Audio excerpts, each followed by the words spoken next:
Consequences of Capitalism, Manufacturing Discontent and Resistance by Noam Chomsky and Marv Waterstone. Audiobook presented by the Learner's Library. Contents. Chapter 3, Capitalism and Militarism. Chapter 4, Capitalism versus the Environment. Chapter 5, Neoliberalism, Globalization, and Financialization. Chapter 3, Capitalism and Militarism. Waterstone Lecture, January 29, 2019. Tonight's topic is the set of relationships, multiple and complicated, between capitalism and militarism. I want to think very carefully about some of the essential qualities of capitalism historically and contemporaneously in terms of the way in which it's related to militarism, colonialism, and conquest. I'm going to start by drawing on some material from Andrew Bard Schmuckler's book The Parable of the Tribes, which came out in the early 1980s. In the book, he is assessing underlying conditions for either peace or conflict among groups, and it will help us understand some of the dynamics involved in tonight's topic. He begins this assessment by inviting readers to imagine that there is a group of tribes living within reach of each other. If all choose the way of peace, they all may live in peace. But what if, he asks, all but one choose peace and that one is ambitious in some ways for expansion and conquest? He's setting this up as a way to think about what are the possible reactions to this situation. He lays out 4 possible responses. The first is, if there is sufficient space, the groups that are threatened by the aggressor can simply withdraw. They can move out of that sphere, if that's possible. Again, it depends on whether or not there's any place to withdraw to. A second possibility is destruction of subordinate groups by the aggressor. This occurs when the subordinate groups, or the weaker groups, have something that the aggressor wants but the aggressor doesn't want those populations, simply wants what they have, so destruction is a possibility. A third possibility is when the weaker groups have something that the aggressor wants, but when the aggressor also is interested in the population in some way, and so therefore engages in activities that result in some degree of absorption but certainly some degree of subjugation. This is a third possibility. The fourth possibility is the idea of resistance, that is, a group can resist the aggression, but as Schmuckler makes clear, that resistance is already an acknowledgement of the relationships of power, and has to occur in some form through some kind of emulation or imitation of the aggressor's behavior. As Schmuckler concludes, in every one of these outcomes, the ways of power are spread throughout the system, and this is what he calls the parable of the tribes. Now, you might imagine that there might be other permutations of this, but this is a good heuristic for thinking a little bit about how power operates in the world. So, a few concluding remarks. In the first 3 outcomes, the ways of power spread when the mighty expand into areas where the weak have been. If one society in the system develops an important competitive advantage, its neighbors lose the option of continuing their prior way of living. They could either adapt to that new innovation and in some way compete, or they can be, as I said, either subjugated or destroyed. The course of resistance, that is the fourth response, also requires transformation in the ways of power. It requires the imitation of one's more potent foes. The tyranny of power is such that even self-defense becomes a kind of surrender if one is interested only in peace. Again, these are conclusions from Schmuckler. Not to resist is to be transformed or destroyed at the hands of the mighty, and to resist requires that one transform oneself into their likeness. This is the argument that Schmuckler puts out. This will become relevant as we move forward. But either way, as he concludes, free human choice is prevented. All ways but the ways of power are blocked once power is unleashed in the world. This is the argument that Schmuckler is making, and I'll return to this a couple of times as we think about some specific cases, both historical and contemporary. Clearly, militarism, imperialism, and colonialism predate capitalism. There have been numerous empires throughout history. There was the age of exploration, which might also be thought of, I think quite legitimately, as the age of extermination around the globe.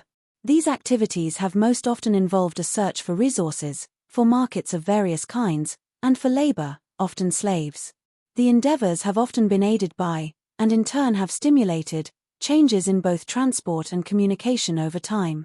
Military might has historically provided protection for trade and mercantilism. Even before the capitalist era, we have a lot of adventures around the globe. Let's now think about how we might explain this, particularly as we begin to move into the capitalist mode of production. In the Communist Manifesto, Marx and Engels said, "The need of a constantly expanding market for its products chases the bourgeoisie over the whole surface of the globe. It must nestle everywhere, settle everywhere, establish connections everywhere. All old established national industries have been dislodged by industries that no longer work up indigenous raw material but raw material drawn from the remotest zones. Industries whose products are consumed not only at home but in every quarter of the globe. In place of the old ones satisfied by the productions of the country, we find new ones requiring for their satisfaction the products of distant lands and climes." Marx and Engels, 1848. In 1848, this system was hardly underway, really. In that period, Marx and Engels were already foreseeing what we now think about as a kind of globalized capitalism. According to Lenin, in Imperialism, the highest stage of capitalism, 1916 to 1917, an adequate definition of modern imperialism needs to embrace 5 essential features. The first is when the concentration and production of capital develops to such a high stage that it creates monopolies which play a decisive role in the economic life. We have already talked a little bit about why monopolies become such a favored form. The second condition is the merging of bank capital with industrial capital and the creation on the basis of this finance capital of a financial oligarchy, 1916 to 1917. Remember, Lenin is actually writing at the very turn of the 20th century, so this is, again, still quite early on. The third feature of imperialism is the export of capital as distinguished from the export of commodities, which becomes extremely important, 1916 to 1917. I'll talk about this a bit later on. Rather than simply moving commodities from place to place, capital was looking for places to realize itself and to valorize itself and, in fact, to foster maximum accumulation. The fourth condition is when we see the formation of international capitalist monopolies, which share the world among themselves. And finally, the territorial division of the whole world amongst the greatest capitalist powers is completed. Again, recall that Lenin was writing this in 1916 and 1917. Hannah Arendt, contrary to Lenin, called the imperialism that arose toward the end of the 19th century the first stage in the political rule of the bourgeoisie rather than the last or highest stage of capitalism. She saw this as a new set of phenomena basically. There are 3 periods in this evolving relationship between capitalism and militarism, in its various forms, that I want to cover. The first is a period from 1870 roughly. These are not finite, precise dates but roughly 1870 to 1945, which we can think about as bourgeois imperialism. Second is a period from 1945 to 1970, so immediately post-World War II, when the US began to consolidate its domination, military and economic, over the globe. The final period, 1970 to 2008 and beyond, neoliberal hegemony, where different forms of domination begin to take center stage. This entails some shifting of emphasis from overtly or exclusively military interventions to the use of varying kinds of financial instruments to exert control over others. But since the threat of military means constantly lurks just under the surface, we might think about this period as the iron fist in the velvet glove. As we'll discuss in more detail in a couple of weeks, since 2008 the gloves are coming back off.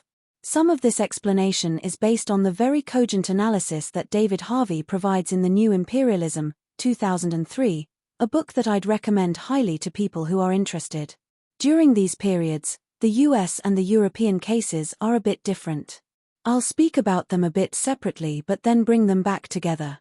Let's think, first of all, about this period, 1870 to 1945, which is called bourgeois imperialism, and let's speak about the European case first. One of the first major crises of capital overaccumulation, meaning surplus capital with no means to valorize itself, that is, no investment opportunities that were sufficient to entice capitalists, was a European economic collapse from 1846 to 1850. So very early on, capitalists started to experience these kinds of crises. The temporary way out of this crisis was twofold. That is, there were 2 main venues available for capitalists looking for places to invest, to be able to accumulate surplus value and profit. One of these was internal, i.e., domestic, investments in vast infrastructure projects in transportation, water, and sewage, housing. This is, for example, when Georges Eugene Haussmann redesigned Paris. There are all these domestic projects where capital could be invested and a return on capital could be developed. Most of these, of course, involved the cooperation of the state. The second investment opportunity was outward geographic expansion of capital investment focused in large part on the Atlantic trade, with the US playing a very important role in absorbing some surplus capital. We've thought about this a little bit already, in terms of capital flight when possible. However, the declining ability to absorb excess capital in internal projects, i.e., these kinds of infrastructure projects, and the interruption of the Atlantic trade by the US Civil War limited the capacity of these mechanisms to solve the crisis. This failure, in turn, produced an enormous wave of international financial speculation and geographically expanded trade on the part of European, and also US, capitalists. Because these kinds of activities need a safe and secure environment, capitalists required that their nation-states develop a geopolitical rationale for aiding them, militarily if necessary, in opening up new areas and for protecting investment. In other words, capital has a logic that is dictated by its need to maximize profit and return, but that's not always matched by the logic of the state. In this situation, capital needed states to develop a geopolitical logic to accompany its own expansionist logic. But this presented a contradiction that needed to be resolved. Nation-states, which had proliferated in Europe from the mid-1600s onward, had been built primarily on the idea of internal solidarity and sovereignty rather than on foreign engagement. In fact, in large measure, that's what a state is. It's a relatively homogeneous inside population, and separated from a differentiated and heterogeneous outside. The two logics did not really match up.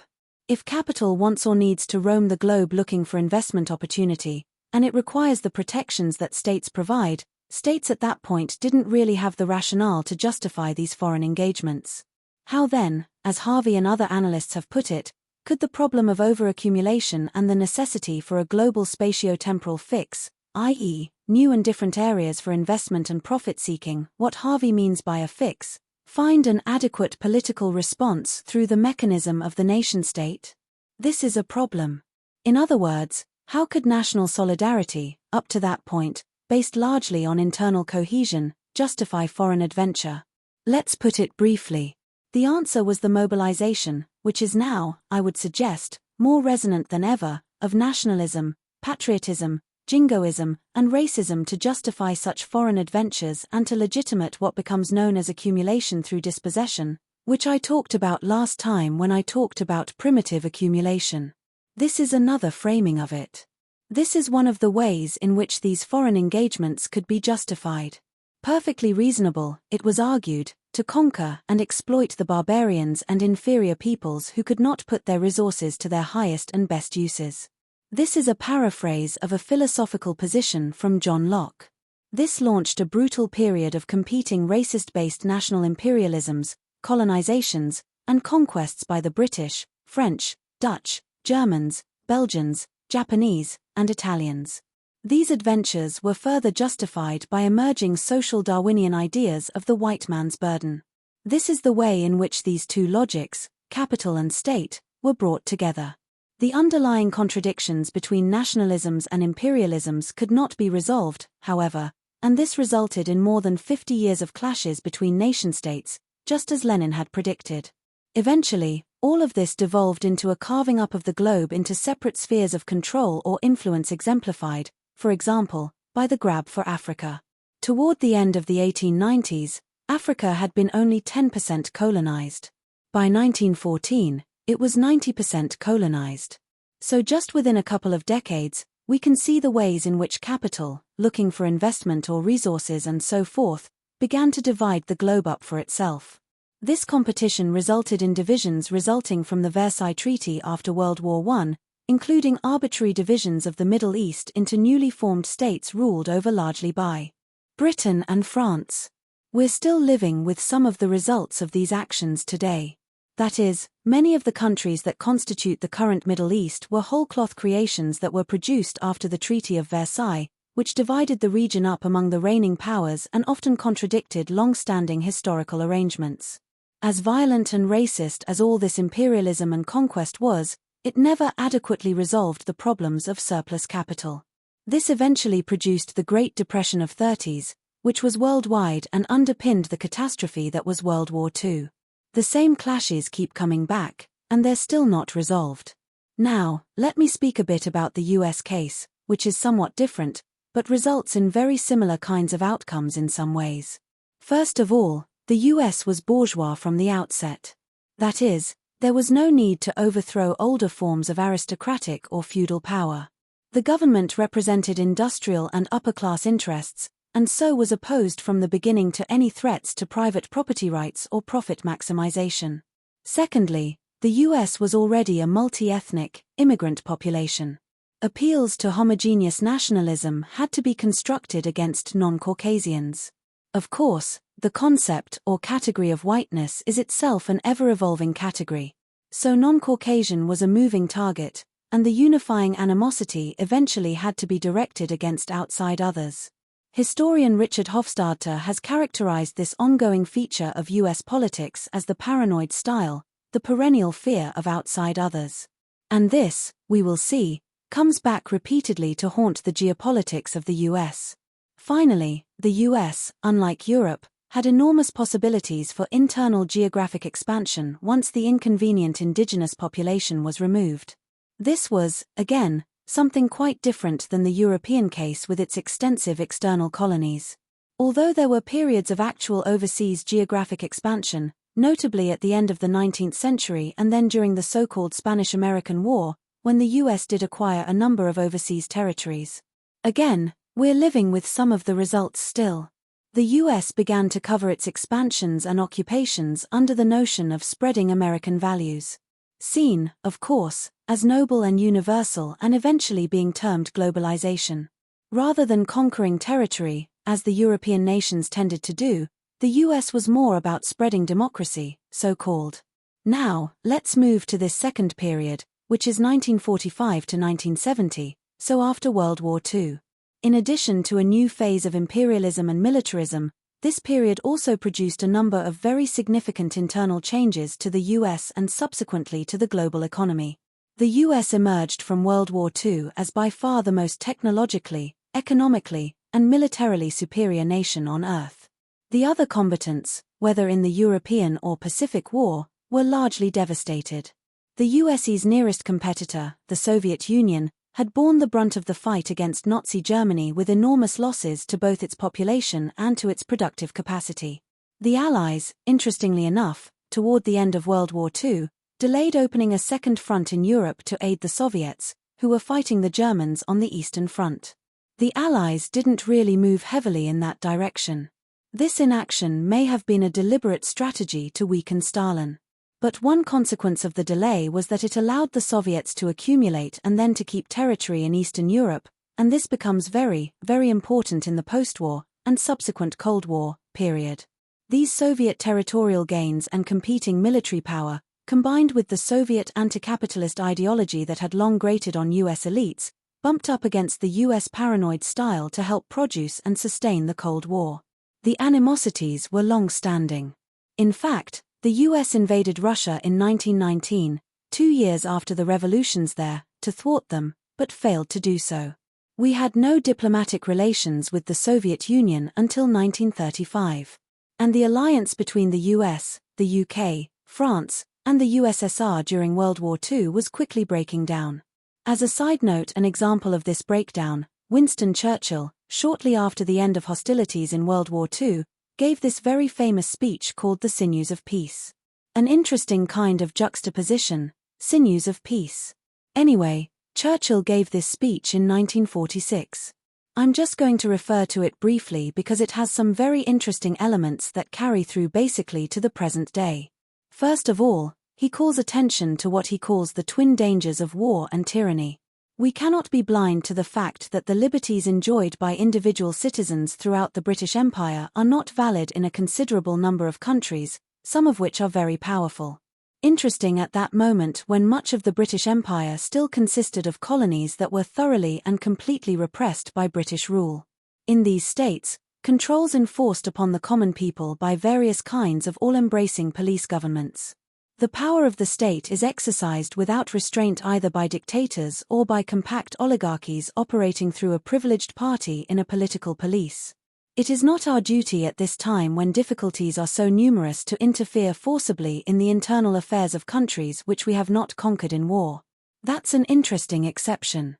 But we must never cease to proclaim in fearless tones the great principles of freedom and the rights of man which are the joint inheritance of the English-speaking world and which through Magna Carta, the Bill of Rights, the habeas corpus, trial by jury and the English common law find their most famous expressions in the American Declaration of Independence.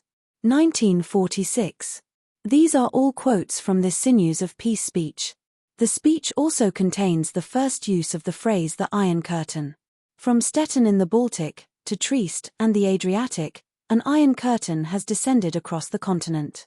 Behind that line lie all the capitals of the ancient states of Central and Eastern Europe. Warsaw, Berlin, Prague, Vienna, Budapest, Belgrade, Bucharest, and Sofia.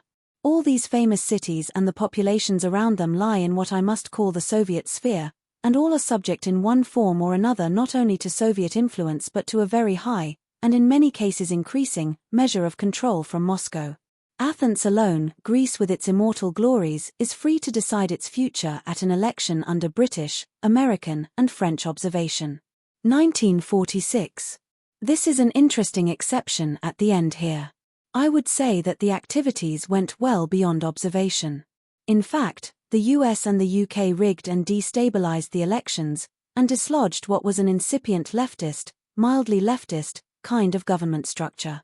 But in any event, we'll let Winston continue for a minute. He also, in his speech, evokes a special relationship between the US and the UK and the English-speaking people of the world. In a great number of countries far from the Russian frontiers and throughout the world, communist fifth columns are established and work in complete unity and absolute obedience to the directions they receive from the communist center. Except in the British Commonwealth and in the United States where communism is in its infancy, which was actually not true, it was in its death throes through deliberate subversion and extinction, the Communist Party's fifth columns constitute a growing challenge and peril to Christian civilization. 1946. Remember, this is 1 year after Britain was an ally of the Soviet Union, all of that rhetoric. Immediately thereafter, we have this antagonism. One other very significant matter is related to this evolving East-West antagonism. Somewhat controversial, but now mostly settled by historians.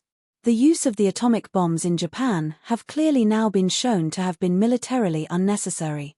Japan would have surrendered. In fact, it sued for peace without an invasion or the bombs. The bombs were dropped in the Pacific War before the Soviets could enter it and possibly acquire more territory in Asia as well as to keep Russia from assisting Mao in the civil war in China, which I'll come back to in a moment.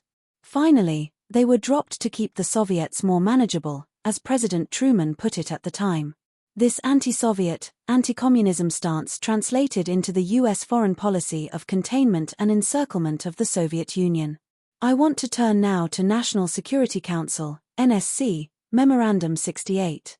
This was sort of the defining blueprint for how to deal with the world geopolitics following World War II. Most importantly, of course, our relationship with the Soviet Union. It represents the culmination of a kind of battle of philosophies that can be emblematized by these two figures. One, George Kennan, and the other, Paul Nitze. Immediately after World War II or during World War II and its immediate aftermath, George Kennan's views of containment, which were really a quite passive kind of containment, held sway within US foreign policy circles. Shortly thereafter, Nitze moved into the foreground and was the key author of NSC 68. He had a very different view of things like nuclear issues and the arms race. He thought that rather than simply passive containment, we should be engaged in an actual, very confrontational engagement with the Soviets everywhere and anywhere that we could. That we should in fact engage them because we had so many more resources and so forth in a kind of arms race, which they would ultimately lose and we would, in fact, come out as much more predominant. Nitze was a master at two kinds of tactics typically. One, the very scary security memo, of which NSC 68 was a key example. The other, which I'll talk about in a second, was the production of very, very supportive committees and lobby committees to get those policies pushed forward. One of the things that was in the NSC 68 memo was the invocation of the Chinese Revolution. Then a bit later, the advent of the Korean War and, particularly, the intervention in that war by the Chinese. These were mobilized as extremely alarming kinds of movements forward of the Communist front. The memo that circulated and, in fact, was taken up as the guiding policy document of this period, had almost immediate effects. Military spending increased by 458% between 1951 and 1952. This is rather enormous. In virtually all other previous wars, we demobilized after the war was over. In this case, this set in motion the idea of a constantly evolving military budget. Military personnel increased from 2.2 to over 5 million, so the memo was extremely effective. In the name of anti-communism and the spread of freedom, usually meaning free markets and the rights of private property, following the NITS doctrine, the US bolstered friendly regimes through military aid, trade arrangements, credit, and so forth, and opposed or toppled regimes through military confrontation, covert actions, interference in internal politics, regime change, assassination, trade and financial sanctions, and so on. Often using either UN or other military alliances, for example, NATO, as coalitions of the willing to cover otherwise unilateral actions. I need not enumerate all of these, but I'll have a few more words about them in just a minute. At home in the US, this paranoid style of politics meant virulent anti-communist, anti-socialist, anti-trade union, anti-leftist repression. This is how this translated to the domestic scene. McCarthyism, which was overt repression, FBI infiltration, subversion, and assassinations, though often covert, was legitimated as necessary for national security in the face of the Soviet and international communist threat. Interestingly enough, those of you who have been following the news in the last few days have seen the re-emergence of the name Roy M. Cohn, who was the advisor to Joseph McCarthy but also was the advisor early on and mentor to both Donald Trump and to Roger Stone. These things keep coming back around. Whenever there was a conflict between democracy and order, defined as the protection of elites in capital accumulation, the US came down on the side of the latter. This 1945 to 1970 period also gave rise to the military-industrial complex, MIC, and the related speech by Dwight Eisenhower warning of the incipient power of the MIC and its ongoing control and influence of US economic and military policy. To generate profits in that sector, there must be continual and expanding arms sales and therefore the constant proliferation of enemies. In addition to building the power of the MIC economically and politically, this has contributed to the ongoing and dangerous militarization of the planet, including proliferation of nuclear weapons. We can see this ongoing. I'll say more about this in just a minute. Brief update from the Stockholm International Peace Research Institute. Total arms sales in 2017, and this is just from the top 100 arms companies. Nearly $400 billion. And the US share of that is nearly 60%. I'll say more about these figures in a minute. The second stage ended around 1970 for several reasons.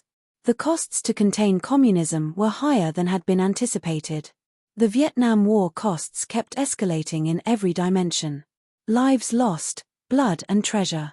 Not too much concern for what happened over there.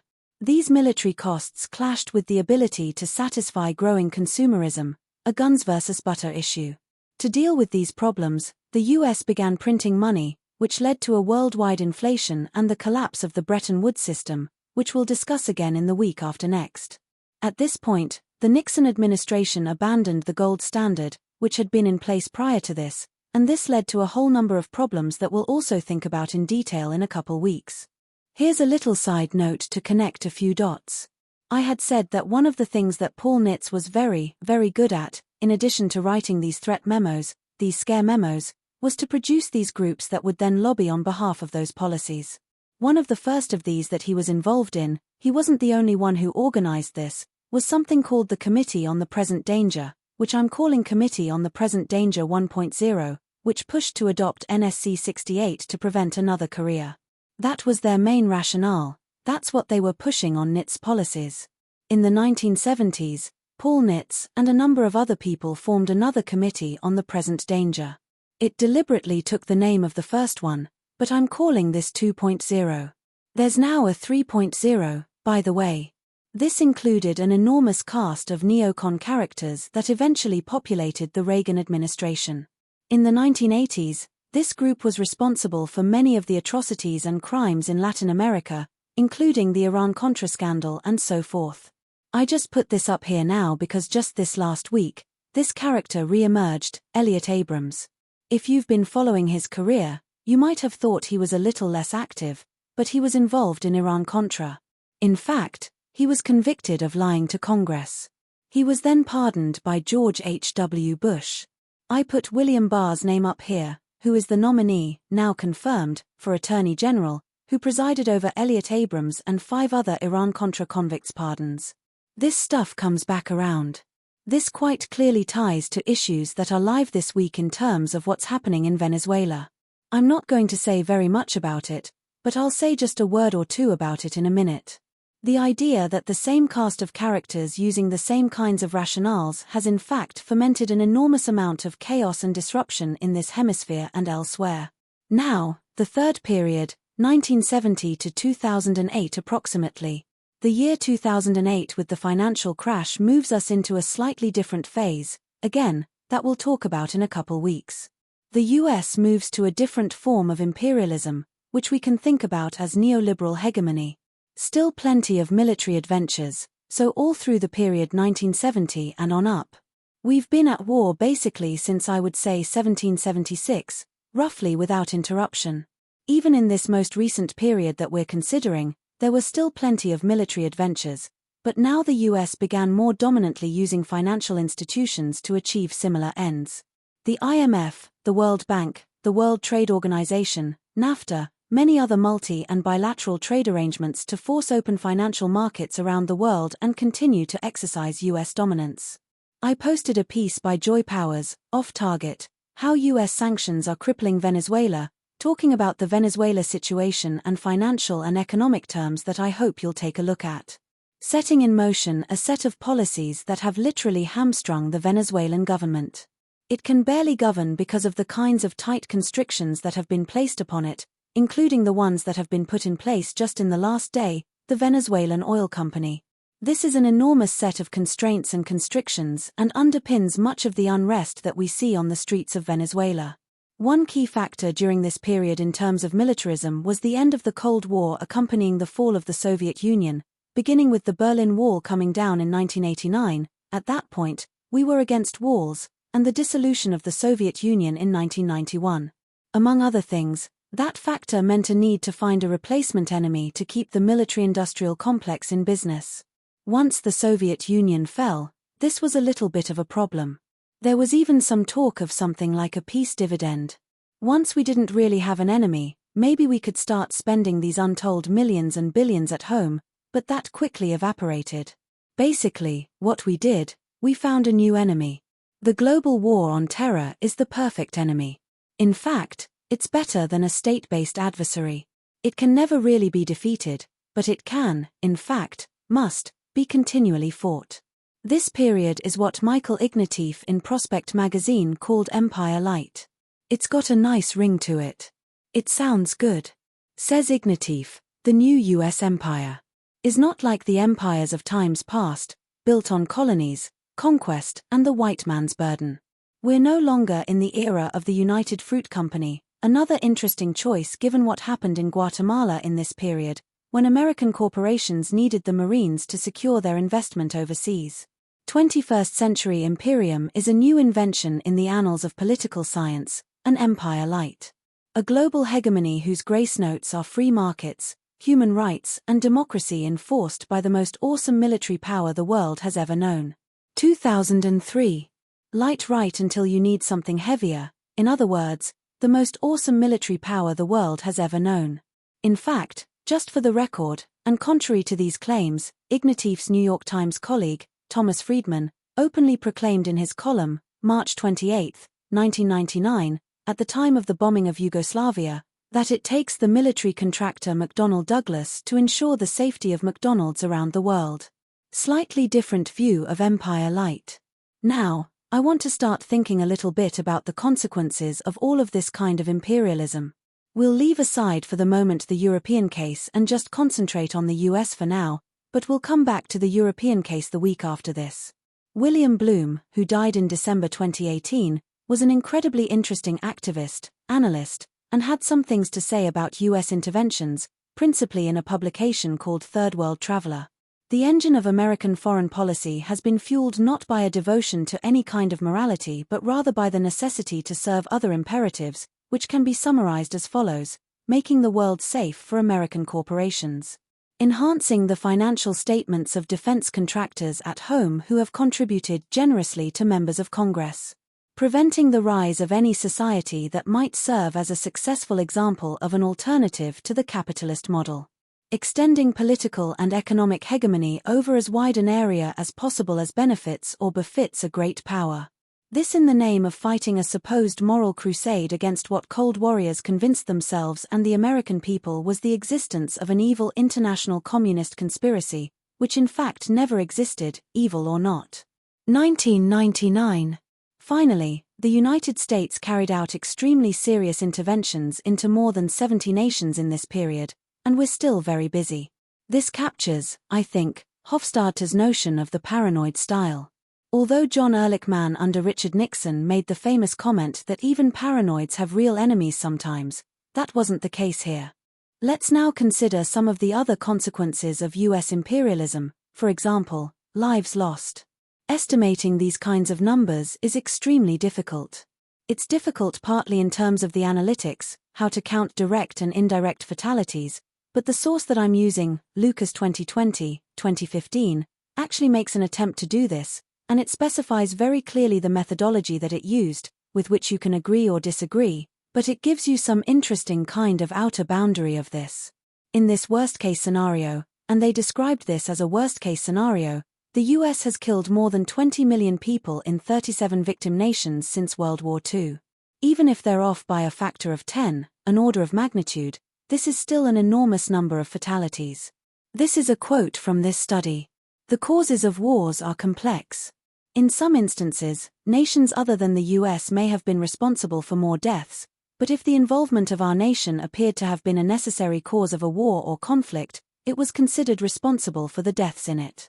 In other words, they probably would not have taken place if the US had not used the heavy hand of its power. The military and economic power of the United States was crucial. Lucas. Another consequence of US imperialism, the proliferation of US bases. People are just not aware of this. It doesn't get covered very much. The definition of what constitutes a base is also very difficult to pin down, but again, this is the sort of best estimate.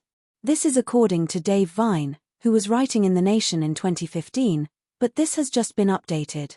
While there are no freestanding form bases permanently located in the United States, there are now around 800 US bases in foreign countries. 70 years after World War II and 62 years after the Korean War, there are still 174 US base sites in Germany, 113 in Japan and 83 in South Korea, according to the Pentagon. Hundreds more dot the planet in around 80 countries. Although few Americans realize that the United States likely has more bases in foreign lands than any other people, nation, or empire in history. Rarely does anyone ask if we need hundreds of bases overseas or if at an estimated annual cost of perhaps $156 billion or more, the United States can afford them. Again, this doesn't really come up very much in conversation, but is an existential fact. Rarely does anyone wonder how we would feel if China, Russia, or Iran built even a single base anywhere near our borders, let alone in the United States.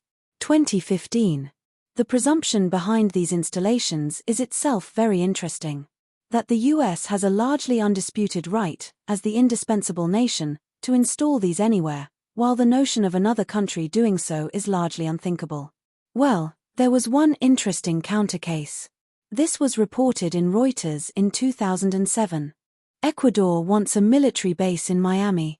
In fact, Rafael Correa said Washington must let him open a military base in Miami if the United States wants to keep using an airbase, the Manta base, on Ecuador's Pacific coast. Well, have you seen Ecuador's base in Miami? Okay. It didn't really get there, but the Manta base did close. You could see how preposterous this seems that we would even begin to entertain the idea that another country might install a base here. Just not possible. Finally, the cost of the bases, in addition to the economic costs that I already mentioned, about $156 or $157 billion annually. There's also a human toll exacted by these activities. There's a tremendous strain on military families. There's an enormous amount of sexual violence around U.S. military bases. There is a tremendous amount of environmental damage in the host area from the bases and so forth. They also become targets of anti-American activity and animosity, just the emplacement of them. For example, the U.S. military presence in Saudi Arabia was an overtly stated motive that Osama bin Laden gave for the 9/11 attacks. There was an installation of the barbarians in the Holy Land. These emplacements also make foreign wars more thinkable, and thus make the world more dangerous. That is, as we have people positioned in place, we think about a military solution to a particular kind of issue. Finally, I urge you to look at this report and then an update, a very good update, by Nick Turse, entitled Bases, Everywhere, Except in the Pentagon's Report. In addition to the factors I've just discussed, there are also the extravagant monetary costs of militarism. U.S. military spending is higher now than at any time other than the height of the Iraq War, adjusted for inflation. The 2019 budget is $716 billion. That's just the amount shown on the books. According to the Stockholm International Peace Research Institute, the U.S. outpaces all other nations in military expenditures. World military spending totaled more than $1.74 trillion in 2017 and was up 1% from the previous year. The U.S. accounted for 35% of that total. U.S. military expenditures are roughly the size of the next 8 largest military budgets around the world. A recent article on Overmatch by Michael Clare indicates that we have now diverged from simple containment, which was the policy basically post-World War II, to now being the preeminent power everywhere all the time, and whatever it takes to achieve that in terms of blood and treasure, we will apparently expend. By we, I mean you and I. Remember, this is taxpayer-funded. In terms of the share of world military expenditures, at 35% of the total, the US is vastly predominant. I would guess we are overmatching. By contrast, the UN was created after World War II with leading efforts by the United States and key allies, with a commitment to preserving peace through international cooperation and collective security. That is, non-military means to deal with each other, through diplomacy and so forth. Yet, the UN's entire budget is a fraction of the world's military expenditure. It's approximately 1.8% of what we spend on the military, so we can see where the priorities really are. Yet, having that enormous expenditure on the military means that that's where we look first and foremost for solutions to problems. We have the investment there, we might as well use it. The military budget has increased substantially under the Trump administration. Trump ordered the military in his very first few days in office to prepare for World War. 1 week into his term, he said, "I'm signing an executive action to begin a great rebuilding of the armed services of the United States." The military order directed now-departed Defense Secretary James "Mad Dog" Mattis, who was sworn in at the ceremony, to complete a 30-day readiness review designed to prepare for the destruction of ISIS in Syria and Iraq, along with other forms of Islamic terror. The order further instructed Mattis, in the words of the Washington Post, to examine how to carry out operations against unnamed near-peer competitors, a group that U.S. officials typically identify as China and Russia. This was signaling an enormous policy change. In the previous decade or so, the focus had been on combating global terrorism. Now, all of a sudden, in this document, we start to see the appearance of this phraseology near-peer competitors. We're re-invoking the Cold War, essentially. The order unmistakably threatened the use of nuclear weapons. Section 3 called for a nuclear force to deter the 21st century threats and menacingly, to achieve presidential objective should deterrence fail. He further called for a plan to achieve readiness objectives for the use of the nuclear arsenal by 2022. It's a few years from now, so practice your duck and cover maneuver. This would include the modernization of the U.S. nuclear force, which was already begun under the previous administration of Obama. It would also include a greatly expanded missile defense system, an increased emphasis in cyber warfare, which aims to cripple the retaliatory capacity of major adversaries by targeting their digital and telecommunication structures prior to an American strike. What could go wrong if forces of our adversaries can't communicate with their military? Nothing really could happen. The executive action did not put a price tag on new military spending, but media speculation indicated that the figure could approach an additional $100 billion per year, which it has. Combined with a promise of tax cuts at the top, this additional spending will come at the expense of Social Security and Medicare, Medicaid, education, healthcare, and infrastructure, and so on. Then, just to put this in another context, the military budget now consumes 60% of discretionary spending in the US budget. All the kinds of things that we might do otherwise are consumed by this budget. Here's a little bit of an update. On January 19, 2018, then Secretary of Defense Mattis provided a summary of new directions, which are themselves quite troubling. These are quotes from Mattis's summary of the 2018 National Defense Strategy of the United States. Again, this is a national defense strategy, but what it really is, ladies and gentlemen, this is an American strategy. It belongs to you. You own it. We work for you tirelessly. It's a pleasure to be at a school named for the gentleman that this one is named for. Oh, Paul Nitz. And I bring this up because National Security Council document or Report 68 was a guiding light during the Cold War. In this time of change, our military is still strong, yet our competitive advantage has eroded in every domain of warfare. Air, land, sea, space, and cyberspace, and is continuing to erode. Given the amount we spent on it, how could this be? Though we will continue to prosecute the campaign against terrorists that we are engaged in today, but great power competition, not terrorism, is now the primary focus of US national security. We face growing threats from revisionist powers as different as China and Russia are from each other. Nations that do seek to create a world consistent with their authoritarian models. Rogue regimes like North Korea and Iran persist in taking outlaw actions that threaten regional and even global stability. Oppressing their own people and shredding their own people's dignity and human rights, they push their warped views outward. Ladies and gentlemen, we have no room for complacency, and history makes clear that America has no preordained right to victory on the battlefield. Simply, we must be the best if the values that grew out of the Enlightenment are to survive. We're going to build a more lethal force. Investments in space and cyberspace, nuclear deterrent force of missile defense, advanced autonomous systems. Resilient and agile logistics will provide our high-quality troops what they need to win. Of course, we never redefine winning. To those who would threaten America's experiment in democracy, they must know if you challenge us, it will be your longest and your worst day. Work with our diplomats, you don't want to fight the Department of Defense. 2018. The bottom line, President Trump's new budget is $716 billion for 2019, an increase of 7% over 2018.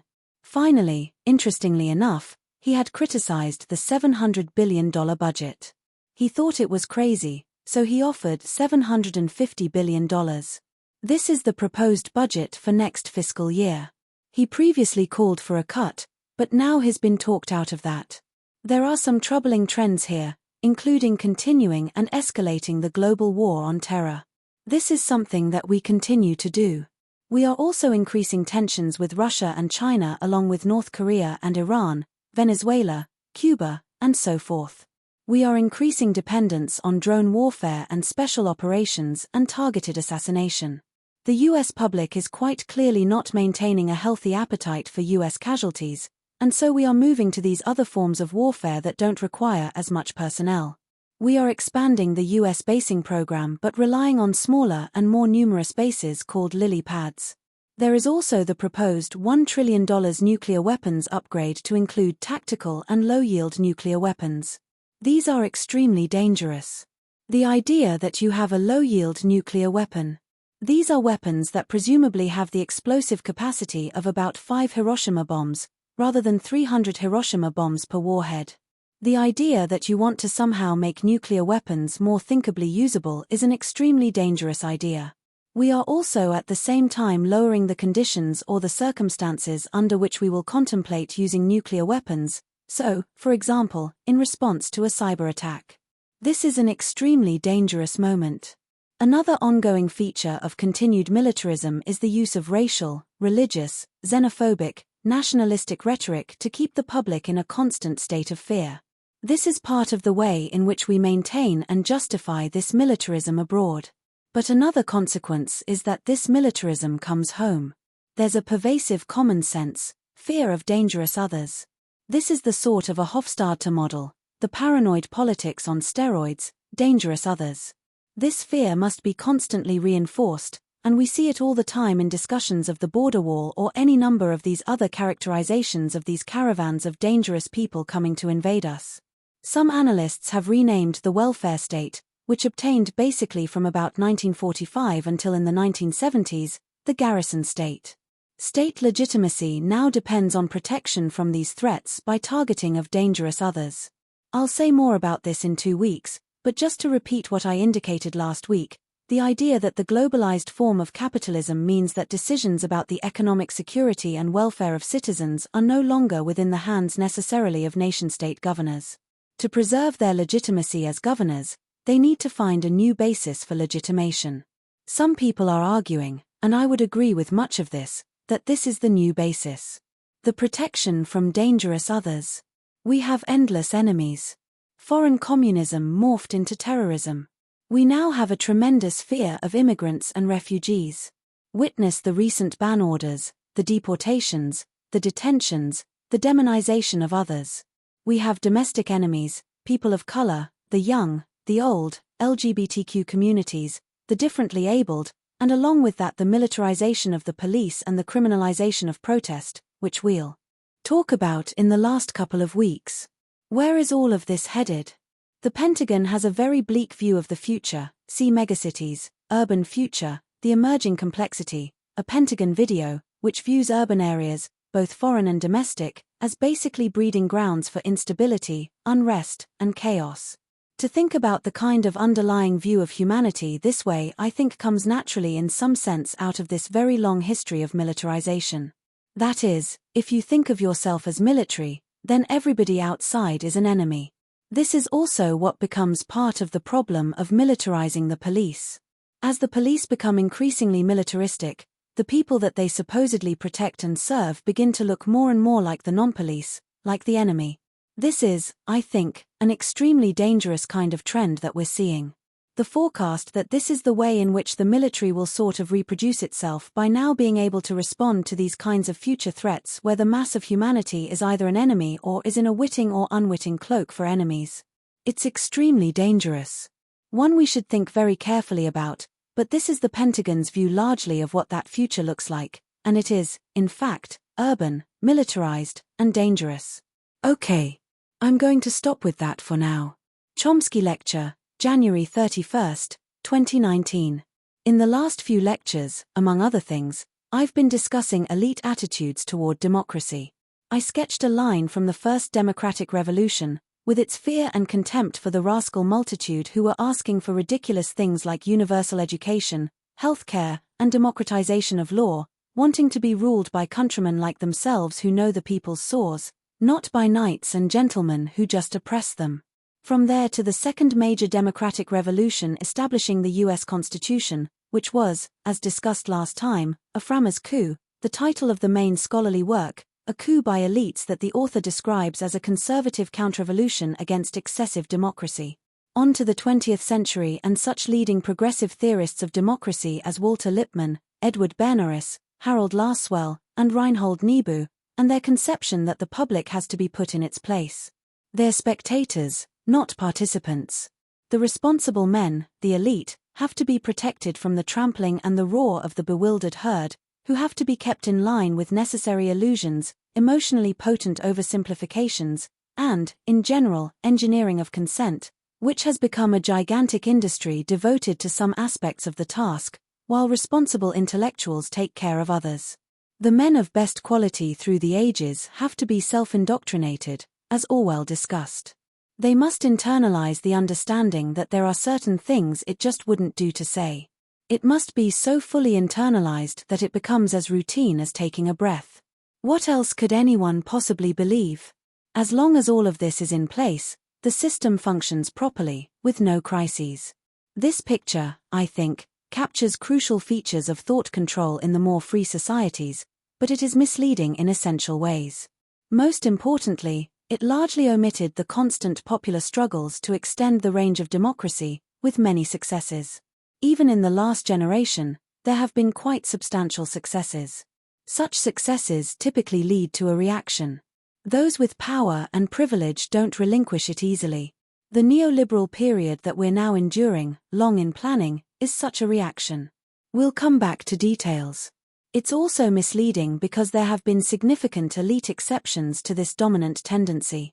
During the Constitutional Convention, the most respected of the delegates was Benjamin Franklin, who objected to what was going on. He expressed his dislike of everything that tended to debase the spirit of the common people and reminded his colleagues that some of the greatest rogues he was ever acquainted with were the richest rogues, Clarman, op. cit. Rather like some of Adam Smith's reflections. Franklin was a lone voice at the convention. Thomas Jefferson expressed somewhat similar sentiments, but he wasn't there. He was then ambassador in Paris. In any event, the coup did proceed on course with consequences to the present, though there was plenty of conflict in the country at the time, hence a coup, and in the years that followed, to the present. The 20th century also had important exceptions in elite opinion. The most prominent was John Dewey, the most respected American social philosopher of the 20th century. Most of his work and also activism was devoted to democracy and education, along lines very much opposed to the doctrines of manufacture of consent and marginalization of the bewildered herd. By democracy, Dewey meant full-blooded democracy, with active participation of an informed public. His democratic theory was linked closely to his educational philosophy, which was designed to nurture creativity and independence of thought, for one reason as preparation for participation in a democratic society. It worked. I was lucky enough to go to a Deweyite school from about age 2 to 12, and it was very impressive. Dewey was at first a typical responsible intellectual, joining the self-adulation of intellectuals during World War I for their stellar role in directing the stupid masses to wartime enthusiasm. That was, however, not unusual. The capitulation to power of the intellectual classes during those years, on all sides, is astonishing to behold, and of the few who didn't swim with the tide, the best known ended up in jail: Bertrand Russell in England, Eugene Debs in the US, Karl Liebknecht and Rosa Luxemburg in Germany.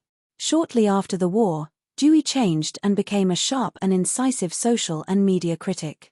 Increasingly through the years, he came to regard politics as the shadow cast on society by big business.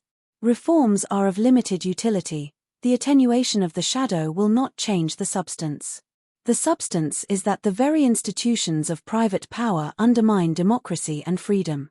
Power today, he recognized, resides in control of the means of production, exchange, publicity, transportation, and communication. Whoever owns them rules the life of the country, even if democratic forms remain. In a free and democratic society, workers should be the masters of their own industrial fate, not tools rented by employers. Industry must therefore be changed from a feudalistic to a democratic social order, based on control of production by the workers themselves, much as working people demanded in the early days of the Industrial Revolution, flames never extinguished and frequently fanned since, again today. The system of actual power in the country, Dewey continued, is business for private profit through private control of banking, land, industry, reinforced by command of the press agents, and other means of publicity and propaganda. That is the system of actual power, the source of coercion and control, and until it is unraveled, we cannot talk seriously about democracy and freedom.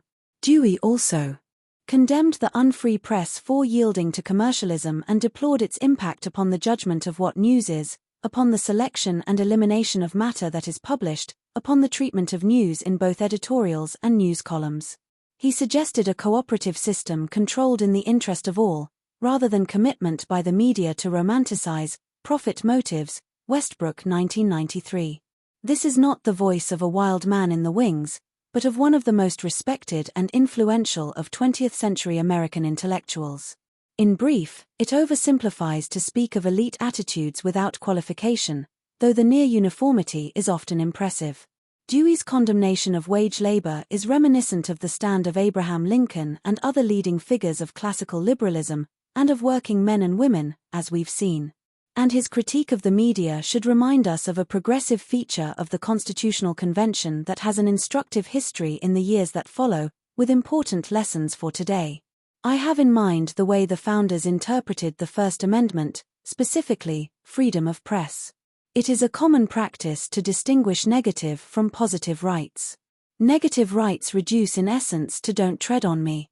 Positive rights involve enhancement of welfare and opportunities, what economist Amartya Sen calls capabilities.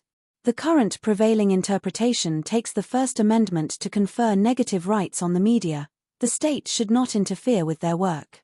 Even that is a fairly recent innovation, dating back to an important 1964 case involving the civil rights movement, New York Times versus Sullivan.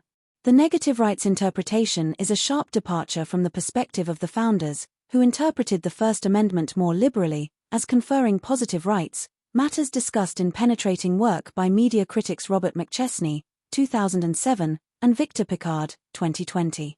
The founders wanted media to be free, vibrant, independent, not the unfree press that Dewey condemned for its subordination to owners and advertisers. And varied. The press of the day was often sharp and adversarial. For the founders, this was not just a rhetorical commitment. They believed that the government should be directly engaged in fostering a truly free press. The method used was, essentially, subsidy. The U.S. Postal Service was designed as a substantial subsidy to independent media, providing widely available distribution at very low rates. The large majority of postal traffic in the early years was newspapers. As already discussed, the founders were in crucial ways pre-capitalist in mentality. But the U.S. soon turned into a business-run society, to an unusual extent. Accordingly, hegemonic common sense came to oppose positive rights, which typically infringe on prerogatives of private capital. And over the years, the founders' liberal interpretation of the First Amendment has been narrowed to the negative rights interpretation of today. The matter was highly contested through the 20th century, first with the advent of radio, then television, finally the Internet. In the 1930s, there was strong public opposition to the government decision to hand over the public airwaves to private enterprise, with only the most marginal concern for the positive rights of the public to information, free discussion, and public service. In the late 1940s, a similar debate took place over the decision to hand public assets to private enterprise for television rights. The issue arose again in the mid-1990s, when the neoliberal Clinton administration passed the Telecommunication Act of 1996, handing the Internet, public property and largely publicly created, to private ownership, furthermore deregulated and soon converging in the usual manner to monopolization, contrary to the predictions of advocates and most economists but as anticipated by critics and a regular feature of the neoliberal call for deregulation and market worship. As a consequence, the U.S. is alone among formerly democratic societies in lacking major public media that are not subject to the pressures of Dewey's unfree press, though the neoliberal assault has taken its toll elsewhere, notably on the BBC, quite visibly since Thatcher and her Tina doctrine. There is no alternative to neoliberal orthodoxy. The common sense preference for negative over positive rights has broad policy consequences. In social justice measures, the U.S. ranks near the bottom of the 36 members of the OECD, the richer countries, alongside of Greece and Turkey. It is also exhibited clearly in elite attitudes on many issues. One notable case is the Universal Declaration of Human Rights, UD, initiated by the U.S. in its more liberal days and adopted by the UN General Assembly in 1948 as the foundation of freedom, justice, and peace in the world. There were 8 abstentions: South Africa, Saudi Arabia, Russia, and several of its satellites. Otherwise, unanimous assent, including the United States. The UD has 3 components, of equal status: political, socio-economic, and community rights. The second and third components are basically positive rights. Most of the signers approve in words while disregarding many of their commitments in practice. The US differs. It even disapproves in words. Positive rights are rejected. Community rights are considered too ridiculous even to reject openly, but socio-economic rights, to health, decent jobs, etc., are rejected with scorn. Reagan's UN ambassador and foreign policy advisor Jeane Kirkpatrick dismissed this section of the UD as a letter to Santa Claus, seconded by Russia's Andrei Vyshinsky. The same stand was elaborated by Paula Dobriansky, Assistant Secretary of State for Human Rights and Human Affairs in the Reagan and Bush I administrations. She dispelled such myths about human rights as the so-called economic and social rights entrenched in the UD, which just obfuscate human rights discourse. The same view was expressed in 1990 by the U.S. representative to the UN Commission on Human Rights, Ambassador Maurice Abram, explaining Washington's solitary veto of the UN resolution on the right to development, which virtually repeated the socio-economic provisions of the UD. These spurious claims seem preposterous, Abrams declared. Such ideas are little more than an empty vessel into which vague hopes and inchoate expectations can be poured, and even a dangerous incitement. U.S. practice is unusual in the same way. Other countries ratify General Assembly conventions on human rights, but often ignore them. The U.S. refuses to ratify them, apart from a few that it ratified but with reservations exempting the U.S. The rejection of international conventions goes beyond the positive socio-economic rights of the UD, extending even to the International Covenant on Civil and Political Rights, the leading treaty for the protection of the subcategory of rights that the U.S. claims to uphold, to quote Human Rights Watch and the American Civil Liberties Union. The convention finally was ratified after a long delay, but only with provisions to render it inapplicable to the United States. In interpreting debate over government decisions and public debate over such matters, we can usefully distinguish rationales, pretexts, and reasons. Rationales are what are offered in defense of choices. We regard them as pretexts if they are too absurd to take seriously. Actual reasons are what we seek to discover by analysis of the historical and documentary record, and by attending to the principle of law that predictable consequences are a good indication of motives. Not surprisingly, we commonly find the reasons to be rather different from the rationales. To take an uncontroversial case, 80 years ago Hitler invaded Poland. The rationale was defense against the wild terror of the Poles, instantly assigned to the category of pretexts outside Nazi Germany and its sympathizers. The reasons were to acquire Lebensraum for the superior Aryan race and to eliminate the tens of millions of Untermenschen who occupied the territories and who were appropriating the resources that properly belonged to their superiors. If analogies come to mind in American history, and elsewhere today, it is not mere accident. Let's turn to another case that is uncontroversial within mainstream opinion in the US, the US wars in Indochina. The rationale, sampled earlier, is expounded by the most respected voices of the establishment left: blundering efforts to do good, Anthony Lewis; defense against aggression by communist North Vietnam, historian and Kennedy advisor Arthur Schlesinger; defense against internal aggression, Kennedy's UN ambassador and liberal icon Adlai Stevenson, referring to the aggression of South Vietnamese peasant-based guerrillas against the US-imposed dictatorship, and similar pronouncements by numerous others. The wild men in the wings dismissed these as mere pretext, joined by a large majority of the public, who regarded the war as fundamentally wrong and immoral, not a mistake, as we have seen, irrelevantly, with no voice in the mainstream. To discover the reasons, we can investigate the rich internal record from the early days when the basic decisions were made in the late 40s and early 50s. To some of the wild men, the record reveals the usual imperial concern that the virus of an independent Vietnam would spread contagion throughout Southeast Asia, reaching as far as Japan, and seriously undermining US post-war plans for global control. We'll come back to this later on. To take another case, consider the major crime of the 20th century, the US-UK invasion of Iraq, a textbook case of aggression, the supreme international crime according to the Nuremberg Tribunal that hanged Nazi war criminals for less, dismissing Nazi pretexts. In US mainstream opinion, the war was at worst a strategic blunder, Obama. The rationale at first was Saddam's nuclear weapons programs. That was the single question. When it was answered the wrong way, the rationale instantly and effortlessly shifted to democracy promotion. US media and other commentary quickly adopted the new rationale, though more sober minds warned that the noble and generous vision may be beyond our reach. It may be too costly, the beneficiaries may be too backward to benefit from our solicitude. Scholarship joined in as well. One of the rare exceptions, Middle East scholar Augustus Richard Norton, observed caustically that as fantasies about Iraq's weapons of mass destruction were unmasked, the Bush administration increasingly stressed the democratic transformation of Iraq, and scholars jumped on the democratization bandwagon, 2005. Some regarded these rationales as pretexts, among them Iraqis, who demonstrated their backwardness in a Gallup poll taken just at the time that the new rationale was eloquently proclaimed in a major address by President Bush. Some Iraqis, it is true, did regard the rationale as valid, 1%. Another 4% thought that the goal was to assist the Iraqi people. Most of the rest assumed that the goal was to take control of Iraq's resources and to reorganize the Middle East in the interests of the US and Israel, the conspiracy theory derided by rational Westerners, who understood that Washington and London would have been just as dedicated to the liberation of Iraq if it produced asparagus rather than oil and the center of world petroleum production were in the South Pacific. As for the reasons, I'll leave it to you.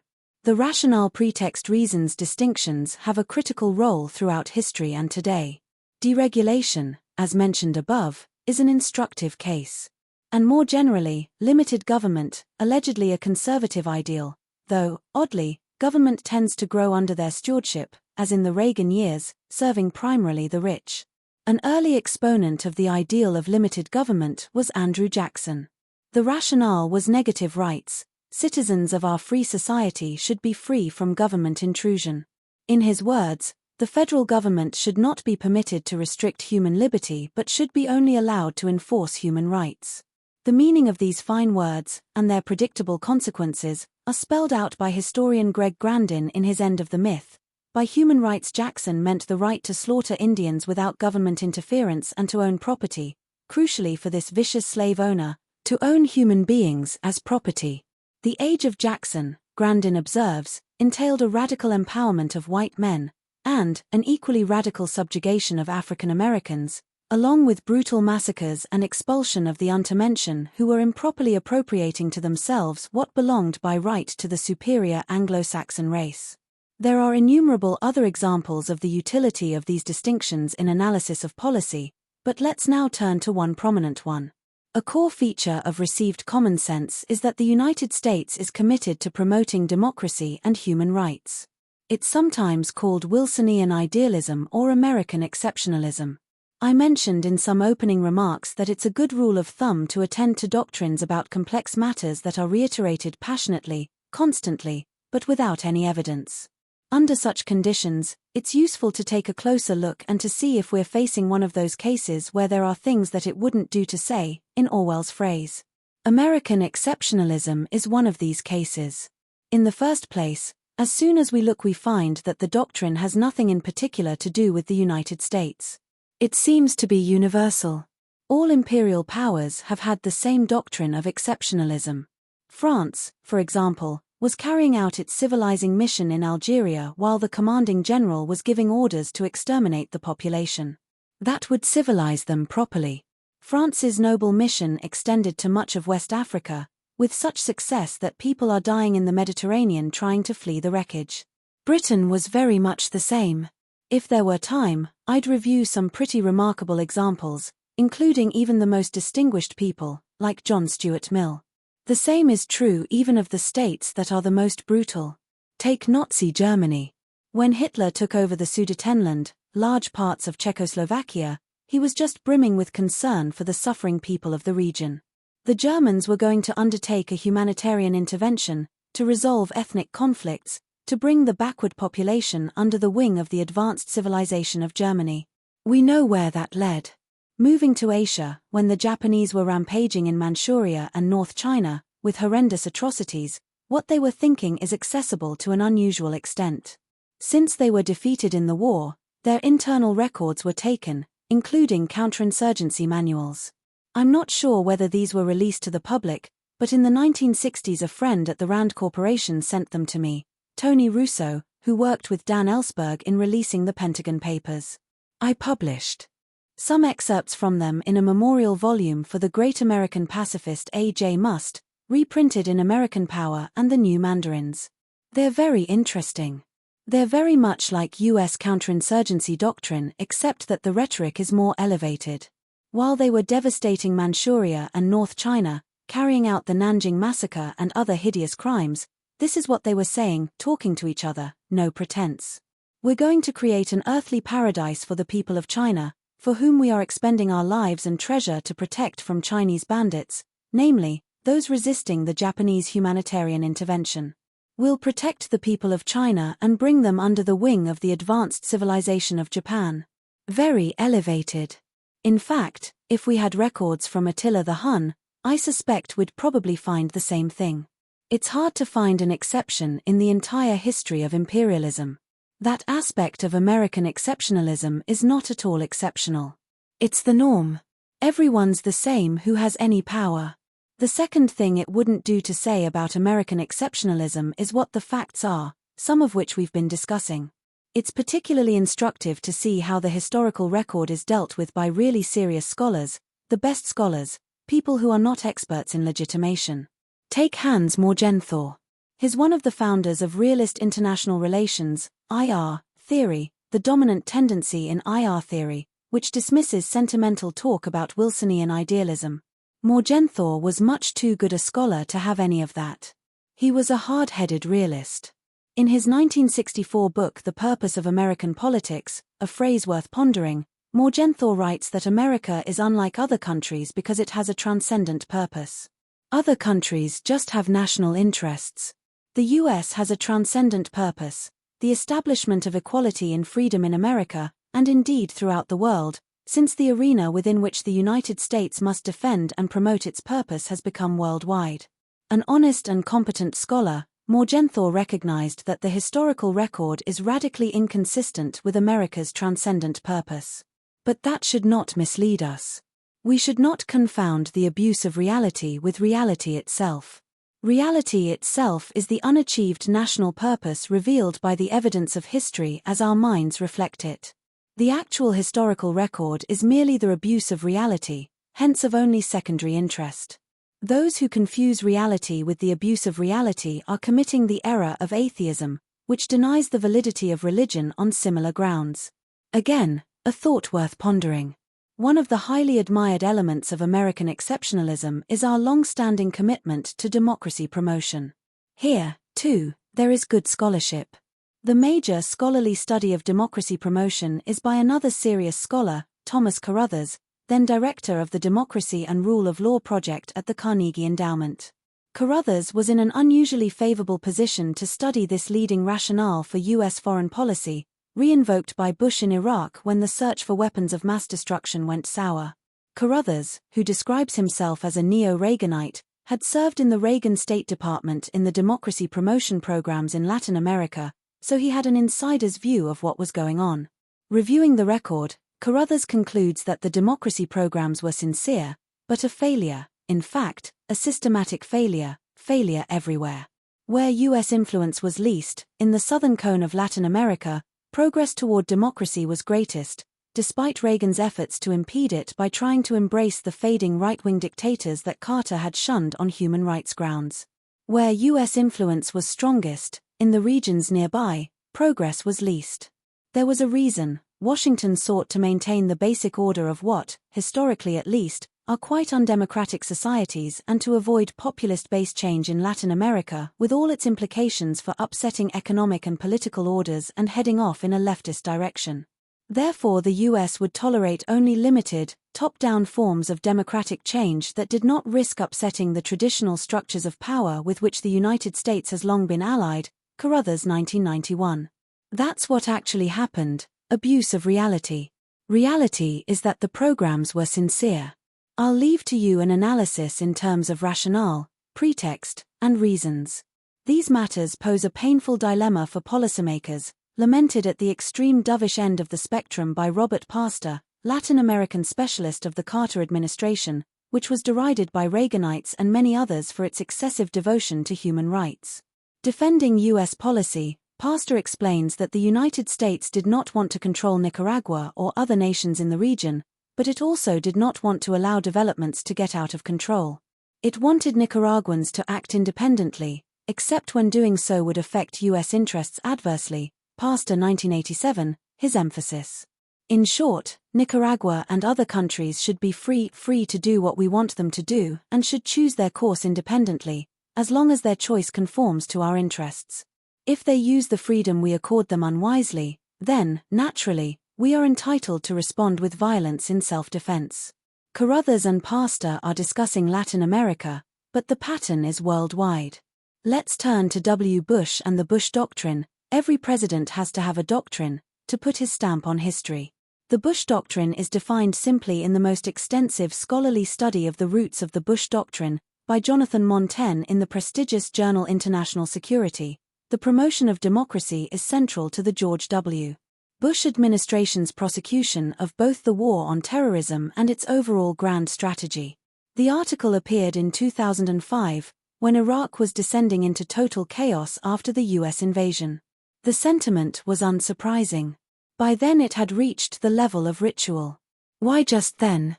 Perhaps because just then the official rationale for the war had shifted from what had been the single question, Saddam's nuclear weapons programs, to democracy promotion, matters already discussed. Let's turn to another interesting example, Winston Churchill. In our last session, Marv discussed some of Churchill's noble phrases about our common magnificent history and intentions in his famous 1946 Iron Curtain speech. But Churchill was no fool. He had some other things to say about these matters at the same time, in his History of World War II. The government of the world must be entrusted to satisfied nations, who wished nothing more from themselves than what they had. If the world government were in the hands of hungry nations, there would always be danger. But none of us had any reason to seek for anything more. The peace would be kept by peoples who lived in their own way and were not ambitious. Our power placed us above the rest. We were like rich men dwelling at peace within their habitations. Rather ample habitations. That's 1945 in his History of World War II, Volume 5. But in fact, that's an old position of Churchill's. Shortly before World War I, he gave a speech in Parliament in which he explained that we are not a young people with an innocent record and a scanty inheritance. We have engrossed to ourselves an altogether disproportionate share of the wealth and traffic of the world. We have got all we want in territory, and our claim to be left in the unmolested enjoyment of vast and splendid possessions, mainly acquired by violence, largely maintained by force, often seems less reasonable to others than to us. Ponting 1994. Churchill didn't allow this to be published at the time. It was published with the italicized phrases omitted. The original was discovered recently. Churchill is unusual only in his honesty, recognizing the facts and willingness to express them. With this background, let's take a look at how the world has been organized from World War II. As soon as the war began, the State Department and the Council on Foreign Relations, CFR, established a war-peace study group that was to determine what the shape of the post-war world would be. The CFR is the leading non-governmental institution concerned with foreign relations, mostly people in and out of government and corporations. The analysts took for granted the United States would emerge victorious. That was not really in question.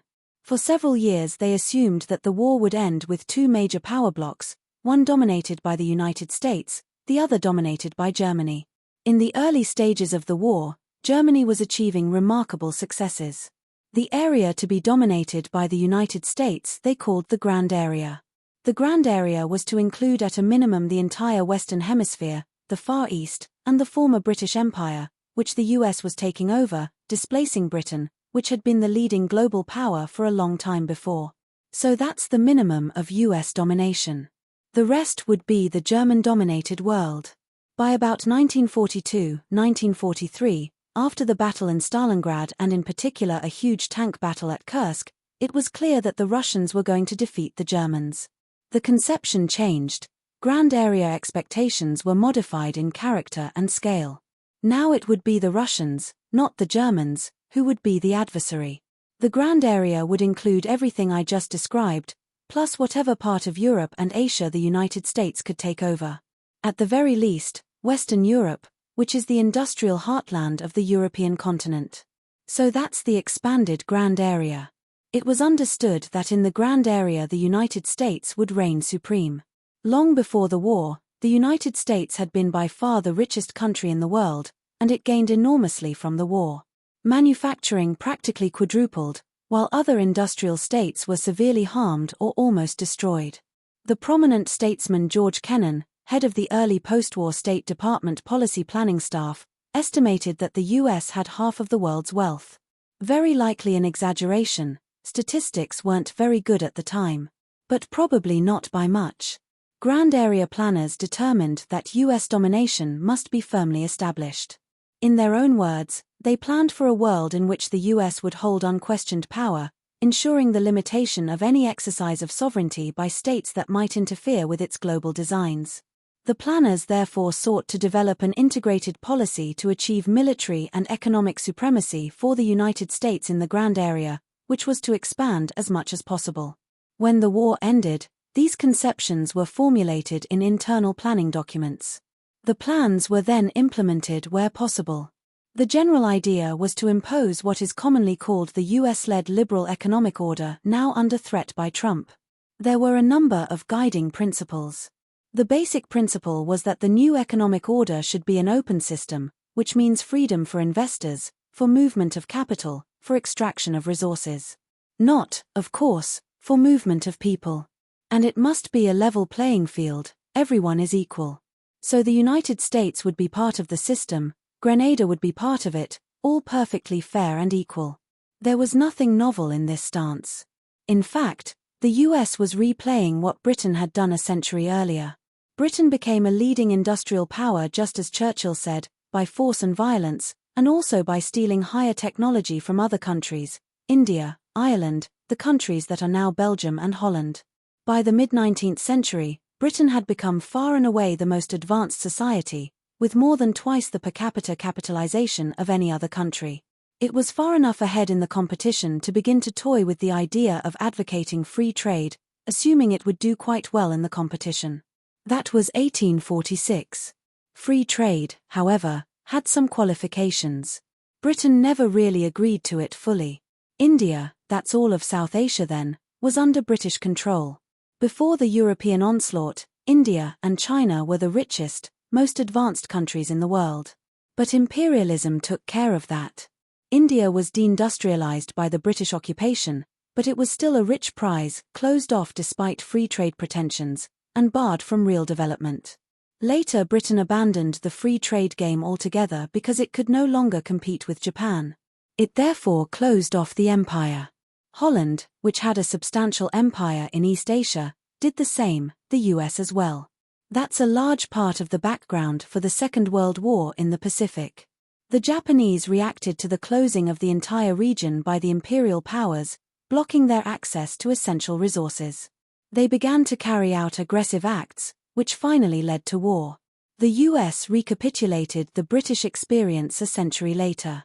Until well into the 20th century, the US was a leader in protectionism. Economic historian Paul Byrock described the US as the mother country and bastion of protectionism. From its origins, Byrock, op. cit. The US also resorted to other forms of large-scale state intervention in the economy, some truly extreme, like slavery, which was the basis of much of the modern economy. But by 1945, the United States was far ahead of anyone else. So it was a good time for free trade, an open global system. But just like Britain before it, there were qualifications. One of the US principles for the post-war liberal world order was that regional alliances were to be dismantled. There should be no more imperial preference systems in which the imperial power had special control and could keep others from entering it on equal terms.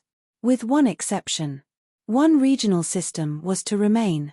Henry Stimson, one of the leading US statesmen, when discussing the elimination of regional systems, explained that all must be eliminated except for our little region over here which has never bothered anyone, the Western Hemisphere, Colco 1968. So the Western Hemisphere, rather like India under the British, would be under US control. But the rest would be open to everyone. The meaning of open global systems is sometimes articulated quite honestly in internal documents. The most important commodity in the world at the time, still today, was oil. The United States, of course, had a petroleum policy. It was spelled out in a 1944 State Department document entitled The Petroleum Policy of the United States.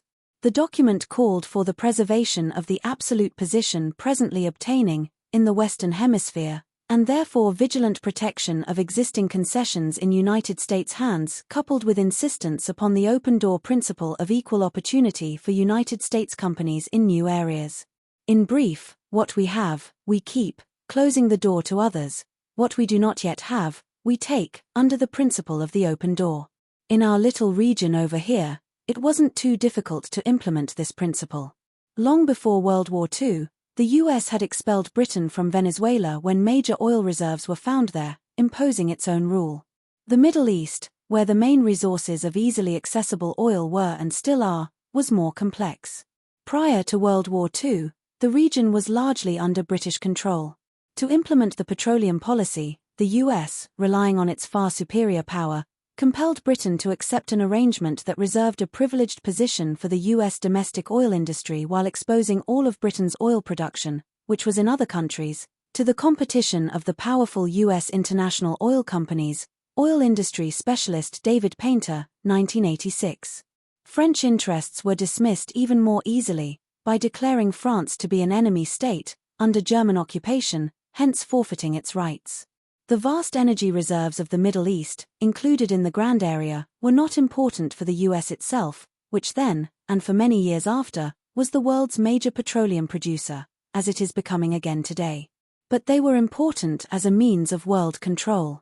The industrial centers of the Grand Area were shifting to reliance on oil, under US influence. Much Marshall Plan aid for Europe was dedicated to the purchase of oil, hence moving from one US bank to another. Furthermore, US control over this increasingly essential resource provided the US with veto power over its allies, George Kennan explained. Kennan was referring specifically to Japan. At the time, Japan's development to a major industrial power was considered a remote contingency, but still a potential concern, especially if Japan were to seek an independent role in world affairs. In that case, the veto power could become an important tool of diplomacy. These conceptions persisted into the post-Cold War years. The influential planner Zbigniew Brzezinski was not enthusiastic about the US invasion of Iraq in 2003, but he recognized that it might have a bright side. He wrote that America's security role, the conventional euphemism for military domination, if extended over the second-largest oil producer in the region, would provide Washington with indirect but politically critical leverage on the European and Asian economies that are also dependent on energy exports from the region. National Interest, Winter 2003-4. Global control requires thoughtful planning. The Middle East remains of enormous importance. Just open the newspapers. You read about Iraq, Iran, Syria, Saudi Arabia, and its war in Yemen, which is destroying the country with US arms and intelligence support, Qatar, Israel. It's a major focus. And the reason isn't obscure. It was explained by the State Department in 1945 when the New World Order was being established. The State Department pointed out that Middle East oil is a stupendous source of strategic power, and one of the greatest material prizes in world history. That's not a small affair. We have to make sure we have substantial control of that. In Europe, the war ended in 1945, with the Russians and allied, US-UK, forces separated at the Odense Line, which was actually a historical fault line. That was where Eastern and Western Europe had begun to divide in about the 15th century. Western Europe at that point was beginning to develop. Eastern Europe was falling behind. Historian of Russia Theodore Shanin writes that in the course of this process, Russia was becoming a semi-colonial possession of European capital, Shanin 1985. There was some development in Eastern Europe, but it was mostly Western-owned. That changed in 1917. After the Bolshevik Revolution, Russia went on to become a major industrial power, although nowhere near the scale of the West. After 1945, each side imposed its rule in the areas they had conquered. For the Russians, it was Eastern Europe. That story is familiar not in Russia, where it was clouded in propaganda, but here we all know about Russian oppression in Eastern Europe. So we won't have to review it. For US domains, most of the rest of the world, you have to search the documentary and scholarly record to find out what happened. I talked a little about it earlier. In Europe and also in Japan, the first task was to dismantle the anti-fascist resistance and the social and political structures that it had established. The problem was faced in the first country occupied by Allied forces, Italy. There the resistance had driven the Germans out of large areas and had begun to construct a new radical democratic order on their own. It was therefore necessary to dismantle what had been constructed and to restore the traditional order, including leading fascists and fascist collaborators. Italy remained a tough nut. The CIA carried out one of its major operations there from 1948, aimed at subverting Italian democracy, continuing at least into the 1970s. There were similar tasks all over Western Europe and Japan, and interventions all over the Grand Area, too numerous to mention. If there's time, we'll return to some of them. If we look at the period since 1945, comparing rhetoric and actions, we find as usual two different pictures. The rhetoric was that the United States was defending itself and others from Russian aggression all over the world. The United States was in a posture of defense. To underscore that posture, the Defense Department was established in 1947. The US didn't have a Defense Department before that, it had a War Department. That was the pre-Orwell period, so a War Department that was devoted to wars of aggression was called the War Department. In fact, from the founding of the country right up until today, there's hardly been a year when the United States wasn't at war. A rather unusual history. Just think it through. First, there were wars against what the Declaration of Independence calls the merciless Indian savages who were brutally attacking peaceful English communities. Then we had to defend ourselves against the Indian nations we were dispossessing and exterminating, as the leadership sometimes described the process. Also conquering half of Mexico, including where we are meeting now. Then expanding over parts of the Pacific. Endless intervention mainly in the Americas. There's no time to go through it. And it continues throughout the Cold War. Sometimes it's not direct military aggression, just support of military coups. The most recent is Honduras in 2009, one of the reasons there are so many refugees from Honduras, as we already discussed. That's essentially the picture, including the actual Cold War. If you take a look at the Cold War in terms of actual actions, not rhetoric, it's not primarily Russian-American confrontation, though that was always in the background. On the ground, each of the two major powers, the grand superpower and the lesser superpower, intervened often forcefully in their own domains. For the Russians, Eastern Europe; for the United States, most of the rest of the world. And each used the pretext of the threat of the other as a justification for intervention. So when the Russians invaded Hungary in 1956, they were defending free Hungary against the fascist forces supported by the West. And whenever the US intervenes anywhere in the world, whatever the facts may be, it's defending itself and the free world from Russian subversion or aggression. Even if there are no Russians anywhere in sight, it's the Russians or their proxies. Though the two sides are unequal in scale and scope of their violent actions, they have followed rather similar policies. That's the real structure of the Cold War as long as it lasted, up until the collapse of the Soviet Union. That's if you look at the actions rather than the rhetoric. The basic structure was established as the Nazis were defeated. Russia established its harsh and repressive rule in the East, all very familiar. The US and its British ally supported the reconstruction of largely independent state capitalist societies, open to the US multinationals that were then taking their modern form and within the US-run NATO alliance, but only after completing the first task of dismantling the anti-fascist resistance and its radical democratic aspirations and structures and restoring something like the traditional order. The task even extended to the Western Hemisphere, our little region over here. A conflict arose between two different conceptions of how the hemisphere ought to be organized and developed. One of them was the conception that was dominant throughout Latin America. The other was the conception in the United States. And they were diametrically opposed. As the State Department described the problem, Latin Americans advocate the philosophy of the new nationalism that embraces policies designed to bring about a broader distribution of wealth and to raise the standard of living of the masses. Latin Americans are convinced that the first beneficiaries of the development of a country's resources should be the people of that country, Green 1971. That failure to understand sound economics had to be stopped in its tracks. To deal with the problem, the US summoned the Latin American countries to a hemispheric conference in Mexico in February 1945, where the US put forth an economic charter of the Americas that called for an end to economic nationalism in all its forms. Sound economics entails that the beneficiaries of a country's resources should be US investors and their local associates. Not the people of that country. Given power relations, the US position prevailed. As usual with free trade rhetoric, there was an exception, the United States. Economic nationalism must be banned throughout the continent, but not in the state that issued the rules. The US followed a policy of state-led industrial development under the cover of the Pentagon, essentially creating the modern high-tech economy. That's why you have your computers and iPhones and the internet and all the rest, mostly thanks to extensive state intervention in the economy, massive taxpayer funding for decades to create the high-tech economy. But other than that, no economic nationalism. It was recognized that it might take force to eradicate the philosophy of the new nationalism and the heretical idea that people should be the beneficiaries of their own resources. That was understood. Again, let's go to the dovish end of the planning spectrum, to George Kennan. He warned that we must ensure the protection of our raw materials. They're ours, they just happen by accident to be located somewhere else. And it might not be easy. The final answer might be an unpleasant one, Kennan concluded: police repression by the local government.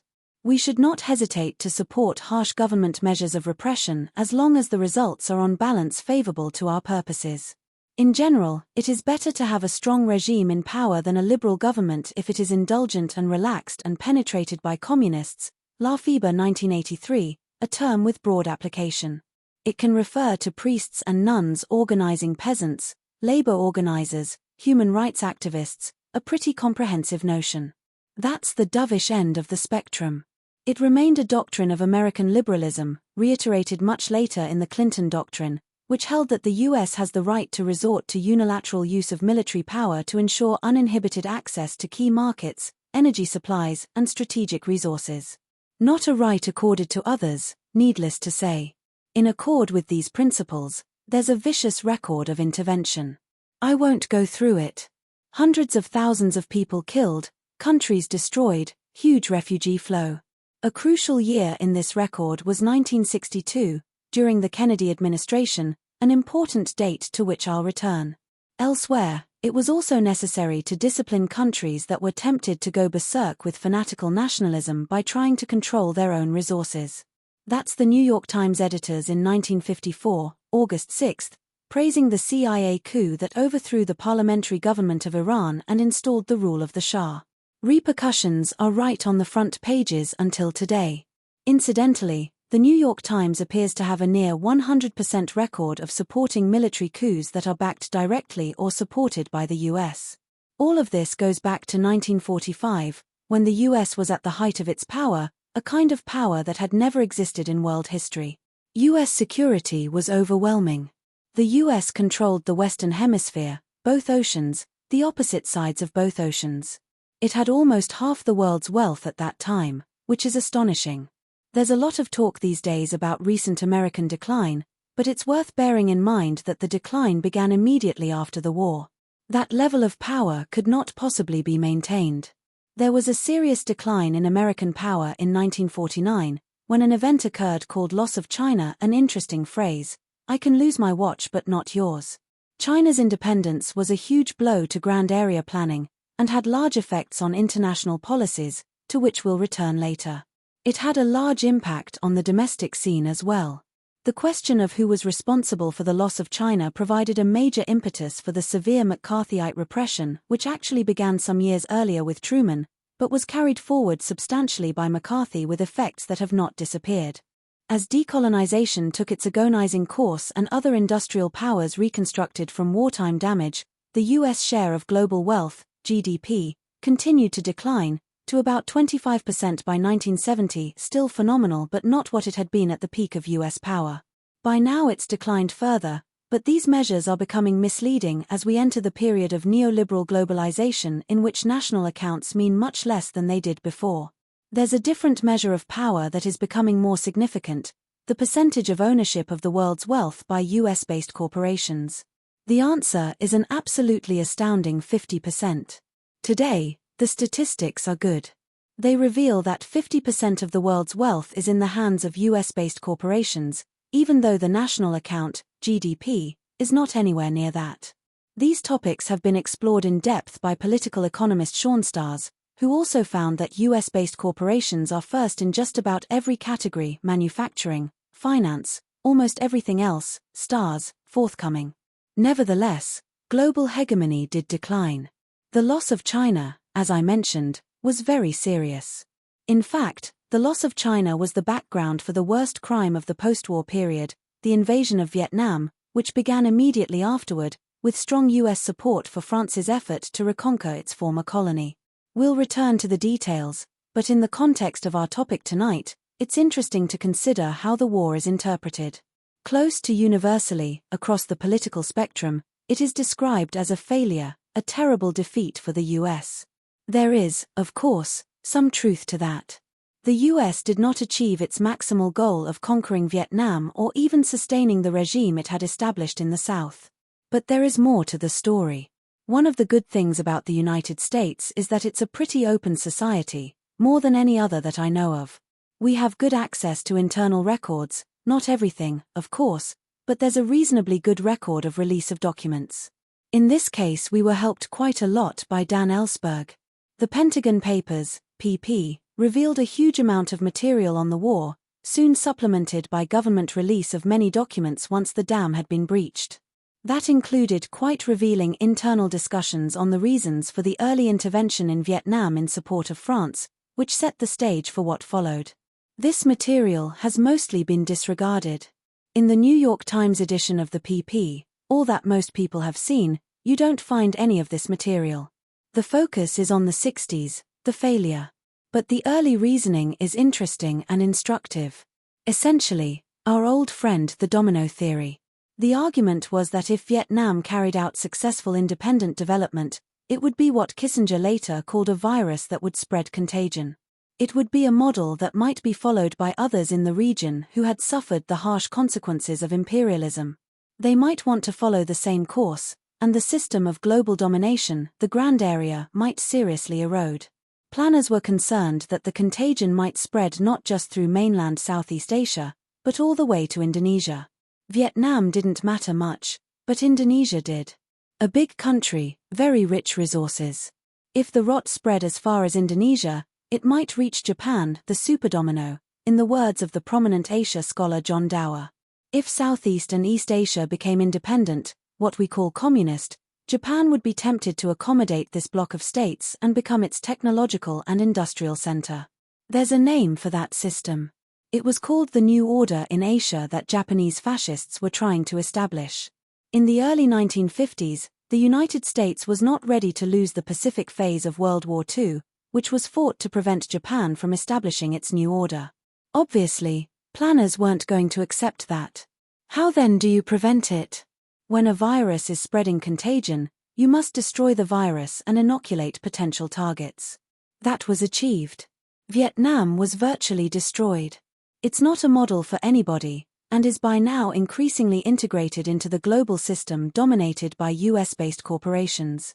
In the surrounding countries, harsh, brutal military dictatorships were established, preventing contagion. Indonesia was the most important domino. The contagion was blocked in Indonesia in 1965 by an unusually brutal US-backed military coup that killed hundreds of thousands of people and totally suppressed all dissent. The main political parties were wiped out. The country has yet to recover, even to discover what happened, all effectively concealed. It was not concealed in the West, which could scarcely contain its euphoria about the staggering mass slaughter that was a gleam of light in Asia, New York Times, a boiling bloodbath that provided new hope for the region, the news weeklies. The domino didn't fall, in fact, was incorporated fully within the US-dominated liberal world order, open to exploitation. US support continued right through the brutal repression and major war crimes. In 1975, Henry Kissinger gave the ruling generals a green light to invade East Timor, where they went on to carry out what appears to be the worst slaughter in per capita terms since Hitler's genocide, always with firm and decisive US support. And admiration. When the dictator, General Suharto, was invited to Washington in 2005, the Clinton administration welcomed him as our kind of guy. In later years, McGeorge Bundy, former national security advisor under Kennedy and Johnson, reflected that it might have been a good idea to call off the Vietnam War in 1965, when the gleam of light shone and the US had achieved its main goals. No pernicious models, no contagion, Indonesia was rescued, Japan was in our pocket. Was the Vietnam War a failure, a terrible defeat? True, the US didn't achieve its maximal goal of turning Vietnam into something like the Philippines, a kind of neo-colony, but it did achieve the major goal. The dominoes didn't fall. As I mentioned last week, it's standard in commentary on international affairs to ridicule the domino theory because the dominoes didn't fall as feared. In other words, the remedy was successful. The virus was extirpated, the potential victims inoculated. But as I mentioned, though ridiculed, the domino theory is never abandoned. It's quite rational and has substantial empirical support. The loss of China was also part of the background for NSC 68 in 1950, excerpts posted for reading this week. The document is widely and correctly recognized as a document of great significance, setting an enduring policy framework. Apart from its substance, the rhetoric is highly illuminating. Remember that this is an internal document, not for the public, not even for most of Congress, only declassified many years later. The rhetoric is like a fairy tale. On one side there is ultimate evil, on the other, absolute perfection. Each of the antagonists has an essential nature that defines it. The document contrasts the fundamental design of the Kremlin with the fundamental purpose of the US. The implacable purpose of the slave state is to eliminate the challenge of freedom, excerpts from NSC 68, 1950, everywhere. The compulsion of the Kremlin demands total power over all men in the slave state itself and absolute authority over the rest of the world. The force of evil is inescapably militant, so that no accommodation or peaceful settlement is even thinkable. In contrast, the fundamental purpose of the United States is to assure the integrity and vitality of our free society, which is founded upon the dignity and worth of the individual, excerpts from NSC 68, 1950, this at a time of rampant racism, even lynching, federal laws imposing segregation in public housing, and laws against miscegenation so extreme that the Nazis, who took US laws as their model, refused to go anywhere near as far as the US. And right at the peak of McCarthyism and anti-communist hysteria, our free society is marked by marvelous diversity, deep tolerance, lawfulness, a commitment to create and maintain an environment in which every individual has the opportunity to realize his creative powers. It does not fear, it welcomes diversity, and derives its strength from its hospitality even to antipathetic ideas. The system of values which animates our society includes the principles of freedom, tolerance, the importance of the individual and the supremacy of reason over will, excerpts from NSC 68, 1950.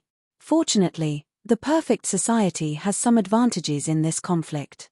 The essential tolerance of our world outlook, our generous and constructive impulses, and the absence of covetousness in our international relations are assets of potentially enormous influence, particularly among those who have been lucky enough to experience these qualities at first hand, as in Latin America, which has benefited from our long-continuing endeavors to create and now develop the Inter-American System, excerpts from NSC 68, 1950.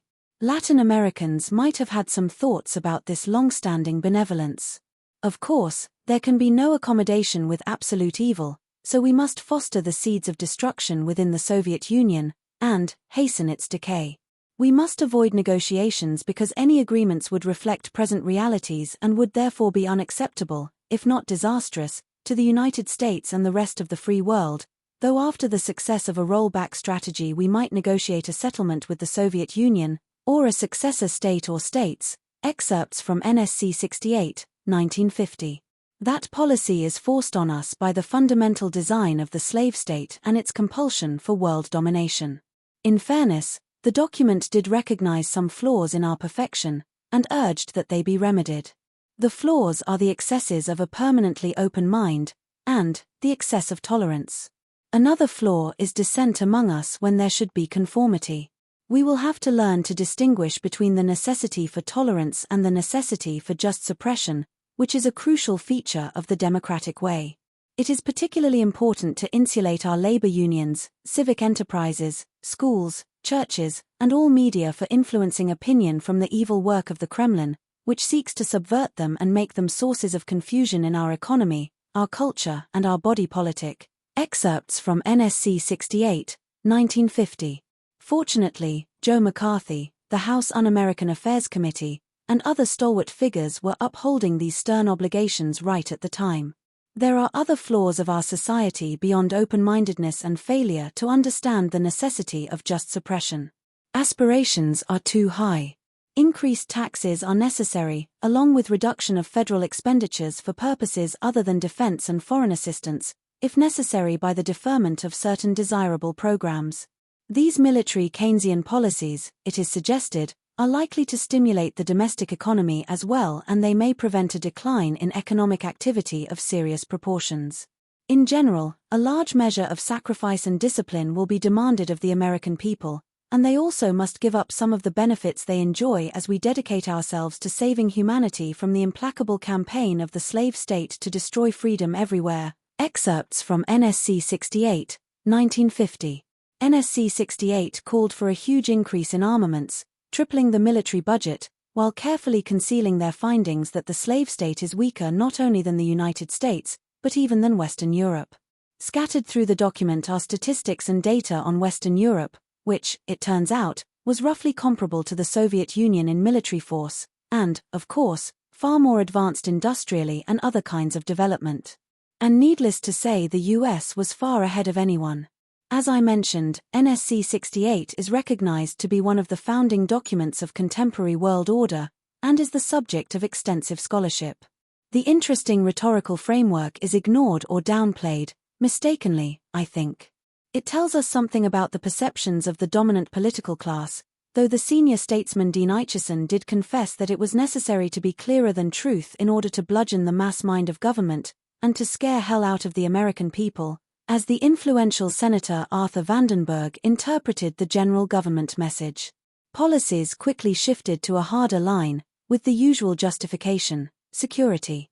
Security is a very interesting concept, rather like defense. So what is security?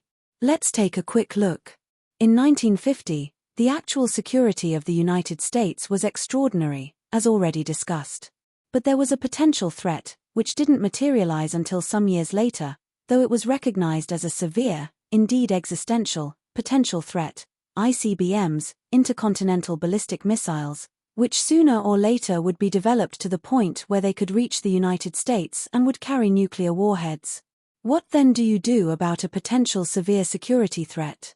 Well, one possibility would be negotiations to ban the development of such weapons, thereby maximizing security. That didn't happen, and it's interesting to see why.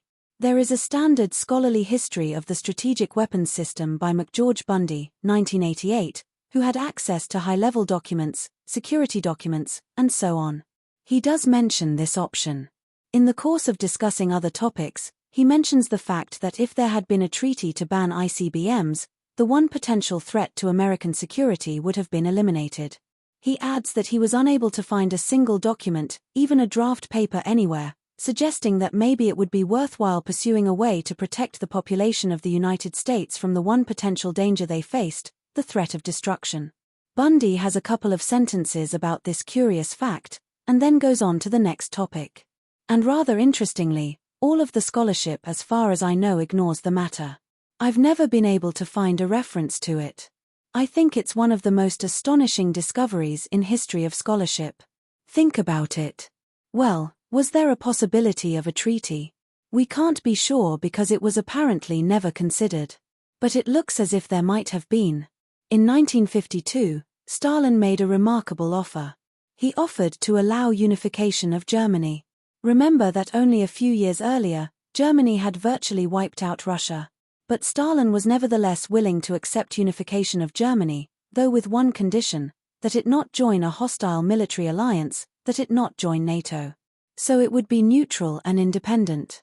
There was talk about the prospect of elections, which, of course, the communists would lose. I know of only one American scholar who paid attention to Stalin's offer, the respected analyst James Warburg, in his important book Germany, Key to Peace, where he urged that the prospects be pursued. He was ignored or ridiculed. Anyone who ever mentioned it later, there were very few. I, incidentally, was one, was ridiculed as well. How could Stalin ever have meant anything like this? There was, of course, a way to find out, but it was never considered: take up the offer. If anything had come of it, the world would have been a much better place. Russian archives have since come out. And it turns out that the offer may have been pretty serious. One of the most respected Cold War historians, Melvin Leffler, writes in Foreign Affairs, July 1996, that scholars who studied released Soviet archives were surprised to discover that Lavrenti Beria, the sinister, brutal head of the secret police, proposed, that the Kremlin offer the West a deal on the unification and neutralization of Germany, agreeing to sacrifice the East German communist regime to reduce East-West tensions and improve internal political and economic conditions in Russia. Opportunities that were squandered in favor of securing German participation in NATO, of course, a major threat to Russia. Well, we don't know if it could have happened, but what we do know is that the security of the population of the United States seems not to have been a consideration, even a marginal consideration. That's called concern for security, and it's pretty typical. I'll have to skip some revealing illustrations because it's getting too late, but the topic is too important to ignore completely. After Stalin's death, Khrushchev came along. He understood that Russia couldn't compete with the United States economically, it was inconceivable. So he wanted to cut back military spending on both sides. This is the Kennedy years. As to the reception of his offer, I'll quote Kenneth Walsh, one of the leading international relations scholars. The Kennedy administration, he writes in P.S. Political Science and Politics, December 1991, undertook the largest strategic and conventional peacetime military buildup the world has yet seen, even as Khrushchev was trying at once to carry through a major reduction in the conventional forces and to follow a strategy of minimum deterrence, and we did so even though the balance of strategic weapons greatly favored the United States. Once again, Kennedy's decision harmed security, but enhanced state power. That's a consistent pattern. It was soon learned how seriously the security of the population was endangered by Kennedy's reaction to Khrushchev's offer. In October 1962, the month that Kennedy's associate historian Arthur Schlesinger called, rightly, the most dangerous moment in history, the Cuban Missile Crisis. The facts are harrowing. The United States raised military preparedness to DEFCON 2. There's a series of stages of military preparedness starting with 5 up and going to 1. This is the only time DEFCON 2 has ever been imposed. DEFCON 1 means send off the missiles, we're all finished. So it was up to DEFCON 2, right before the end. The Joint Chiefs wanted to invade Cuba. Kennedy contemplated invasion. If there had been an invasion of Cuba, we'd probably all be dead. The US didn't know it, but the Russians had tactical nuclear weapons in Cuba to try to defend against a US invasion. And if there had been an invasion, they would have been used. The US invasion force would have been wiped out, a lot of the southeastern United States would have been wiped out, we would then have bombed Moscow, and it's all over. So it was that close. In fact, how close it was is just mind-boggling. There was a point at the peak of the crisis when US destroyers were dropping depth charges on Soviet submarines right outside the so-called quarantine area. These were old submarines, designed for the North Atlantic, not the Caribbean. We now have extensive records about what happened. Inside the submarines, the temperature was rising to 140 degrees. CO2 levels were at such a level that crewmen were fainting, falling down, close to death. Depth charges were falling near the submarines. They had no communication with anyone, they didn't know what was going on. The US didn't know it at the time, but the Russian subs had torpedoes that were nuclear-tipped. One of the commanders decided that look, we're at war, a major war is going on. Let's defend our dignity, and instead of just being murdered down here, let's fire the torpedoes. Had he done so, it very likely would have triggered escalation leading to major nuclear war. In order to fire the torpedoes, he needed the approval of 2 subordinate officers. One of them approved, the second, Vasily Arkhipov, did not. He decided that it wouldn't have been legal to fire the torpedoes. So he refused. They didn't fire them. That's how close we were to possible terminal destruction. If Arkhipov had been on one of the other submarines, that would have been the end. It's one of the worst cases in the record, and there are all too many others. We have since learned that President Eisenhower had subdelegated authority to use nuclear weapons to commanders. That continues with subsequent administrations. You can read about this in a very important book that just came out, Daniel Ellsberg's Doomsday Machine. The book provides detailed information about this from the inside. We've also learned, from memoirs, that American pilots who were in the air, flying the Chrome Dome missions, assumed that they had authority to use nuclear weapons in extreme circumstances.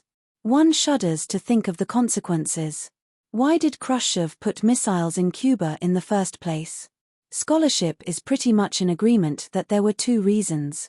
One was to try to compensate for Soviet backwardness at the military level after Kennedy had rejected Khrushchev's offer of mutual reductions and had instead carried out a huge military buildup, though the US was already far ahead. That was one. The other was a matter of timing. Kennedy was carrying out a serious terrorist war against Cuba. The goal, as Arthur Schlesinger puts it in his biography of Robert Kennedy, was to bring the terrors of the earth to Cuba. The terrorist campaign was the responsibility of Robert Kennedy, his top priority. He informed the CIA that the Cuban problem carries the top priority in the United States government, all else is secondary, no time, no effort, or manpower is to be spared in the effort to overthrow the Castro regime. One component of the effort was a terrorist program called Operation Mongoose. It had a timetable leading to open revolt and overthrow of the communist regime. On August 23, President Kennedy issued National Security Memorandum No. 181, a directive to engineer an internal revolt that would be followed by U.S. military intervention, after terrorism and subversion had laid the basis. October 1962 was when the missiles were sent to Cuba. Meanwhile, terrorist attacks continued, speedboat attacks on Cuban seaside hotels where Soviet military technicians were congregating, killing many Russians and Cubans, attacks on British and Cuban cargo ships, contamination of sugar shipments. Lots of other atrocities and sabotage. When this brutal campaign is discussed in U.S. commentary, it's almost always dismissed as silly CIA shenanigans, like plans to make Castro's beard fall out. It was far more severe than that. Dan Ellsberg was then on the inside, close to the center of analysis and planning. He's reviewed the Cuban Missile Crisis in extensive detail in his recent book.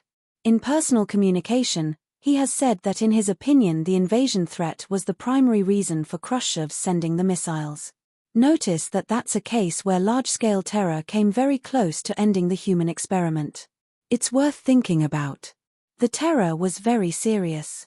The first book that explores the effect on the victims recently appeared. By a Canadian scholar, Keith Bolander, Voices from the Other Side, An Oral History of Terrorism. There is still more, which was suspected but recently became known. Turns out that right at the peak of the missile crisis, late October 1962, the US was carrying out high-altitude nuclear explosions in order to test some ideas about a defense shield. These were, of course, detected by the Russians, who carried out high-altitude tests in response, which were detected by the Americans. Either side could have easily assumed that it's an attack. Luckily, we escaped. By luck. Again, the security of the population is scarcely even a concern. Well, the crisis did end with Khrushchev backing down. Just how is an important story that I'll skip. But it's all worth close attention. It's getting late, so I won't go through other cases.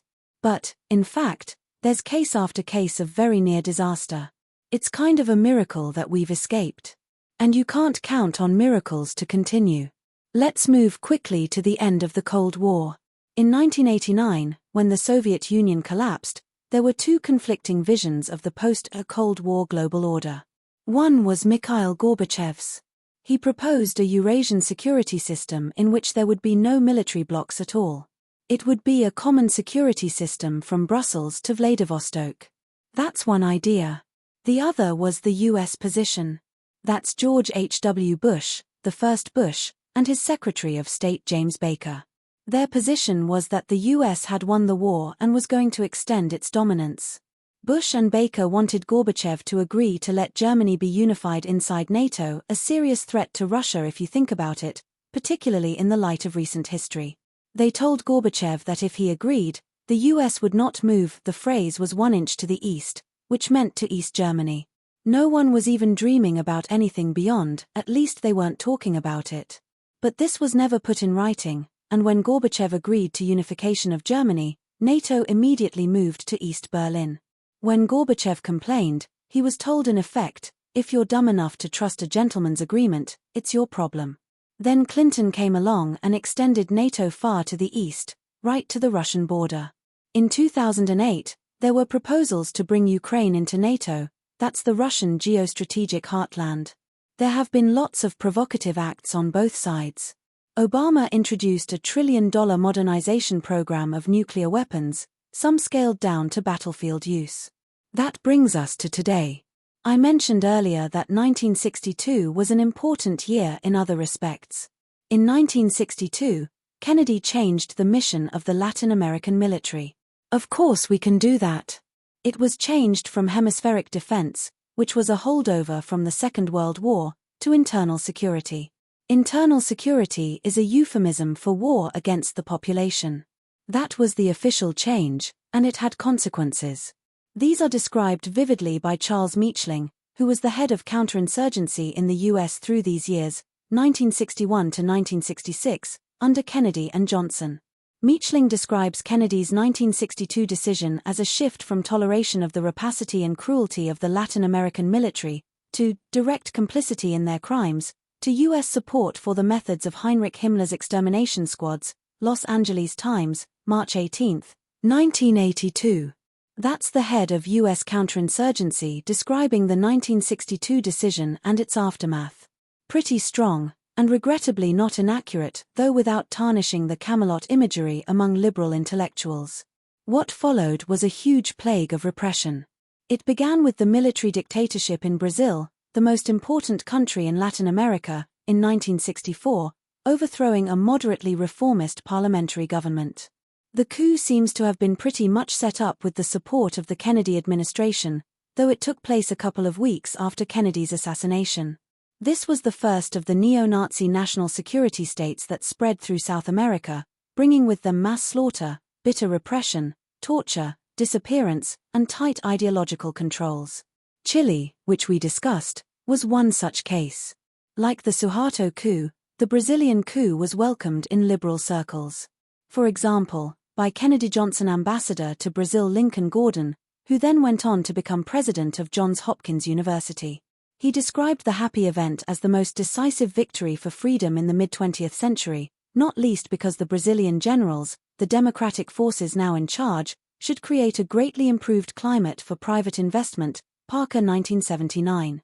The plague then swept through the hemisphere. We won't run through it, merely noting here how little changes over the years. Thus, Gordon's celebration of the destruction of Brazilian democracy by the military dictatorship was echoed by Obama's ambassador to Honduras Hugo Lorenz, who praised the elections held under military rule as a great celebration of democracy, isolating the U.S. once again from Latin America and most of the rest of the world, which, unlike Obama-Clinton, refused to welcome the overthrow of Honduran democracy and the expulsion of the elected president, and to endorse the elections that restored the bitter rule of the Honduran oligarchy and military. The US-backed plague reached Central America in the Reagan years, with massive state terror, hideous torture, every imaginable kind of horror. The US was overwhelmingly the agent of violence. The US was even condemned by the World Court for unlawful use of force aka international terrorism and ordered to pay substantial reparations to Nicaragua and to call off its terrorist war. Of course, that was disregarded, and the terror was escalated. The World Court was dismissed by the New York Times as a hostile forum, so we don't have to pay any attention to it. A few years earlier the same court was lauded as a noble institution when it ruled in favor of the US in a case involving Iran. It all continues right to the present. I mentioned one case, Honduras. Well, that's our little region over here. As discussed earlier, the decade of the 1980s was framed by the assassination of Archbishop Romero at the beginning of the decade and the assassination of 6 leading Latin American intellectuals, Jesuit priests, in November 1989, shortly after the fall of the Berlin Wall. In fact, throughout the post-1962 period there were many religious martyrs. That had to do with another significant event of 1962. Pope John XXIII called Vatican II, the second major Vatican conference. Its theme was to return the Catholic Church to the basic message of the Gospels, which had largely been forgotten ever since Roman Emperor Constantine, in the 4th century, adopted Christianity as the state religion and converted Christianity from the persecuted church to a persecuting church, In the words of the distinguished theologian Hans Kung in his History of Christianity, Vatican II, he continued, ushered in a new era in the history of the Catholic Church, restoring the teachings of the Gospels, Kung 2001. The message of Vatican II was taken up by Latin American bishops, who adopted the preferential option for the poor. Priests, nuns, and laypersons brought the radical pacifist message of the Gospels to the poor, helping them organize to ameliorate their bitter fate in the domains of U.S. power, to take affairs into their own hands, and to be ruled by countrymen like ourselves who know the people's sores. The founding ideas are called liberation theology. That, of course, is the kind of heresy that has to be stamped out without mercy or delay. The United States and its local clients launched a war against the Church. That's why there are so many religious martyrs. And they're proud of it. There is a famous branch of the Pentagon called the School of the Americas, since renamed, when the exploits of its graduates became too well known. The School of the Americas trained Latin American killers and torturers, including many of the worst ones. It advertises itself differently, of course, with talking points, which are presented to the public to show how wonderful the work of the school is. One of the talking points is that the liberation theology that was initiated at Vatican II was defeated with the assistance of the U.S. Army, which trained those who brought victory in the war against the Church. Thanks for tuning in to the Learner's Library. Please like, comment, subscribe, and share.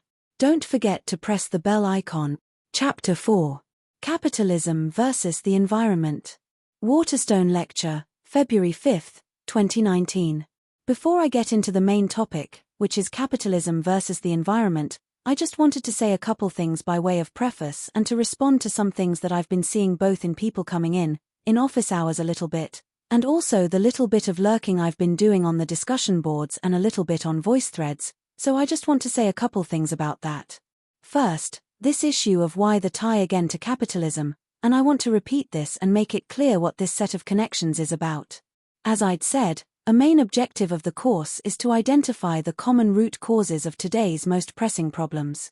That's instrumental to something else, and the something else is to demonstrate the ways in which these problems are necessarily related to each other, and then, in order to be able to see the basis for solidarity and unified, rather than divided, political cohesion and action.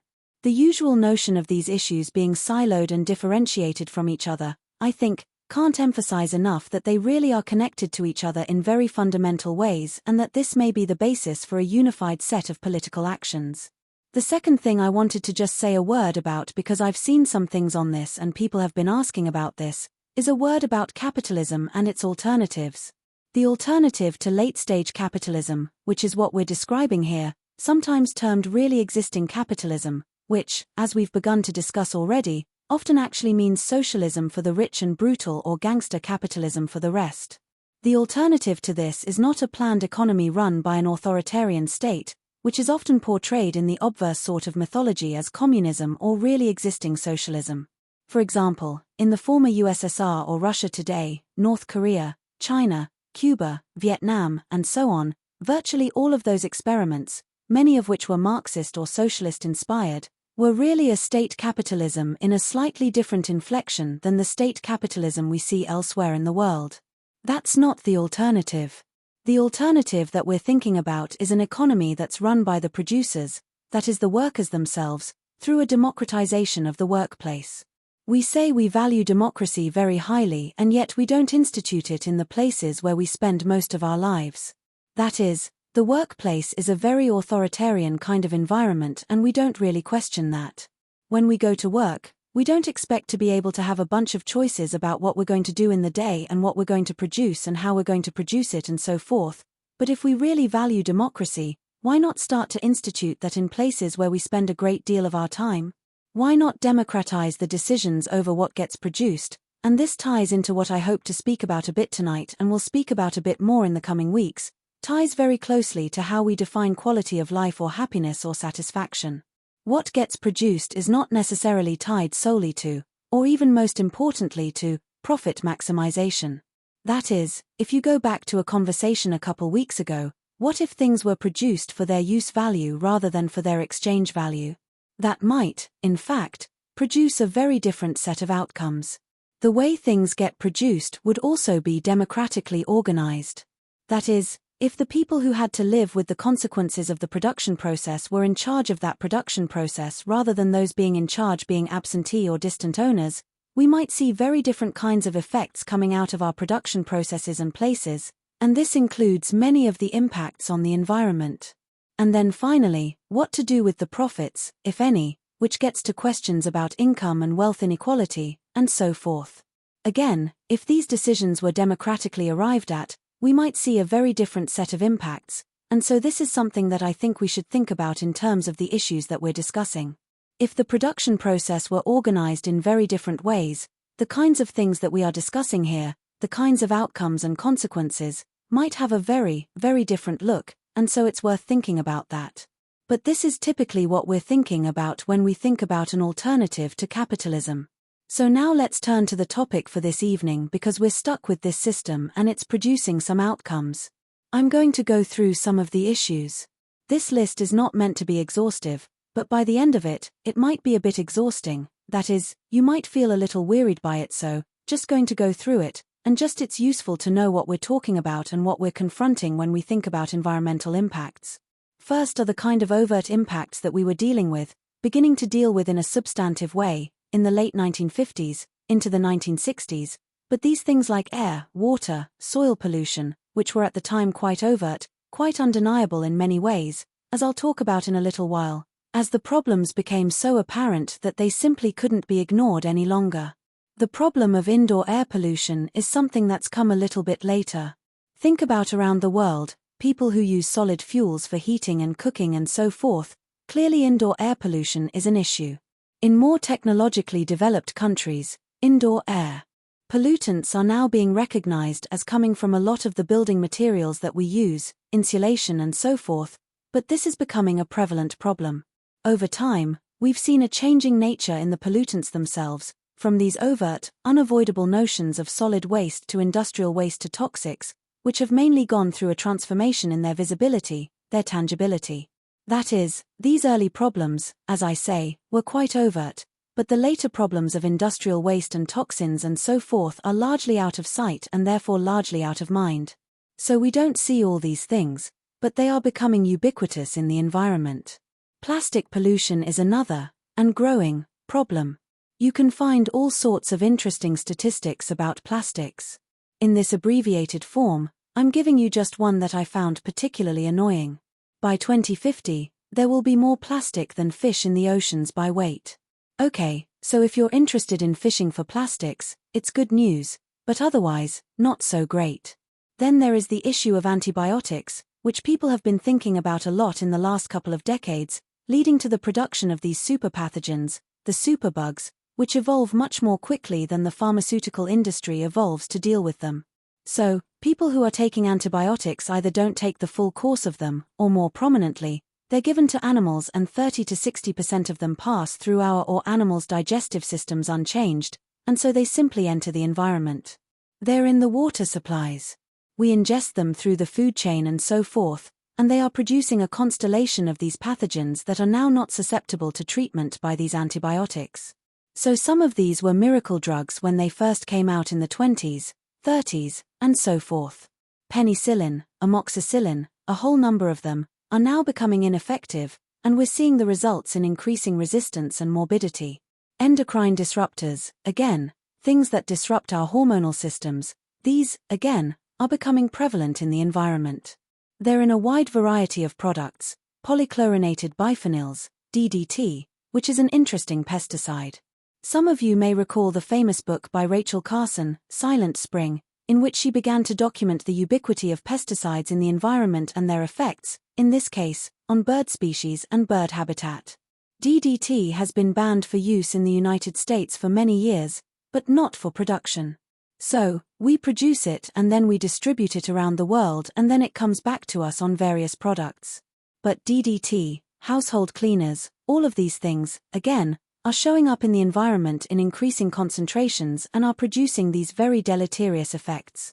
Ozone depletion, which a lot of people get mixed up with climate change or climate disruption. But the ozone hole is a different problem. The ozone layer is very important in keeping out UV radiation. If the ozone hole persists and widens, we see an immediate, concomitant rise in skin cancers, melanomas, and so forth. We thought we had a handle on ozone depletion to a great extent in the 1980s with the Montreal Protocol, which actually outlawed some of the products that were affecting the ozone hole like chlorofluorocarbons and other things that were in propellants. Now, we've backtracked from that international agreement a bit. At least we had some sort of model for thinking about how to deal with this kind of international problem, the ozone depletion. I'll come back to this in a little bit. Nuclear waste is another major issue, which I will talk about to some extent in a few minutes.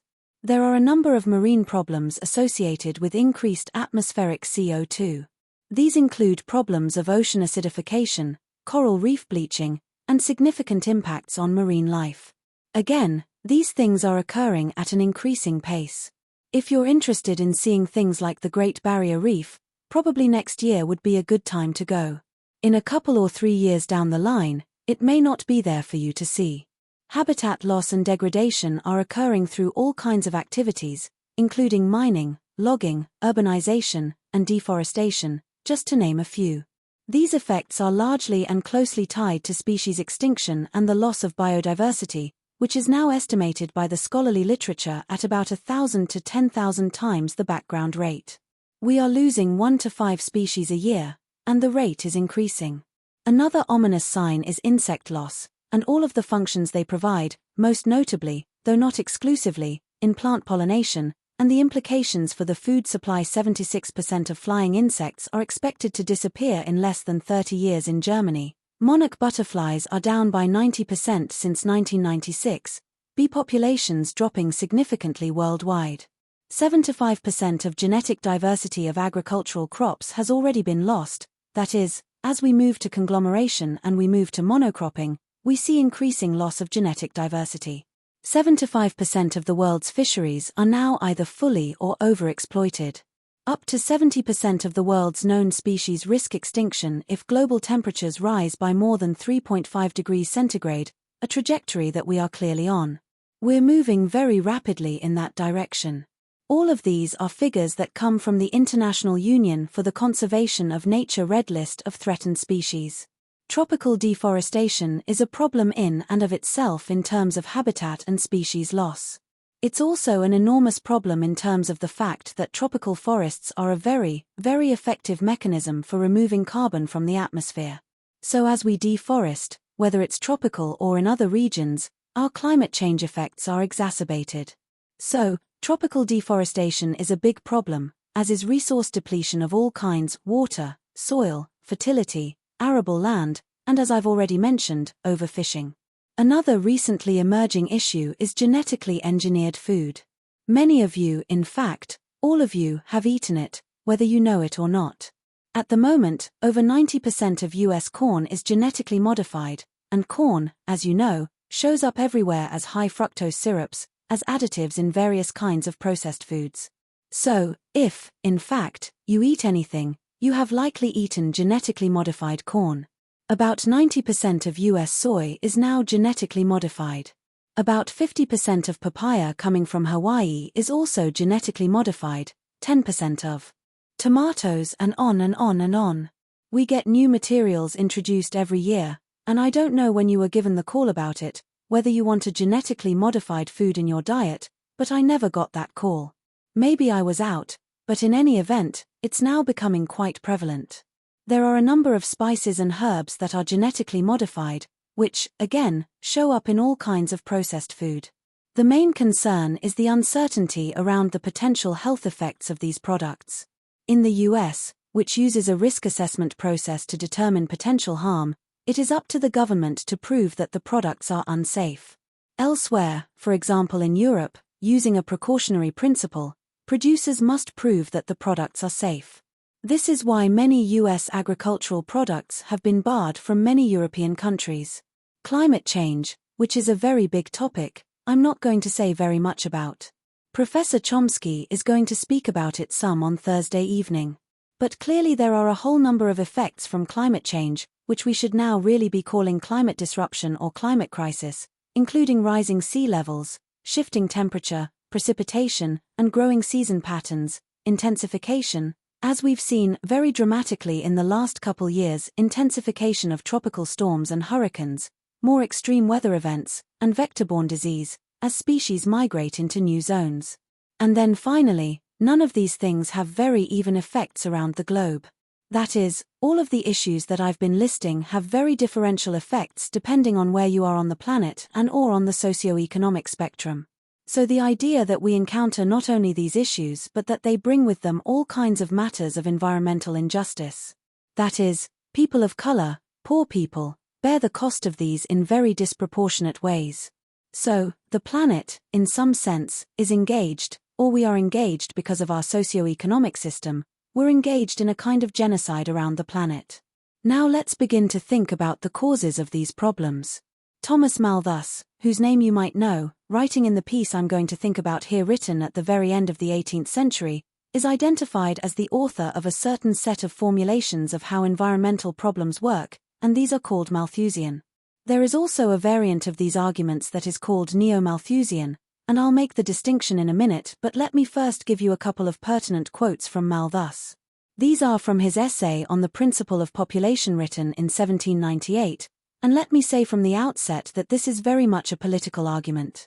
Malthus is writing very much in opposition to the poor laws of England, and is trying to create a rationale for the elimination of the poor laws, the welfare system of the time. So, he makes this comment: the laboring poor, to use a vulgar expression, seem always to live from hand to mouth. I've never quite figured out which the vulgar expression refers to, the laboring poor or living hand to mouth, but in any event, he probably meant both. Their present wants employ their whole attention and they seldom think of the future. Even when they have an opportunity of saving, they seldom exercise it, but all that is beyond their present necessities goes, generally speaking, to the alehouse. The poor laws of England may therefore be said to diminish both the power and will to save among the common people and thus to weaken one of the strongest incentives to sobriety and industry and consequently to happiness. Providing welfare to the poor only leads them to increase their numbers, and then the demands of a part of society that cannot in general be considered as the most valuable part diminishes the shares that would otherwise belong to more industrious and worthy members.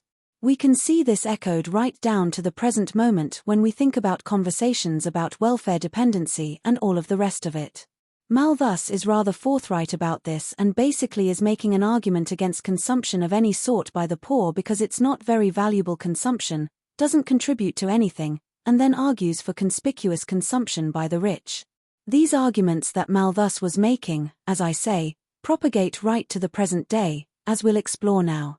Malthus frames environment and resource problems as the result of increasing population, which grows at a geometric rate because the poor can't control themselves. They will simply procreate without restraint. And this growth bumps up against scarce resources, which unfortunately, only grow at an arithmetic rate.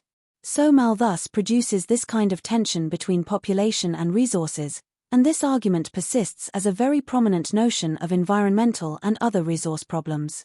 As an example of this persistence, I'm going to talk about a couple of essays by someone whose name you might know, Garrett Hardin. He wrote a number of other things. Just before he published his very famous essay on the tragedy of the commons, his prior major contribution had been an essay on eugenics, in which he asks why in the world we should not really control the less desirable segments of the population and foster those that are more contributory. Shortly thereafter, he wrote The Tragedy of the Commons. The reason I raise this, in part, is because the basic argument is still very prevalent, in fact, in many quarters is still the dominant argument, but also it's one of the most anthologized essays ever written on these topics. It's appeared in some 115 other volumes. So, it's been picked up repeatedly because it's a kind of argument that resonates with a certain kind of mindset. In the essay, Hardin issues this kind of parable that he based on another article that was written in the 1830s. If, in fact, there is a common piece of arable land or a common piece of grazing land, it is in everyone's self-interest to graze as many animals on that as they can. This, thereby, produces what he calls the tragedy of the commons. That is, if everyone does this, acting in their own self-interest, as he conceives it, the commons will disappear. That's the tragedy of it. There are many problems with this argument. First of all, What Hardin is talking about is not a commons. He's talking about what we might more properly think of as open access resources. A commons is in fact an institutional arrangement that is built on respectful cooperation.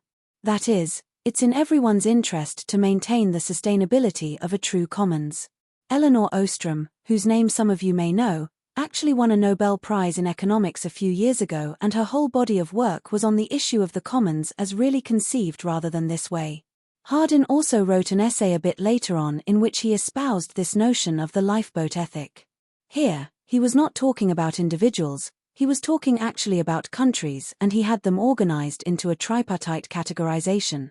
At the top were those countries that were really making it, and well developed and so forth. In the middle were sort of triage countries that might make it with a bit of aid, and at the bottom were those countries that definitely couldn't make it. The analogy is that the planet is the lifeboat. Some countries we shouldn't provide any aid to because they're going to sink the whole lifeboat for all of us. So, a really humane guy. In addition to the misconception of a commons, the idea of the tragedy of the commons and this whole notion of a Malthusian argument where population inevitably and solely bumps up and creates a stress against resources is also deficient in other ways. These are connected to several other notions that I just want to spend a minute on. First is the notion of overpopulation, which is a very popular way of thinking about where environmental problems come from. There are just too many people. If there weren't so many people, everything would be fine. But the question of overpopulation is a very problematic formulation. First of all, when we think about who's too many, I'm sure it's not me, and I'm fairly sure you think it's not you. And that only then leaves them. Some undefined them are the problem. They, them, those are not my pronouns. They, them, that's them, but overpopulation is often characterized as the problem. It's based, again, on a fallacious kind of understanding. It's based on this notion of carrying capacity, which is an idea that comes from evolutionary biology. It's an idea that is tied to predator-prey relationships, which operate around a kind of homeostatic mean. That is, when the population of the prey goes up, the population of the predators goes up, there's more for them to eat. But as they then begin to consume the prey population, the predator population also goes down. So there's this kind of regression to a mean, and that mean is the average carrying capacity for a particular territory. But this idea that there's a carrying capacity or natural limits for human populations eliminates the whole role of the way we make choices about what we need and how to satisfy those needs. In a predator-prey relationship, there's not a lot of choice going on. That is, this is a purely instinctual set of relationships. For humans, however, that's not the way we necessarily have to define the relationship between how many of us there are and how many resources there might be to satisfy whatever we think we might need. This Malthusian argument is also tied to the issue of scarcity, which, as I'm hoping we're beginning to illustrate, capitalism inverts. That is, under capitalism, things that ought to be abundant are made artificially scarce. You can think about things like healthcare. You can think about things like pharmaceuticals, which cost pennies to make, basically, and yet under a capitalist system, those things become scarce and unavailable to many people. While on the other hand, things that ought to be scarce and be preserved, like natural resources and the one planet that we have, are thought of as infinitely abundant. So this is what I mean by capitalism inverts this notion of scarcity. Okay, as I began to say, this whole formulation, that is, that simply juxtaposes population against resources, is a formulation that leaves out this essential issue of human choice. This way of seeing the problem also gives us too few variables to work with to solve the problems. It only allows us to either lower population or increase resources in one way or another. By the way, that notion of increasing resources is the core of a kind of neo-Malthusian argument. But it leaves out these important issues of human choice, and a better framing of the issues than simply population versus resources is a relational one. Resources, as I said in the lecture a couple weeks ago, are not simply finite things, they are evolving things. Something that may be a resource at one place in time, may not be at another place in time and vice versa. In any event, a resource is a cultural, technical and economic appraisal of elements and processes in nature that can be applied to fulfill social objectives and goals through specific material practices, Harvey 1996. It is that latter part, This idea of the social objectives and goals that we have, that gives us a set of choices to make. How do we define what we need and how do we figure out how to satisfy those needs and wants? In contrast to the Malthusian formulation, asking these kinds of questions gives us a whole set of things to work with in terms of what constitutes resources and how needs and wants can be both defined and satisfied, including accounting for our impacts on the environment both short and long term. So now I'd like to turn to another take on what are the causes of environmental problems, in other words, capitalism as the underlying cause. Now, it's true that there are a number of people around the planet who do not operate directly under a capitalist system. But as I talked about the other day, the acts of militarism and the idea of accumulation through dispossession, or primitive accumulation, force people into a capitalist frame, whether they are directly exploited by it or not. I'll say something more about that in 1 second. But I'm posing capitalism as the underlying cause of environmental and resource problems. It has a need for constant accumulation and expanded accumulation. Driven by competition, decisions do not depend, and this is a quote from Marx, on the good or ill will of the individual. Free competition brings out the inherent laws of capitalist production in the shape of external coercive laws having power over every individual capitalist. Marx, Capital, Volume 1, 381. That is, as I think I said, Marx doesn't talk in Capital, Volume 1, about individuals, he talks about them in the role of either capitalist or worker. It's the compulsion of competition that drives this formulation. The only escape from it, as I mentioned the other day, is if, as a capitalist, one can secure a monopoly position. If your good or service is still desired, you can produce it and deliver it under conditions that you define. But otherwise, under competition, there is this drive for accumulation and expanded accumulation. Then this is again a quote from Marx. Only as personified capital is the capitalist respectable. As such, he shares with the miser the passion for wealth as wealth. But that which in the miser is mere idiosyncrasy is in the capitalist the effect of a social mechanism of which he is but one of the wheels.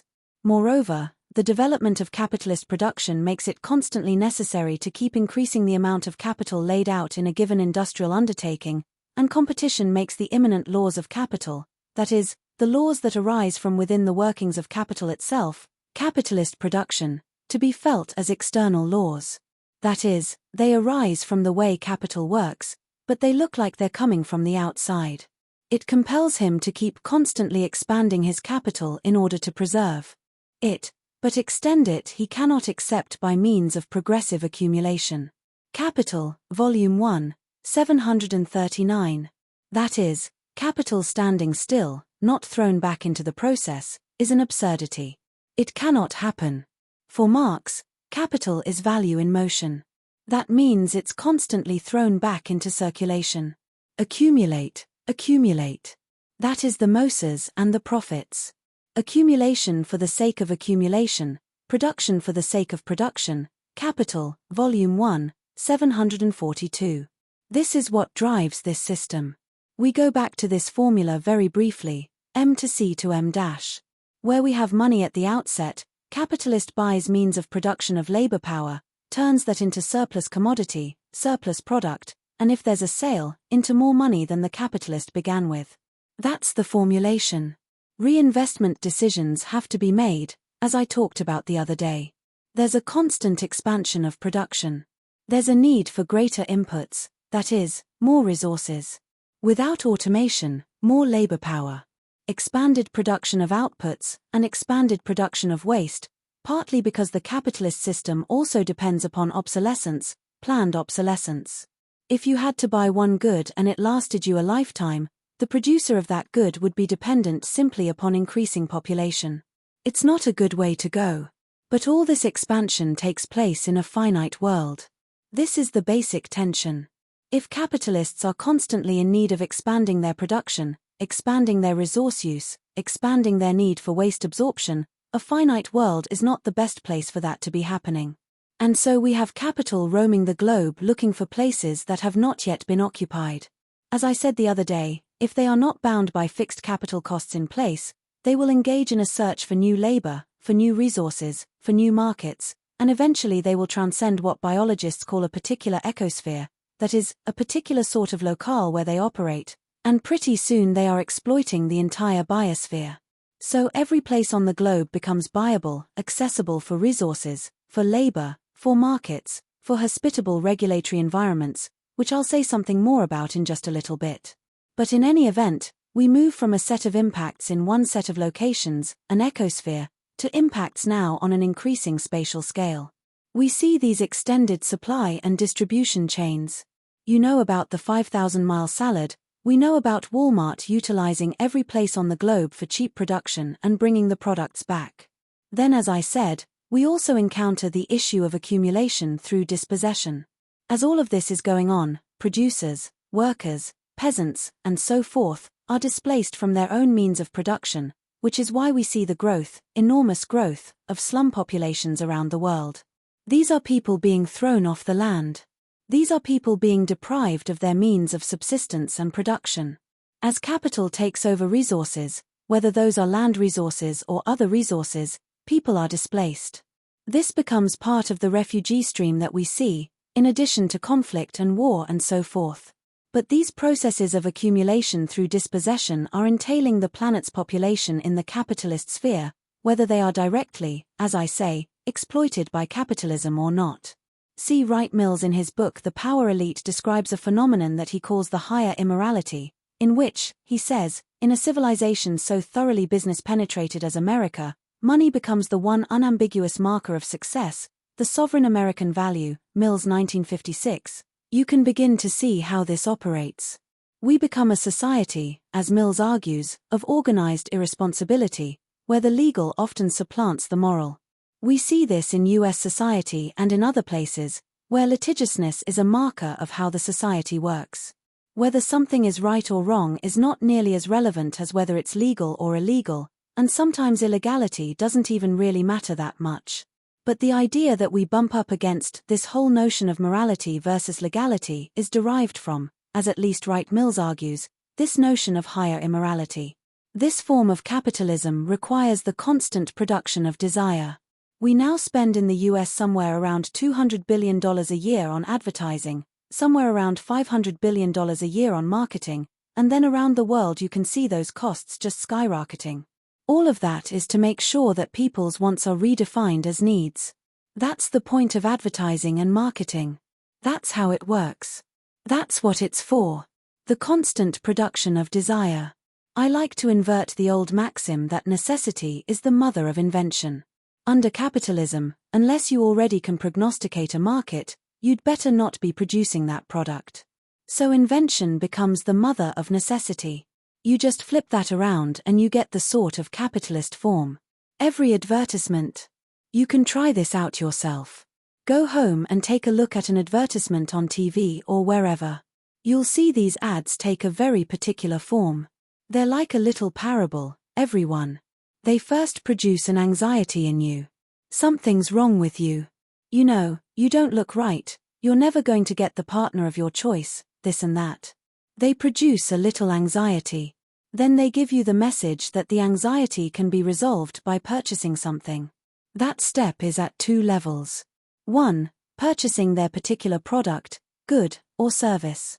But the idea also that problems can be very easily defined in these simple terms, and solved by the purchase of a product, a good, or a service. Every advertisement takes this form. It produces an anxiety. It tells you that the problem can be addressed by purchasing, and then it tells you what to purchase. Try this out. Take a look at a number of ads, and see if they don't work that way. For the last part of the formula to work, i.e., C to M-, there must be a sale.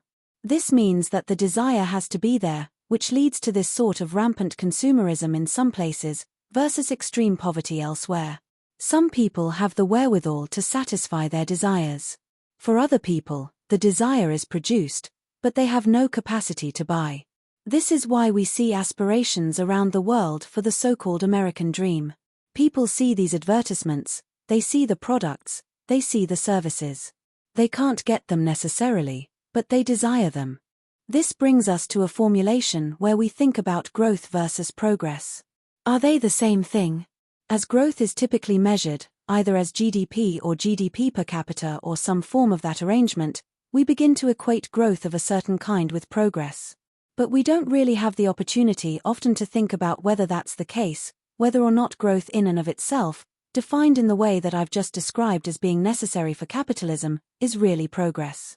I think this is very interestingly encapsulated in the 3 articles that you had to read for tonight, on growth versus degrowth.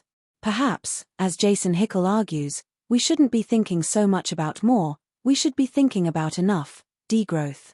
We're continually conditioned to think that only by continuing growth can we make progress. In fact, any move away from that immediately puts us in a mindset, oh, man, we're going back to the caves to sit and starve in the dark. That any move away from the current status quo of what constitutes quality of life, satisfaction, happiness, is a move backward.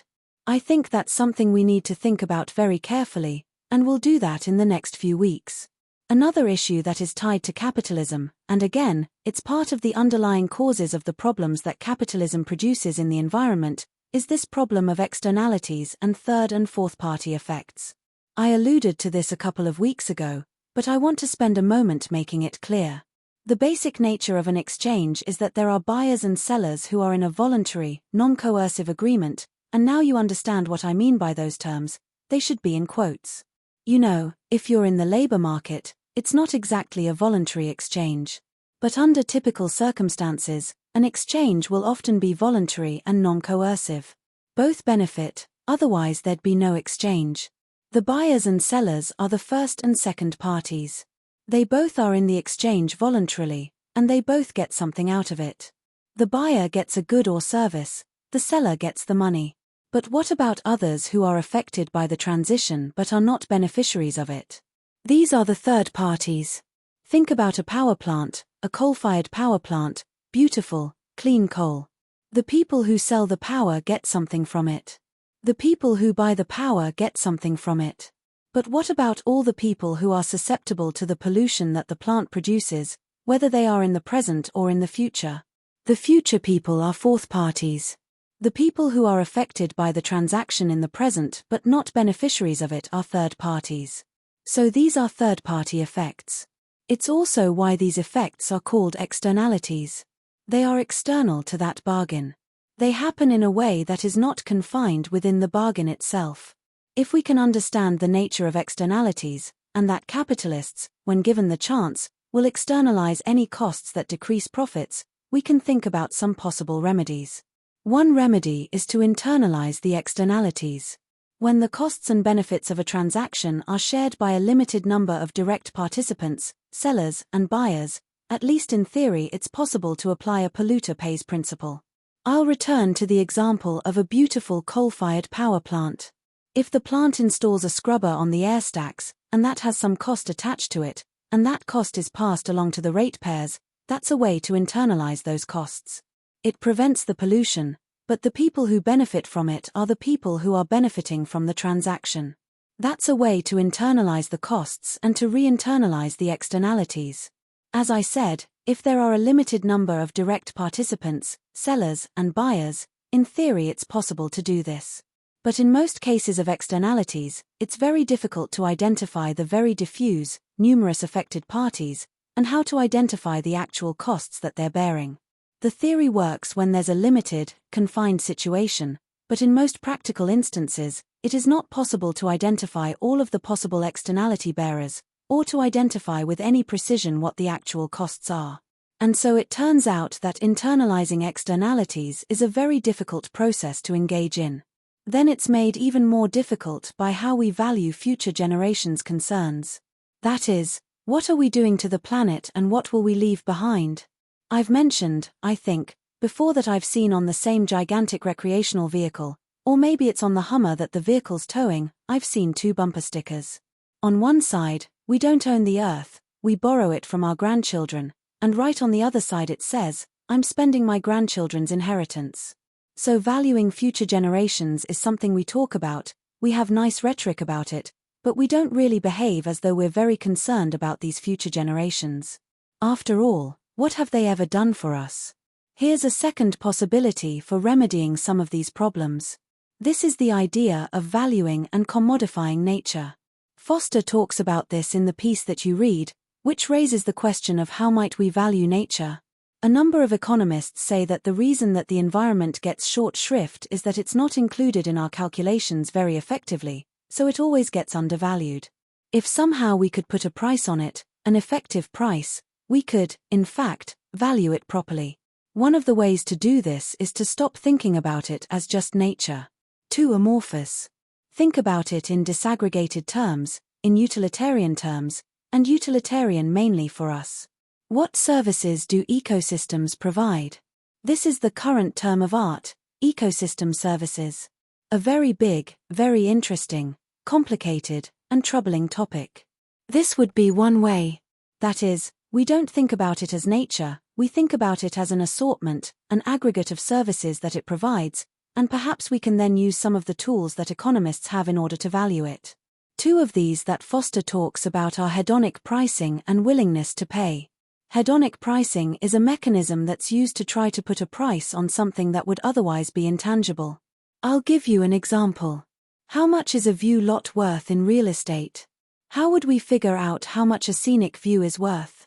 Well, you could in fact look at housing prices in a number of places, and you could compare very similar houses with and without a view, and you could see if there's a little extra bonus that's on the price of houses with a view, or houses in or not in a quiet neighborhood. You can do the same sort of thing. So you've got a mechanism that allows you to add a little bit of a payoff for this amenity that would otherwise be very difficult to price. Again, it's not precise, but it gives you some notion. That's hedonic pricing. That would be one way to do this. Another way to begin to put a price on nature is to think about willingness to pay. If you can identify the services that nature is providing, you could ask people what they'd be willing to pay for that service.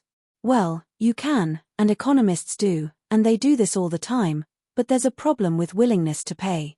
I mean, there are many problems with it, but one major problem is the question of how the person getting the question interprets the question. If you love this service, this ecosystem service, and you think that it might be taken away, you might then overvalue it in response to the question, what are you willing to pay? Well, I'd be willing to pay almost anything for that. Of course, unless you really do have to pay. But if you're just in a survey, a willingness to pay survey, and somebody asks you that question, then that's your mindset, that this is a service that might be taken away from me, but I value it. You might give a response one way. If, however, you think that there's a service that they're going to raise the price on once you give that answer, then you might undervalue it. So there's a real problem with willingness to pay studies, and it has to do very much with the way in which the respondent hears the question and where they are at. There's another problem with willingness to pay, which I'll talk about in 1 second, but it has to do with where you are in the economic hierarchy. The more crucial problem, however, with commodification of nature, no matter how the calculations are made, is the loss of the notion of intrinsic or inherent value or worth. That is, if we start to put everything into dollar terms, we lose something quite essential. This whole notion of valuing nature in the ways that I just described immediately assumes a utilitarian viewpoint, and it assumes an anthropocentric utilitarian viewpoint. That these things have to be useful, and they have to be useful for us. They can't have any value in and of themselves under this set of assumptions, and this is a problem. This is the much bigger problem, in my view. This is a contest, I think, that some of the large environmental organizations began to lose in the late 1960s and early 1970s as they began to engage with benefit-cost analysis, as it was coming into vogue. They won a few specific battles, but in winning those and capitulating to this discourse of commodification, they lost the bigger war. This is because the contest is also this problem of, as I'm saying, of economic reductionism, that everything has a price. You know this saying about economists, these are people who know the price of everything and the value of nothing, okay? There's also then the possibility, once you're in this utilitarian mode, or of nature as nothing but a collection of services, of infinite substitutability. That is, if we're really thinking about nature as a set of services, as the environment as a set of ecosystem services, then as long as we can derive those services somehow, that's fine. I put up 2 examples here. One is this article by Lawrence Tribe in the early 1970s in the Yale Law Review, Ways Not to Think About Plastic Trees, New Foundations for Environmental Law, Tribe 1974. He started the article off because he'd seen a piece in the Los Angeles Times that on one of the very major thoroughfares, the iconic palm trees in a street reconfiguration, there wasn't enough soil to support them, and other people were worried about the smog killing them, so perhaps it would be possible to just substitute plastic trees for the real thing. So LA did, in fact, put in a number of plastic palm trees. Basically, they fulfilled the same purpose. They give the look that you need, they provide a little bit of shade, pigeons can roost in them. But they don't have to be watered. They could just be dusted periodically, and that would be about it. The point Tribe was trying to make here is that much of environmental law and environmental policy was written with that kind of mindset. That is, infinite substitutability, that if you could, in fact, simply derive the services, you wouldn't need to worry about whether nature exists or is valuable in and of itself for other purposes than fulfilling human needs. The other piece up here, do we really need the Rockies, was a notion put forward by Armand Hammer, who was for many years the CEO of Occidental Petroleum. See Armand Hammer, oil shale down there, waiting to be tapped, New York Times, February 19, 1977. Occidental Petroleum, in the beginning of the 1950s, actually, but moving much more heavily into the 1960s, began to be very interested in shale oil. People at Occidental Petroleum had an idea that they could minimize the costs of oil shale extraction by detonating explosives underground and rubblizing the material in what they called an in situ shale extraction process. They would set off explosions.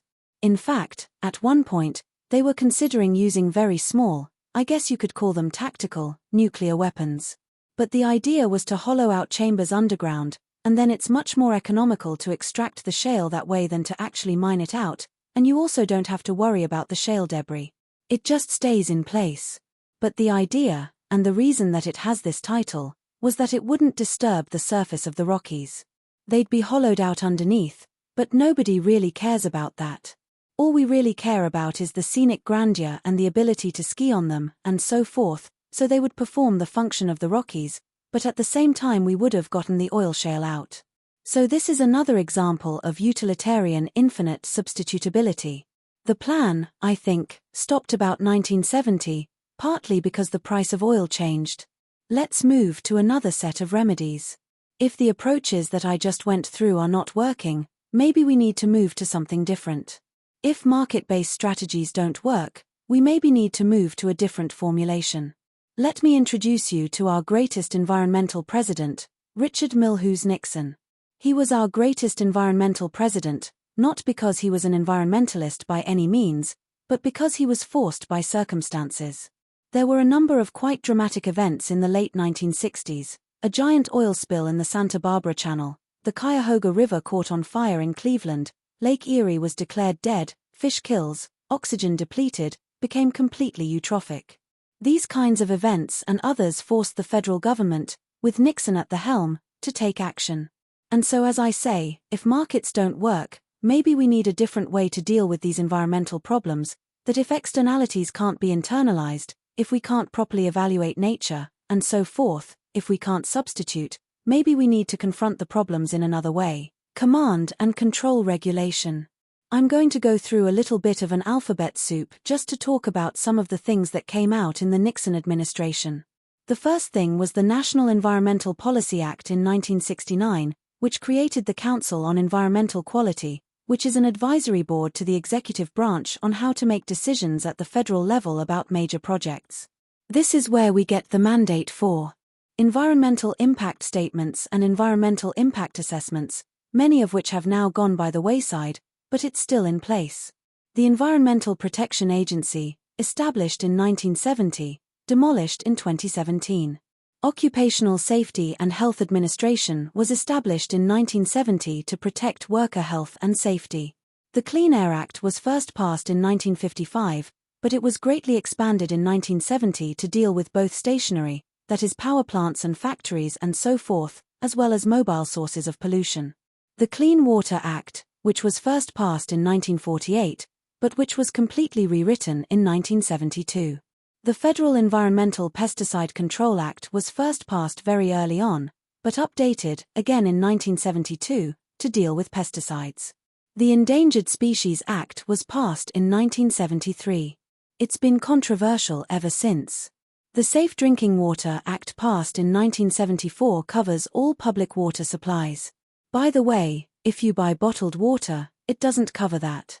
For that, you have to rely upon the very reliable Food and Drug Administration. It also doesn't cover those machines at the grocery store, where you get natural spring water tapped in directly to these natural springs somewhere in the Rockies, or under the Rockies. The Resource Conservation and Recovery Act, passed in 1976 shortly after Nixon left office, governs solid and hazardous waste in a system of so-called cradle-to-grave monitoring, from production of these materials to the time when they're finally disposed of, if they are. The Toxic Substances Control Act also passed in 76. This is the only one of all of these laws that I'm showing you that took a preventative rather than a remedial approach. All of the others are end-of-the-pipe, end-of-the-stack approaches. Interestingly enough, this is the only one that was never really funded to any significant degree. It would have changed production processes and prevented these toxic substances from entering the environment to begin with, but of course, that was too sane. The Comprehensive Environmental Response Compensation and Liability Act, which is the Superfund law, was passed in 1980 to clean up hazardous waste sites. It's been very problematic over time. It has fallen into endless litigation. There have been a few sites cleaned up, relatively speaking, but most of the time it falls into argumentation over who put the materials there to begin with. These regulations always get pushback from capital. We're seeing this monumentally now, as I'll talk about in a little bit. The concerted pushback began largely under the Reagan administration, and the introduction of benefit cost analysis into new laws and regulations. Many of those laws I just put up there were passed with a set of aspirational achievements in them without any regard to cost to achieving those goals. It wasn't until the Reagan administration came in that they began to apply benefit cost analysis to the implementation of those laws. That changed their nature in very fundamental ways. This assault continues through pressures on the state for deregulation, as we see and as I'll talk about in a second. There are also companies that utilize the spatial fix or the threat of relocating to generate less stringent environments. They put pressure on cities and states to say, if you want the jobs, you have to change some of these regulations to make them much less onerous for us. Otherwise, we're going elsewhere.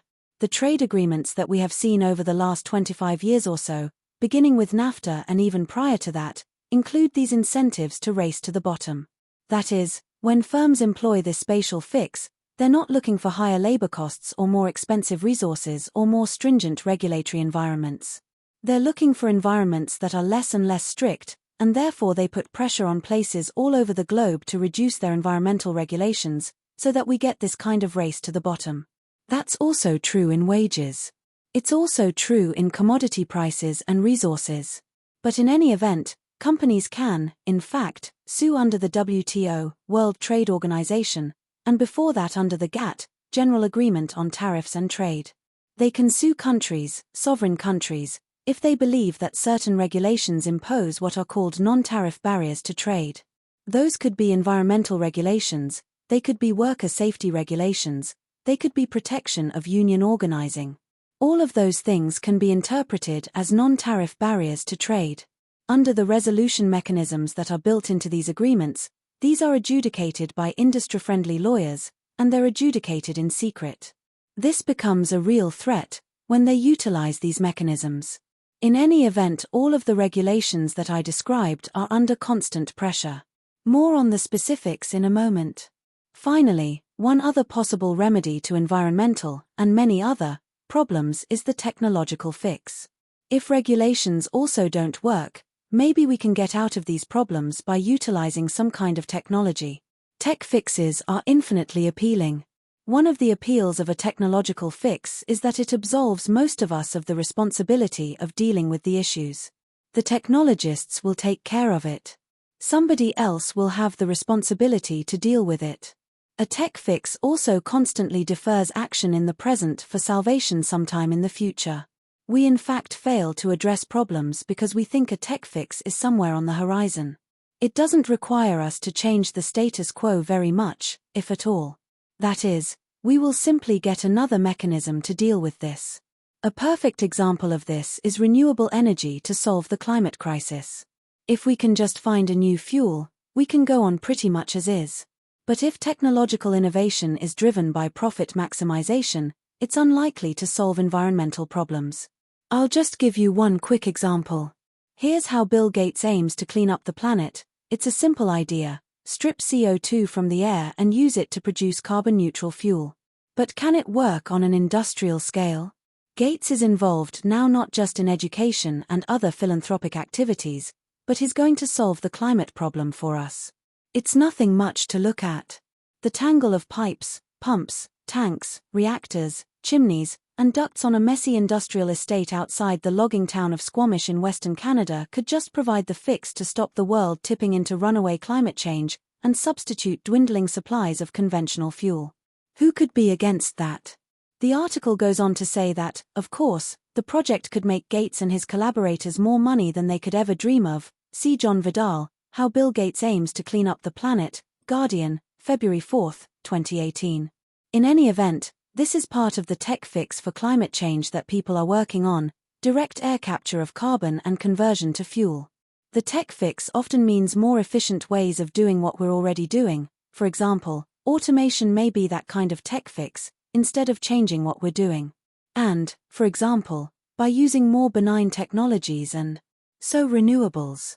This is where I think this tension in the growth-degrowth argument is focused, doing pretty much the same thing, but just with more benign approaches. Basically, it's an appeal to not really have to change the way we live our lives or the way we organize our society. We simply need a different energy and/or technology mix. One that doesn't have a carbon footprint. I want to turn now to nuclear power for a bit because it's rearing its head again as a possible tech fix, a remedy, a green fix, for the climate crisis.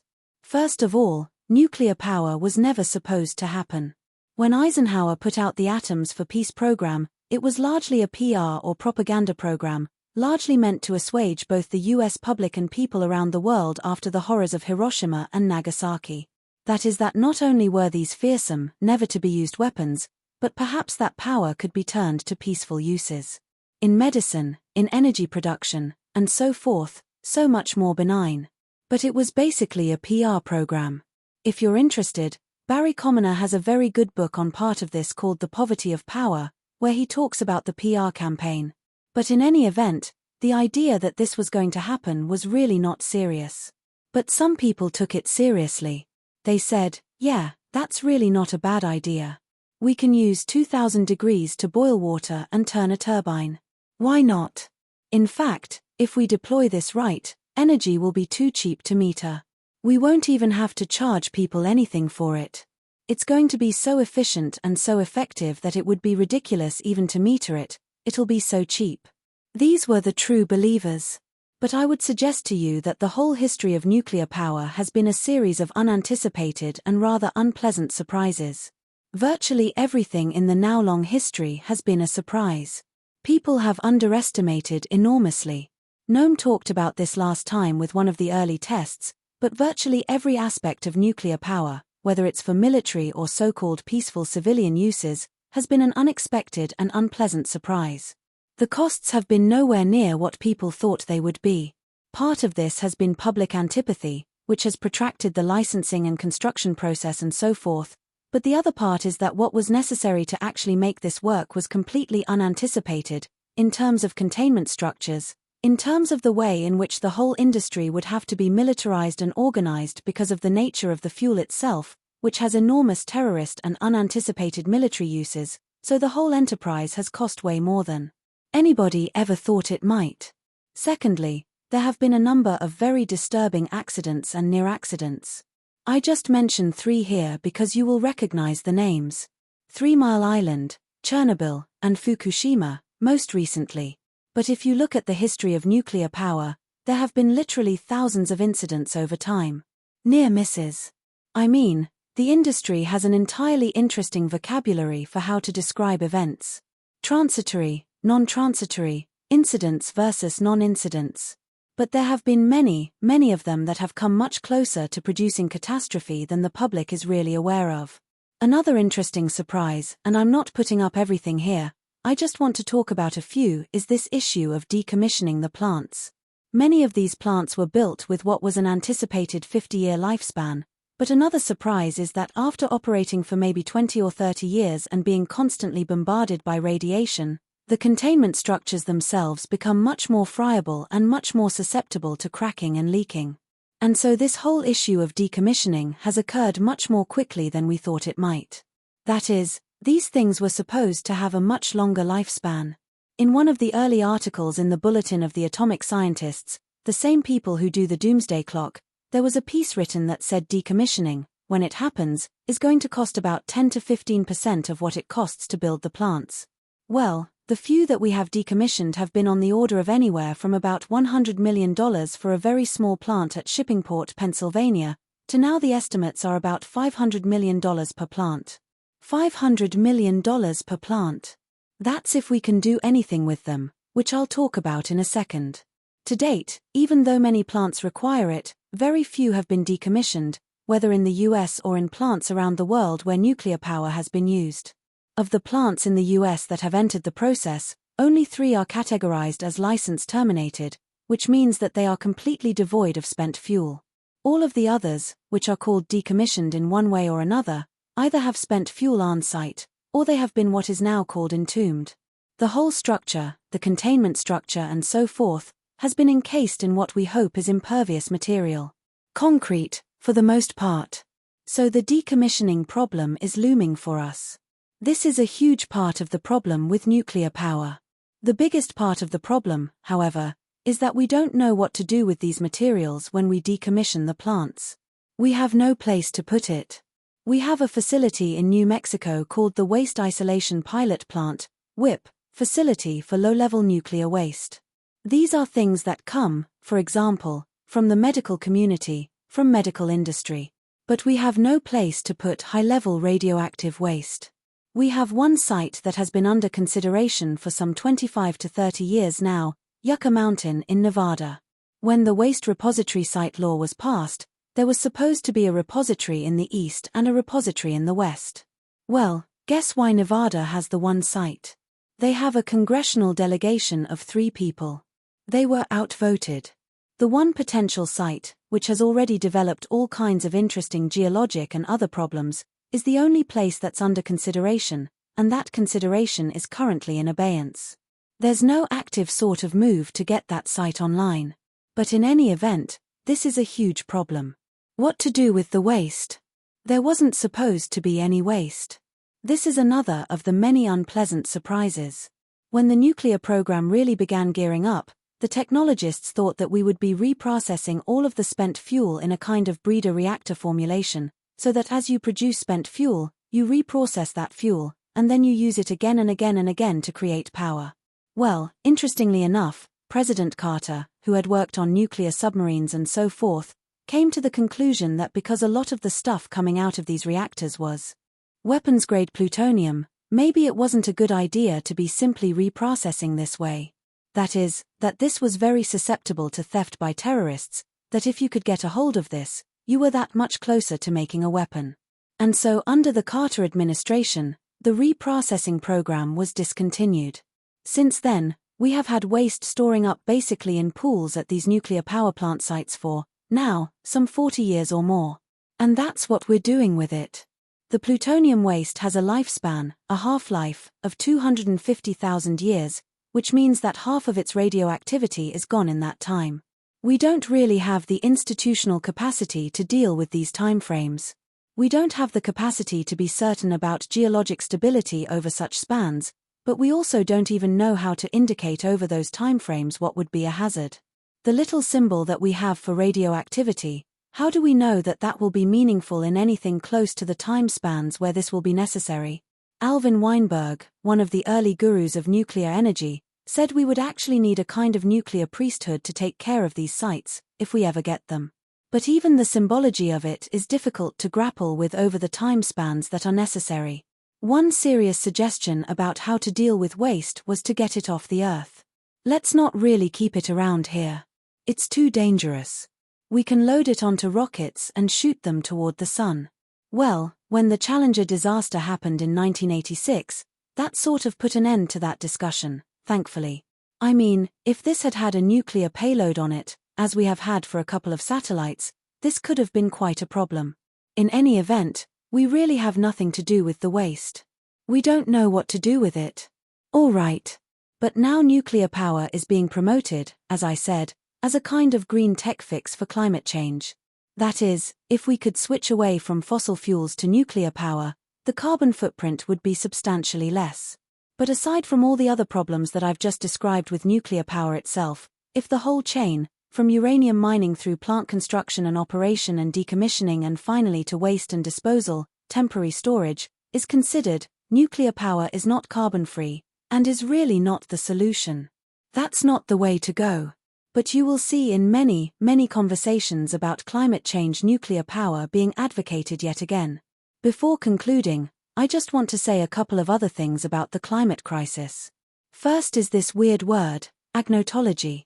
It's the study of culturally induced ignorance or doubt, particularly the publication of inaccurate or misleading scientific data. The term was coined by Robert Proctor when he was studying this history of distortion by Big Tobacco. If you look at the climate change discussion, the public discourse, and you look at the tobacco discourse, there are some very striking parallels. The idea is to simply sow doubt, where there is almost universal scientific consensus, not only on the nature of climate change, but its causal mechanisms as being human activity. There's nearly universal consensus, more consensus than you would get in science on most anything, and yet certain agents have been able to produce doubt, and thereby derail action. The same kind of thing happened with the adverse health effects of tobacco. Part of this entails the production of the common sense around this issue. Naomi Klein found in one of her studies that where you align yourself on the climate change issue, as well as a number of other issues, has virtually nothing to do with the facts of the case, but has become part of people's identity. If you consider yourself a mainstream Republican, part of your identity has to be climate change denial. If you consider yourself a mainstream Democrat, part of your identity has to be taking seriously the issue of climate change. But in any event, this is now part of the production of common sense. I just wanted to say a brief thing about the role of Exxon in this enterprise of agnotology, the production of misinformation, because they're emblematic of what's happened in this sphere over time. Exxon's own research confirmed fossil fuels' role in the global warming debate decades ago, back into the 1970s, basically. Exxon believed that if they went deeply into climate change research, it would protect their business. That is, they had a stake, they thought, in actually coming to grips with the issue of climate change. They outfitted their biggest supertanker to measure oceans' absorption of carbon dioxide. They considered this a crown jewel in their research program. They confirmed the global warming consensus in 1982 with in-house climate models. They had a whole scientific team working on this in the late 70s into the early 80s, and had confirmed all of these findings. But at some point, their business ambition collided with climate change in a way that led them in a different direction. Throughout the 1980s, the company struggled to solve this dilemma. They made a huge gas field discovery, but they knew about the climate change impacts, and so they made a switch. They started to sow doubt about climate science for decades by stressing this issue of uncertainty. They don't really say it's not happening, they just say, we're not sure. We just don't know enough yet to take action. We don't want to be precipitate. We don't want to act too soon and incur unnecessary costs as either a company or a society. They collaborated with the Bush-Cheney White House, which was filled with people from the oil industry. Exxon turned ordinary scientific uncertainties into weapons of mass confusion. If you're interested in charting the whole history of this, there's a very good website, insideclimatenews.org. This group has been charting the way in which Exxon has been going about this. When facts don't square with the theory, throw out the facts. That's the Exxon orientation. A couple of quotes from Naomi Klein, who is reporting from a meeting of the Heartland Institute, a Koch brothers-funded organization, whose business is to sow doubt about climate change. She says, when it comes to the real-world consequences of those scientific findings, specifically the kind of deep changes required not just to our energy consumption but to the underlying logic of our economic system, the crowd gathered at the Marriott Hotel, the Heartland Institute people, may be in considerably less denial than a lot of professional environmentalists. The ones who paint a picture of global warming Armageddon then assure us that we can avert catastrophe by buying green products and creating clever markets in pollution. Half of the problem is that progressives, their hands full with soaring unemployment and multiple wars, tend to assume that the big green groups have the climate issue covered. The other half is that many of those big green groups have avoided, with phobic precision, any serious debate on the blindingly obvious roots of the climate crisis: globalization, deregulation, and contemporary capitalism's quest for perpetual growth, the same forces that are responsible for the destruction of the rest of the economy. The result is that those taking on the failures of capitalism and those fighting for climate action remain two solitudes, with the small but valiant climate justice movement drawing the connections between racism, inequality, and environmental vulnerability, stringing up a few swaying bridges between them. Interestingly enough, in Naomi Klein's own book, This Changes Everything, she does exactly what she's accusing people here of doing. She doesn't really take on capitalism as the central culprit in the story. And she is not alone in that deficient analysis. There are several websites that are keeping a tally of the assaults by the Trump administration on the institutional, legal, and regulatory frameworks that have been put in place to protect the environment, writ large. I'm not going to say much about them except you can draw your own conclusions, see a running list of how Trump is changing environmental policy, and also Popovich et al. 78 environmental rules on the way out under Trump. Okay. So, couple of final thoughts. Capitalism versus the environment, who's going to win? Well, we don't know. But as former faculty member here at the U of A, who then moved to New Mexico, and I think now has moved to Belize, Guy McPherson, said, nature bats last. So, there is a material reality to all this that is beyond the spin and the rhetoric. But, it raises a question that I just want to end on. If nature bats last, what inning are we in? I'm going to stop there. Chomsky Lecture, February 7, 2019. The State of the Union talk last Tuesday was very well timed for our topic this week. While Marv was discussing the grim effects of the use of fossil fuels, the president declared, I'll quote him, that we have unleashed a revolution in American energy. The United States is now the #1 producer of oil and natural gas anywhere in the world. For the first time in 65 years, we are a net exporter of the means to destroy organized human life on Earth. The last few words, after the pause, are my paraphrase of his word energy, regrettably, an accurate one. There were, of course, fact-checkers. All the newspapers went through the speech to list all the lies and misleading statements. The New York Times annotated the text with corrections and qualifications. But the remarks I just quoted escaped unscathed. For very good reasons. They are largely correct. Actually, the only qualification is that while the Trump administration has been working overtime to increase the severe threat to organized life, the revolution was actually underway before.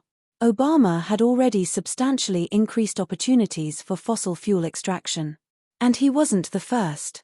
I'd like to start by taking a look at a couple of the articles that appeared in the press these last few days, which illustrate the dilemmas that we're confronting, the cliff that we're approaching as we imitate the proverbial lemmings, but in this case with eyes wide open, knowing exactly what we're doing. That includes the political and business leadership class. Let's start with the first one that Marv mentioned Tuesday, about the melting of the Himalayan glacier. There's a recent scientific study, which appeared in the press a couple of days ago, reporting that at least a third of the huge ice fields in Asia's towering mountain chain are doomed to melt due to climate change, with serious consequences for almost 2 billion people. That's a fair number of people. There are hundreds of millions today, maybe 500 or 600 million in South Asia, who lack drinkable water, and that's going to sharply increase. Agriculture will severely suffer. Much of the region is already unbearably hot for good parts of the year, and that's getting worse. This is a region with some of the worst levels of poverty in the world. There are 2 nuclear-armed states that will soon have conflicts about access to more limited water. I leave the rest to your imagination. That's one. We can add to the miseries of South Asia the anticipated sea level rise. Bangladesh is a very low coastal plain. There will probably be tens or even hundreds of millions of refugees from South Asia alone, many more elsewhere. That's the bare beginning. So anyone who thinks there's a refugee problem now is going to be surprised in a few years, if current tendencies persist. Let's take a second article, a front-page story in today's New York Times. It's a report from NASA on global warming. It reports that the last 5 years are the warmest on record. And of the 19 warmest years on record, 18 have been since 2001. So it's near perfect. There's a graphic accompanying it, which is worth looking at. It shows the increase in global warming. There's a very sharp acceleration since 1980. The report quoting the scientific study says that, what sets recent warming apart in the sweep of geologic time is the relatively sudden rise in temperatures. And its clear correlation with increasing levels of greenhouse gases like carbon dioxide and methane produced by human activity. That's NASA this morning. So let's go back to yesterday, the Washington Post, a report that says that during the ancient period called the Eemian about 125,000 years ago, the oceans were about as warm as they are today. And last month intriguing new research emerged suggesting that Northern Hemisphere glacier have already retreated just as far as they did in the Eemian, driven by dramatic warming in the Arctic regions, which is warming faster than other regions. That period was one that's quite close to our current climate, the report continues, but with one major discrepancy: seas at the time were 20 to 30 feet higher. The discrepancy may be overcome, the article indicates, by the melting of the enormous western Antarctica ice sheet, which is now well underway. There are scientific explorations there monitoring it. The article quotes a leading Antarctic researcher who says, "There's one important thing to consider: the Eemian occurred without humans emitting lots of greenhouse gases. Atmospheric carbon dioxide was far lower than it is today. The event was instead driven by changes in the Earth's orbit around the Sun, leading to more sunlight falling on the Northern Hemisphere. The big difference, this time around, is that humans are heating things up far faster than what is believed to have happened in the geologic past, and that makes a key difference. The current pace of climate change is very fast, and the rate of warming might cause glacier to behave differently than they did in the past. So actually it might be much worse today than the Eemian when the sea level was 20 to 30 feet higher, quite apart from the warming around the Earth. We can back this up with an article that just appeared in the Science Press authored by James Hansen, one of the leading geophysicists who studies climate change, Hansen 2016. He and a couple of dozen others published a paper that concluded that we're now about 1 degree centigrade short of the temperature 125,000 years ago. The sea level, they say, was then roughly 25 feet higher than today. And crucially, they find that the sea level rise, I'm now quoting, is better approximated as exponential rather than by a more linear response. So that means instead of sea level continuing to rise as it has been doing, it might be doubling every couple of decades. That's the situation we're now in. The next item is a front-page story a couple of days ago in the New York Times, considered so important that they ran a special online section on it. The headline is, "Monster Texas Field Revives U.S. Oil Fortunes." The monster field is called the Permian. It's between New Mexico and Texas. It's now bursting with production and exploration. And the biggest concern for them is how to create more capacity to get all that oil to market. Its bounty has also empowered the United States diplomatically, allowing it to impose sanctions on Iran and Venezuela without concern that there might be an effect on oil production. So we're in good shape to attack the rest of the world freely. The Permian generates more oil than any of the 14 members of OPEC except for Saudi Arabia and Iraq. Remember, that's just one of our oil fields.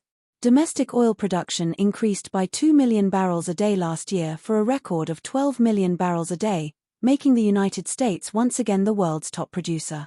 As many as 15 oil and gas pipelines serving the Permian are expected to be completed by the middle of 2020, potentially increasing exports from the Gulf of Mexico fourfold to 8 million barrels a day after 2021.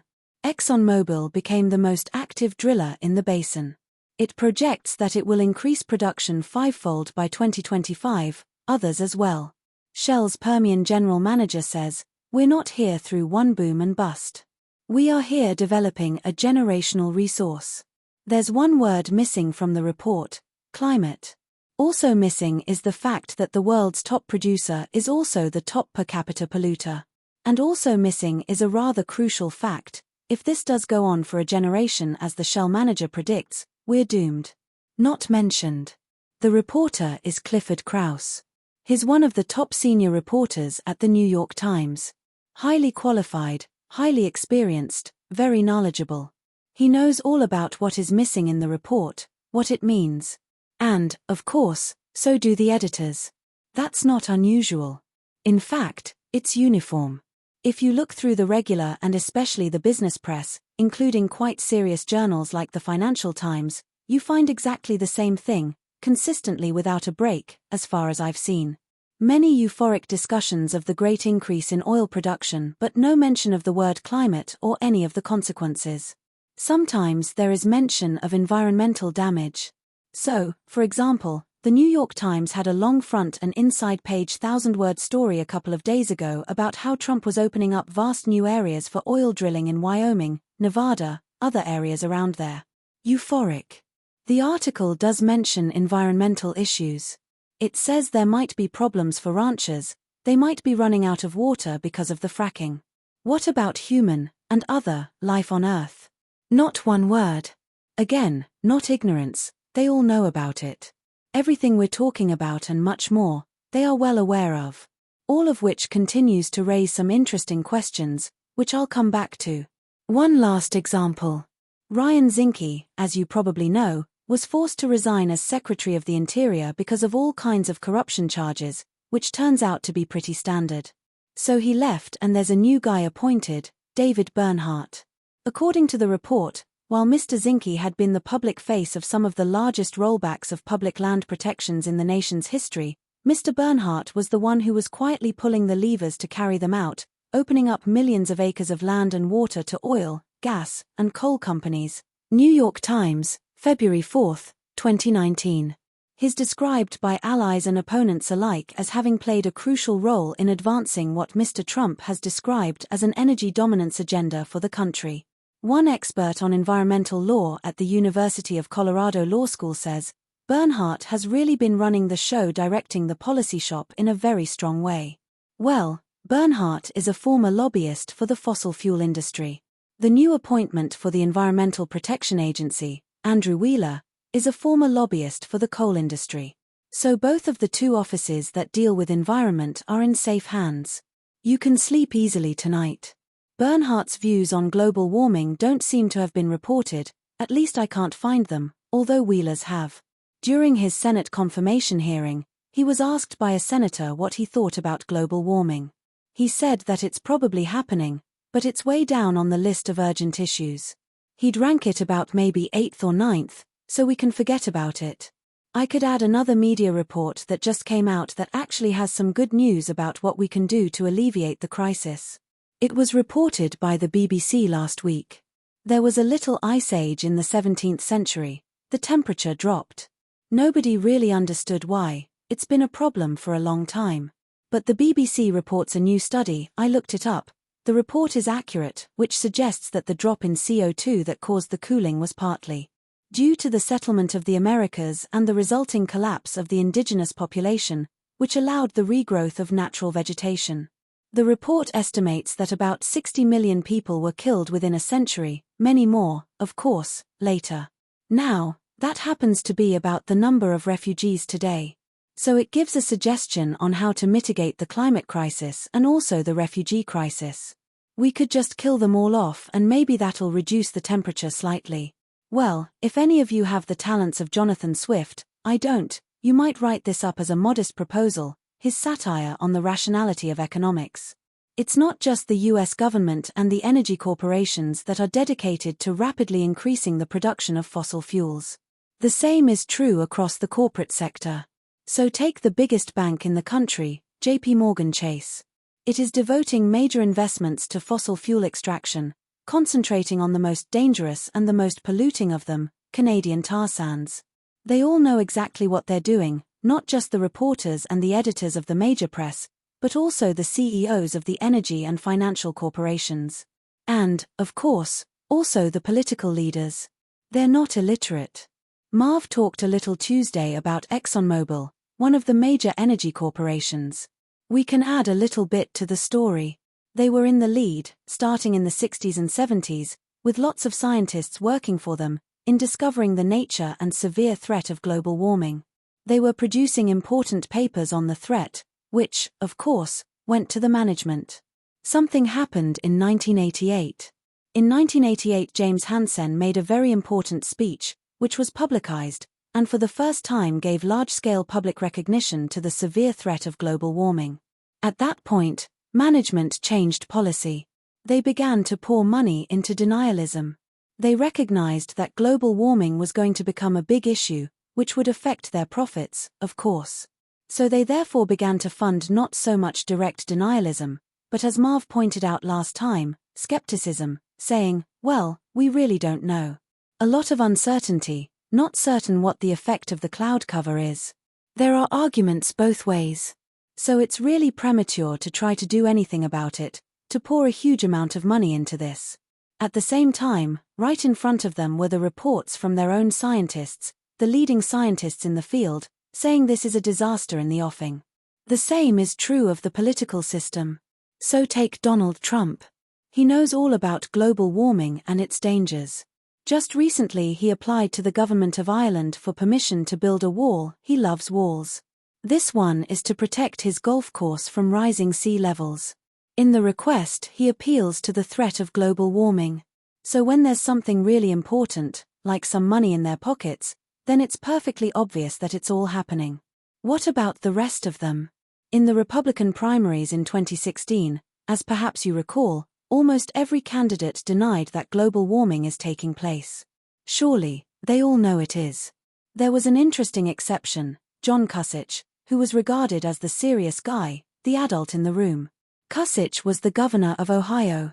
He said, yes, it's happening, but we are going to burn coal in Ohio and we are not going to apologize for it, Geman 2012. He was regarded as the guy with some moral principles, but it's exactly the opposite. He was the one who said, yeah, it's happening. We're going to cause a catastrophe, but we're not going to apologize for it. We're just going to go ahead and do it. That's considered the adult in the room. Well, of course the others knew, too. Now, there are some exceptions, some who really do firmly believe that the climate is none of our business. One of them is the senator from Oklahoma, senior senator, who headed the Senate Committee on the Environment, James Inhofe. He said that God is up there, and there's a reason for this to happen. So it's therefore a kind of sacrilege to interfere with God's will. And I am pretty confident that he meant it. He's a dedicated, committed Christian. He spoke for many Americans. Comparatively speaking, among developed societies, maybe almost all societies, this an unusually fundamentalist society. It has been all through its history, and it now shows up in all kinds of ways. That's probably one reason why the United States leads the developed world in the denial of what's happening. There was a recent poll of 20 countries, developed countries.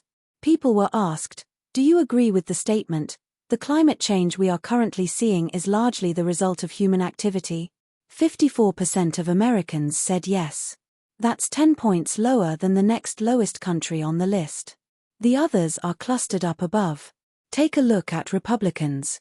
Half say it's not happening, not at all. Of the other half, little over half say humans may be responsible for some of it. Well, what is the reason for that? I suppose a major reason is that that's what people see and read and hear. So tens of millions of people listen daily to Rush Limbaugh, who instructs them that there are four corners of deceit: government, academia, science, and media. Those institutions are now corrupt and exist by virtue of deceit. That's how they promulgate themselves, it is how they prosper. Furthermore, climate change science is the biggest scam in the history of the world. So why should we believe people who are dedicated to deceit, like scientists? Actually, that's not necessarily bad news. It means that there is room for educational and activist work, which could make a big difference if it's carried out. All of this does raise some pretty interesting questions. So think about the mentality of the people who devote themselves to destroying the prospects for organized human life, know very well what they're doing, and are perfectly rational human beings. How do you put all this together? Take, say, Rex Tillerson, former CEO of ExxonMobil, then moved into the Trump administration, but was soon kicked out because he was considered too rational. As CEO of ExxonMobil, he was responsible for what I was just describing. Or take Jamie Dimon, CEO of JP Morgan Chase. I haven't seen what he has to say about the topic, but he certainly understands all this. He's an intelligent, rational person, keeps his finger on the pulse of the world. He has to in order to make money. So what's going on? Put yourself in their place. What do you do if you're Rex Tillerson or Jamie Dimon? They actually have a couple of choices. One choice is to seek to maximize profits. The other choice is to quit and be replaced by somebody who will seek to maximize profits.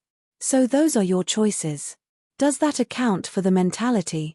I don't think it absolves the individuals from responsibility, but it does indicate that they have little choice. The problem is not just individual, it's institutional. That's what Marv was talking about in our last session. And we see it very clearly in cases like these. Well, what about Clifford Krauss, the reporter, the journalist? It's the same problem. He has what's called professional responsibility. Global warming was not part of the story that he was covering, so if he were to bring it up in his report, that would be introducing an opinion into an objective news story. It would reveal unacceptable bias that would violate the principle of objectivity, which says if you're a professional, you keep to the assigned task. You may know that what you're saying is, we're going to destroy the world, but you don't put that into your column because that would be violating professional responsibility. Actually, there is a concept of objectivity. If you go to journalism schools, you learn about objectivity, which is very much prized. Objectivity means describing accurately and fairly what's going on within the beltway, within the corridors of power. If you do anything else, that's bias, and we don't want to be biased. So maybe we know all these things, but we can't say them. That's the situation that these people face, institutional problems. A couple of weeks ago, I brought up a personal anecdote. I hope you don't mind if I use another one. The first one was one that's been haunting me all my life. August the 6th, 1945. There was another one about the same time, which I also can't get out of my mind. An article by a great essayist, Dwight MacDonald, right at the end of the war, around 1945. He wrote some very eloquent essays in his own journal, a dissident journal called Politics. I was reading it at the time as a teenager. Some of the essays were on responsibility of peoples and responsibility of intellectuals. They include one of my favorite lines. He says, "It's a great thing to be able to see what's right under your nose, which we usually miss, but it's a nice talent to cultivate." These essays are pretty remarkable. I recommend that you look at them. They are online. In the one on responsibility of peoples, MacDonald quotes an interview with a death camp paymaster, a Nazi death camp paymaster, who was apprehended as the camps were liberated. He learns that the Russians who liberated the camp are going to execute him. He bursts into tears, and he asks, "Why should they? What have I done? I didn't kill anyone. I was just fulfilling a position that someone else would have taken if I'd left. I was just trying to survive." Sound familiar? Well, going back to those days, 1945, when we were entering the nuclear age, it wasn't known at the time, but it's now known that we were entering another age, a new geological epoch. It's now called the Anthropocene. There have been debates about when to mark its beginning. The World Geological Organization a year ago settled on the period right after the Second World War, when all sorts of attacks on the environment were escalating, not just global warming, but plastics, which Marv talked about Tuesday, and many others. So that's the Anthropocene, a new geological epoch in which humans are having a major and deleterious impact on the environment. There's a corollary to the Anthropocene, namely the sixth extinction, which we're now in the middle of. Marv also mentioned it in our last session, the very rapid, astonishingly rapid decline of species, crucially insects, which is lethal for the future. Actually, if you look at the nuclear age, it is literally a miracle that we survived. We talked a little about the Cuban Missile Crisis, the most dangerous moment in history, and one of the miracles that saved us from nuclear war, the decision by Vasily Arkhipov not to authorize firing nuclear-tipped missiles. It's not the only time. Take one other one. In the early 1980s, when the Reagan administration came in, they decided to test Russian defenses at a time when the general situation was very tense. The way they did it was by simulating attacks on Russia, air, land, and sea attacks, including nuclear attacks, just to see how the Russians would respond, and what we could learn about their defenses. CIA analysts assumed that they didn't take it too seriously. After all, How could anyone believe that the US might contemplate an attack? But when the Russian archives came out, it turned out, not too surprisingly, that they took it very seriously. In fact, the intelligence reports that are being written now in the United States point out that the war scare was for real. It came very close. Fisher 2008, Adam Sky 2013. This was at the time of Operation Able Archer, if you want to look it up. Shortly before, there was a moment when the Russian air defenses registered an incoming US missile attack. Remember that their systems are primitive, they're not like ours, which use satellites and can tell what's happening anywhere. The Russian system, I think even today, but apparently then, was radar-based, which means you can see as far as the horizon. You don't know what's really happening until it's just about on top of you. So their systems registered an incoming US missile attack. Incidentally, this happens over and over. We have only our own records, dealing with a much more sophisticated system. There have been hundreds of cases where the automated systems registered an incoming missile attack. The information goes to the Joint Chiefs of Staff and then on to the National Security Advisor, who informs the President, who then has to decide whether to push the button, and if so, we're all done. All within minutes. Sometimes it's come very close. During the Carter years, National Security Advisor Brzezinski was reportedly on the phone ready to call Carter about a Russian missile attack when the information came in that the report was a mistake, some coding error or something like that. As we move into the area of artificial intelligence, I leave it to you to think about what that means. It's been blocked every time by human intervention. Anyway, that's what happened in Russia in the very tense period just before Able Archer. The protocol in Russia was for the individual who receives the information to transmit it up to the Politburo and then to the top command, which may decide that their only choice is to send off the missiles. And remember, they have only a few minutes to decide. Well, the guy who received the information from the automated systems, whose name was Stanislav Petrov, decided it probably wasn't real.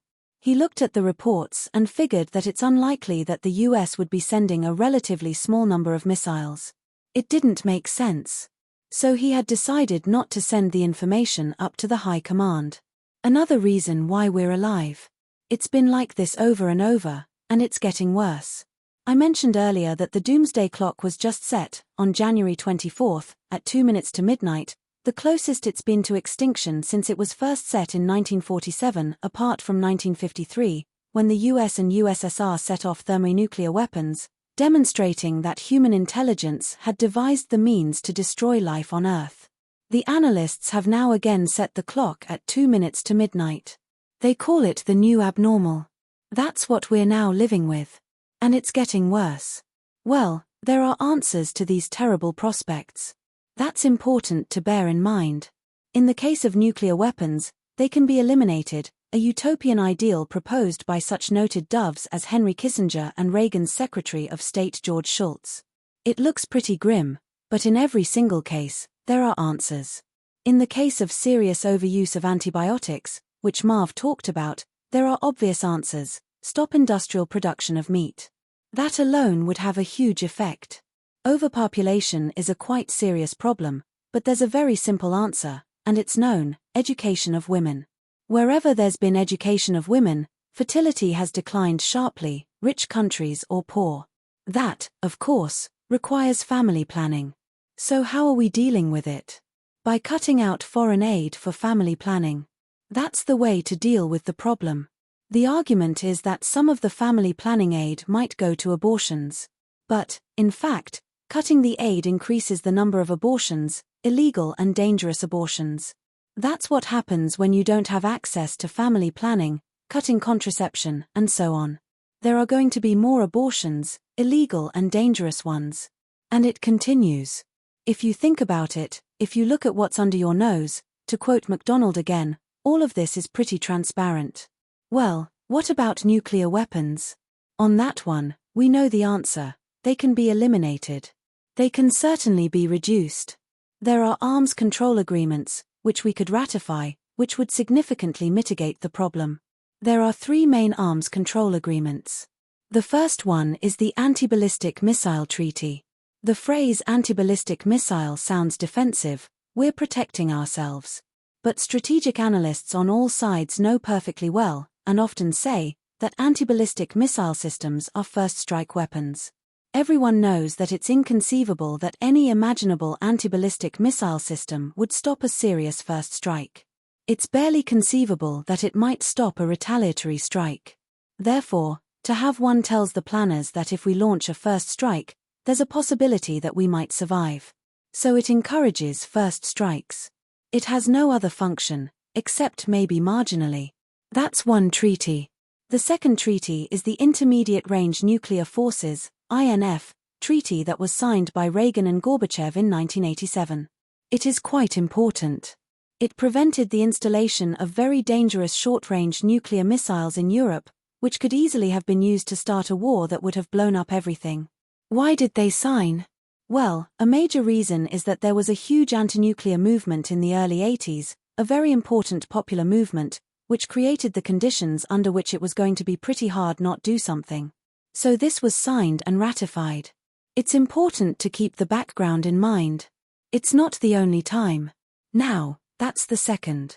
The third is the New START Treaty, signed and ratified in 2011. It's led to a radical reduction in launches and missiles. It runs out in 2021. Those are the three treaties. Well, how do they stand? The Anti-Ballistic Missile Treaty is dead. The US pulled out of it in 2002 under Bush. The INF Treaty, the Trump administration has just said it's pulling out of.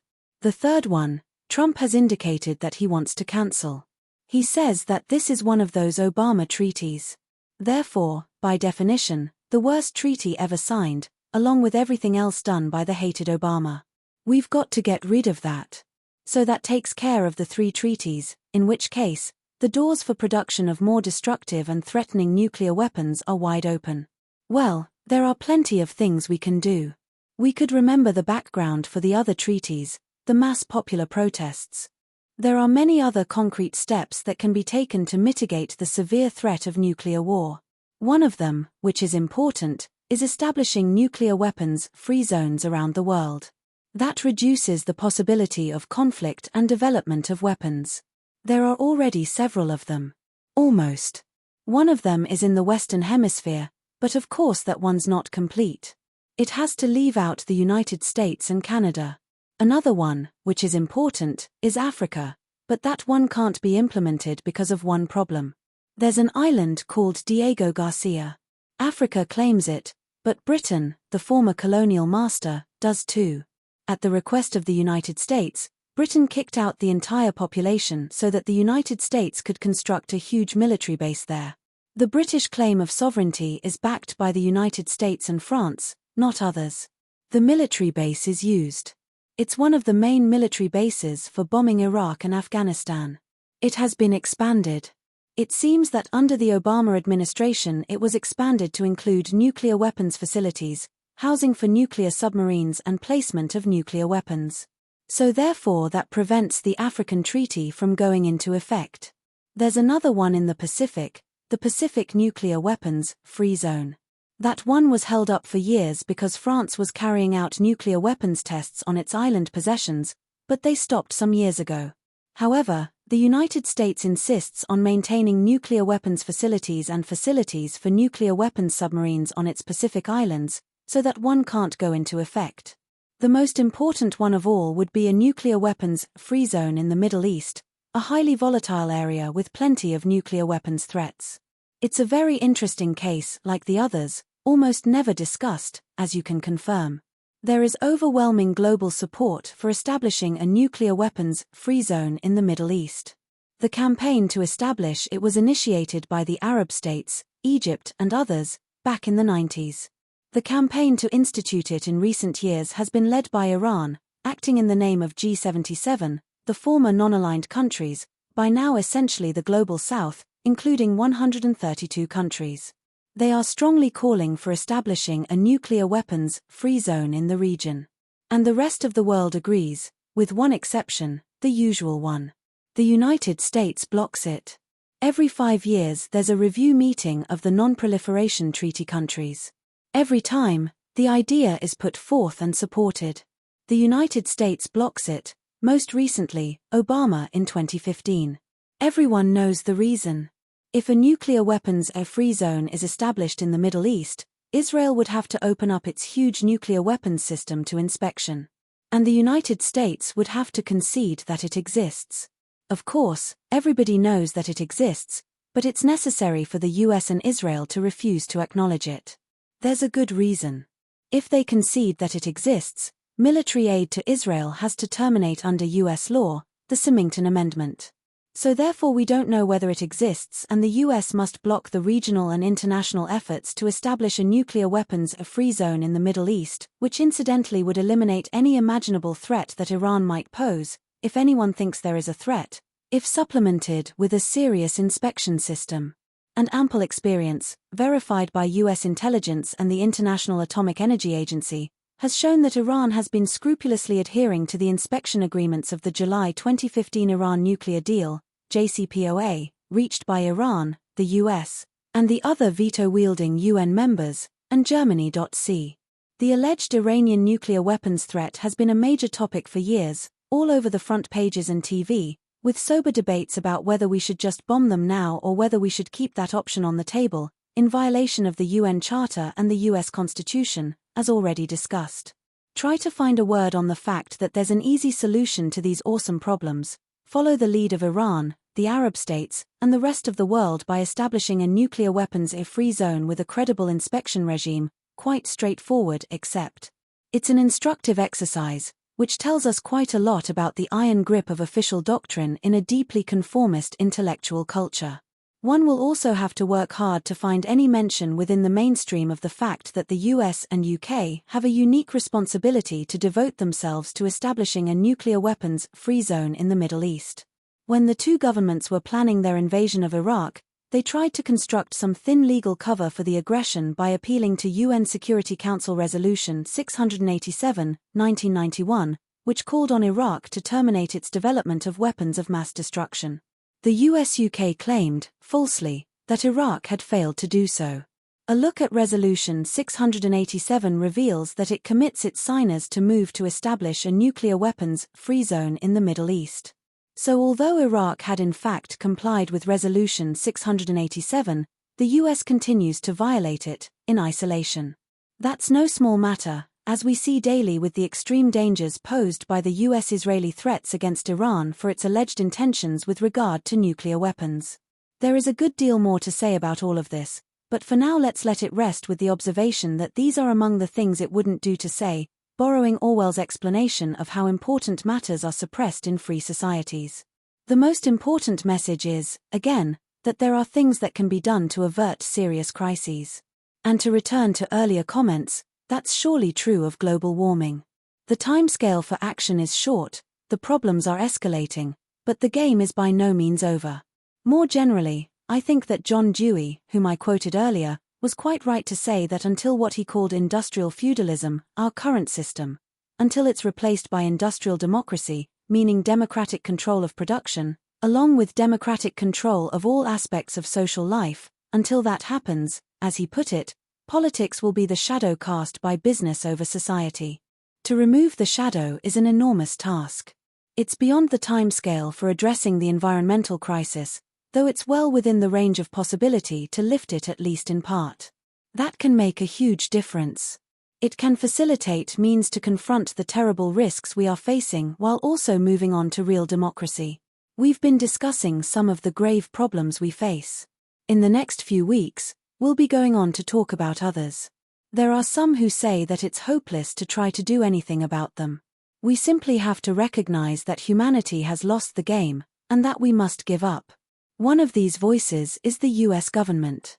One of the reading assignments for this week is a very interesting publication by the Trump administration department responsible for transportation, the National Highway Traffic Safety Administration. It is a 500-page environmental assessment. Evidently, a great deal of work went into it. The conclusion of the report is that there should be no new regulations for automotive emissions. So don't try to make cars and trucks more efficient, don't try to cut back on emissions. And they have a very rational argument, it's a serious bureaucracy, after all.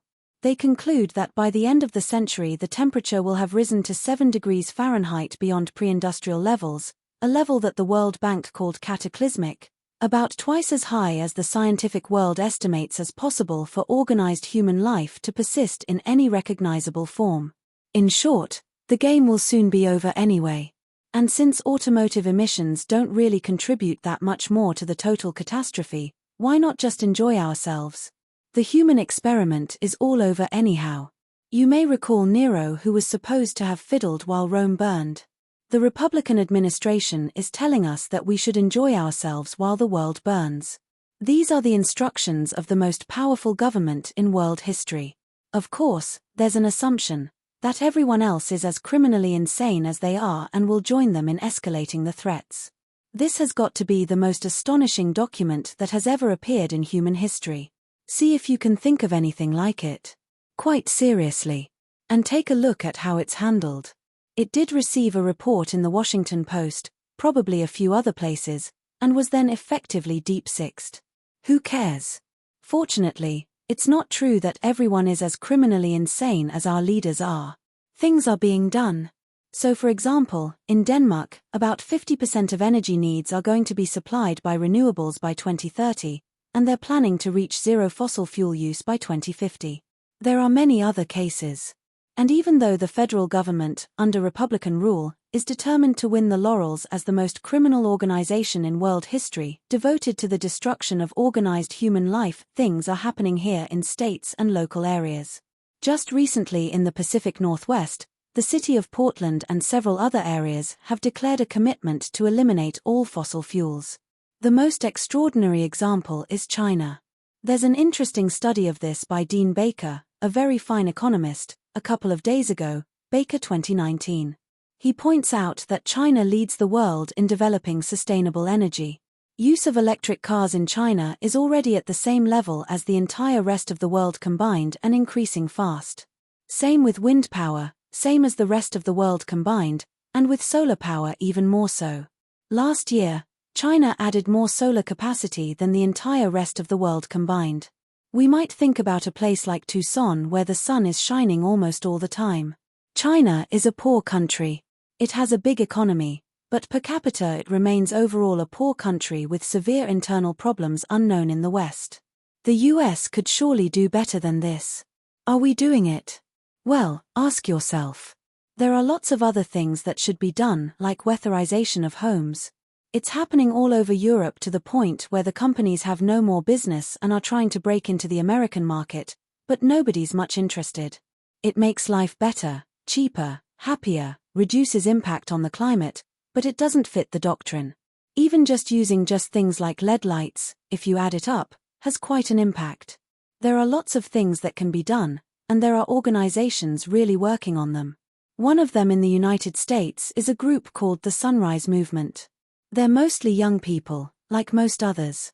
A group called Earthstrike just had their first action on January 15th. Another one is a group called Extinction Rebellion, based in Britain. Thousands of protesters in Britain have shut down the London bridges repeatedly in protest against failure to act on global warming. Now they have, they say, about 200 chapters around the world. There was a big demonstration in Manhattan a couple of days ago, January 28th. They're organizing efforts to have an international week of action in April. Many chapters are springing up around the United States. The Sunrise Movement, to which we will return, has already had quite a significant effect. One of their actions was a sit-in in Nancy Pelosi's office, the Speaker of the House, protesting against lack of action on global warming. They were joined by Alexandria Ocasio-Cortez and the other young women, progressive women who were just elected to Congress. And they demanded what they called a Green New Deal, a commitment to completely decarbonize, the U.S. economy by 2030 and to provide a green job to anyone who wants one. That has enlisted quite a broad response, placing the idea on the congressional agenda. In fact, there was a resolution introduced today by Ocasio-Cortez and Ed Markey of Massachusetts in the Senate to implement this proposal. That could become real with public pressure, the kind of public pressure that led to the INF Treaty, for example. And it's no small matter. Some form of Green New Deal is essential for survival. Which all raises a further question. Let's go back to MacDonald on the death camp paymaster. We're not death camp paymasters who know what's happening behind the walls but decide to look away, doing their jobs and living their lives. That's not us. Actually, we're worse. We're watching a terrible story unfold, much more horrendous even than Auschwitz. And we have to ask ourselves the paymaster's question: what have I done? What have I failed to do? Future generations, if there are any, will be asking that about us. I opened up with the report on the melting of the glacier in the Himalayas, putting hundreds of millions at risk of losing their meager water supplies. And that's not just something very remote from us.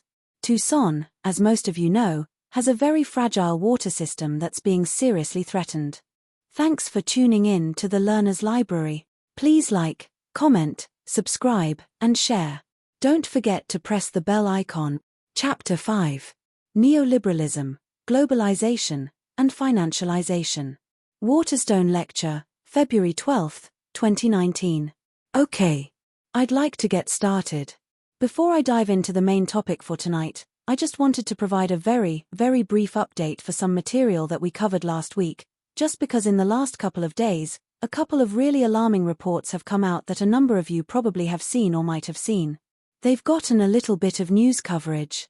One was a piece that just came out in Biological Conservation that projects that, within a few decades, insect populations could go extinct by as much as 40%, and that all insects might, in fact, disappear within 100 years. The ramifications of that, you can begin to imagine, are rather incredible. In fact, probably not survivable.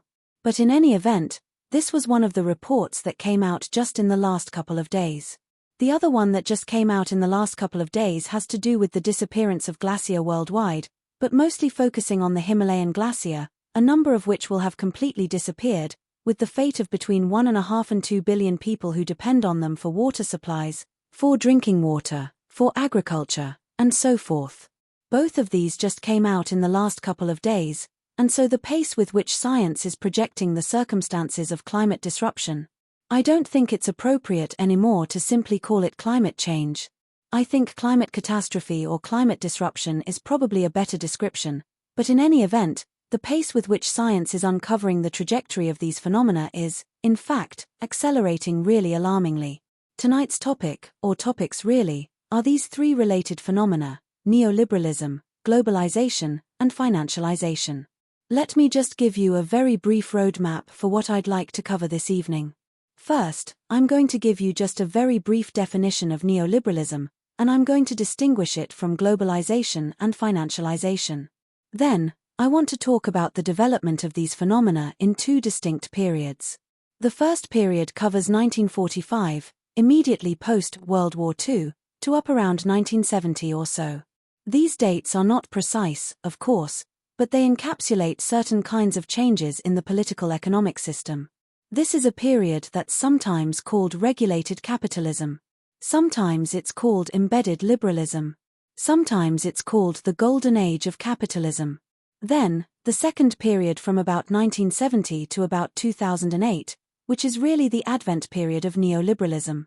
And then, following the crash in 2008, I think we've actually moved into a new moment, which a number of analysts, including people like Henry Giroux, have called gangster capitalism. I'll just say a few words about that tonight, but we'll talk about it a little bit more probably on Thursday, and then into next week. And then finally, I want to think about what kinds of effects these changes in the political economy of the globe have produced. What are the major outcomes of moving from the previous period into the neoliberal period? Neoliberalism is itself the set of ideas and practices, and I'll describe what those are in a second, but neoliberalism is really a philosophical understanding of how the world not only works, but how it ought to work.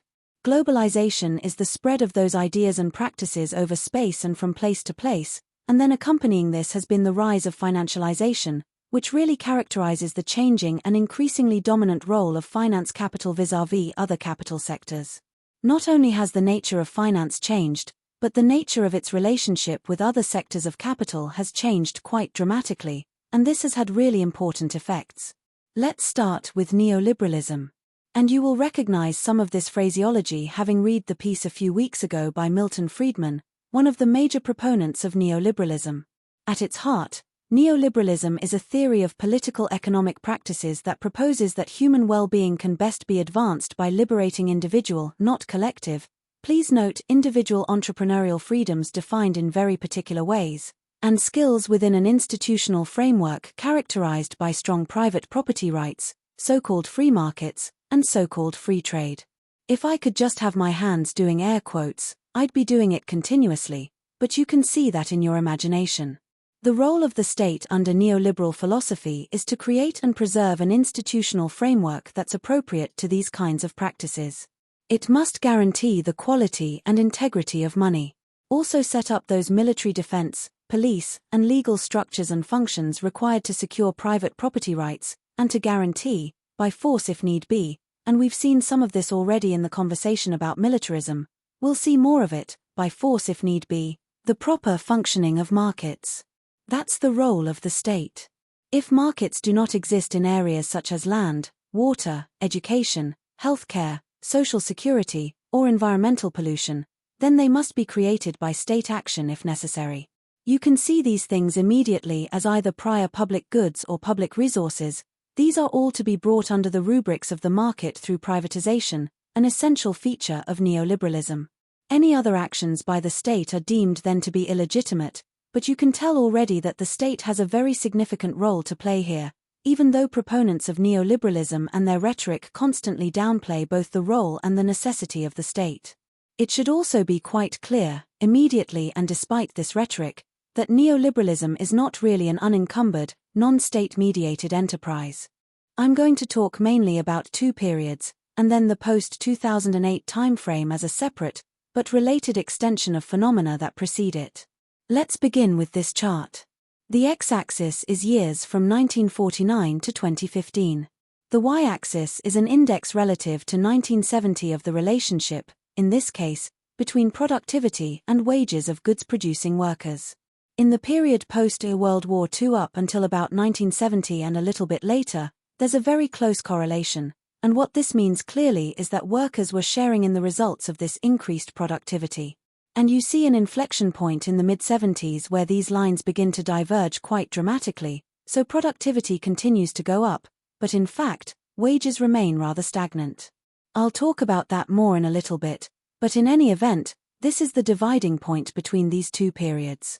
The first period, 1945 to 1970, which, as I said before, is sometimes referred to as regulated capitalism, sometimes embedded liberalism, sometimes referred to as the golden age of capitalism, also sometimes referred to as capitalism with a human face. What's happening in this first period? In the global economy, the Bretton Woods system is established. Shortly before the end of World War II, 700 or so delegates meet in New Hampshire in Bretton Woods, and they define, at that point, a monetary system that is going to presumably govern the economic, and therefore the political, relationships among nation-states following the war. It's a framework for international trade and development. It sets up certain institutions. The International Monetary Fund is set up at this time. The predecessors to the World Bank are set up, the General Agreement on Tariffs and Trade, which was succeeded by the World Trade Organization. The OECD, the International Bank of Settlements, so all of these financial institutions that come to really dominate how the world economy works are established, or at least the premises are established at the Bretton Woods Conference. And the central element of this was that countries would, in fact, trade on fixed currency exchange rates. Things would not deviate by more than 1% of a fixed rate, that is, fixed to a currency set to gold, so the amount of currency couldn't, in fact, deviate from the amount of gold by more than 1%. It was gold-backed, and it was also US dollar-backed. At the time, the United States controlled about 2/3 of the gold in the world economy, and so the gold became the standard, and the fixation of the US dollar to that gold became the way in which international currency was defined. It was a moderately open world economy, although there were some tariffs, some protective tariffs, some obstacles to free capital movement. You have to remember, in 1944, as things were emerging out of World War II, the US was, by far, the predominant world economy, so could dictate many of the terms on which these arrangements were made. It allowed for US foreign direct investment, and that included in newly emerging states that were decolonizing, but it had another effect that will come back to be an obstacle. That is, it also opened the US markets to goods from Europe and Japan, and it allowed strong growth in capitalist economies around the world. That didn't seem like very much of a problem at the time of the Bretton Woods Conference. That is, that the US was so predominant that this didn't really seem to be much of an issue.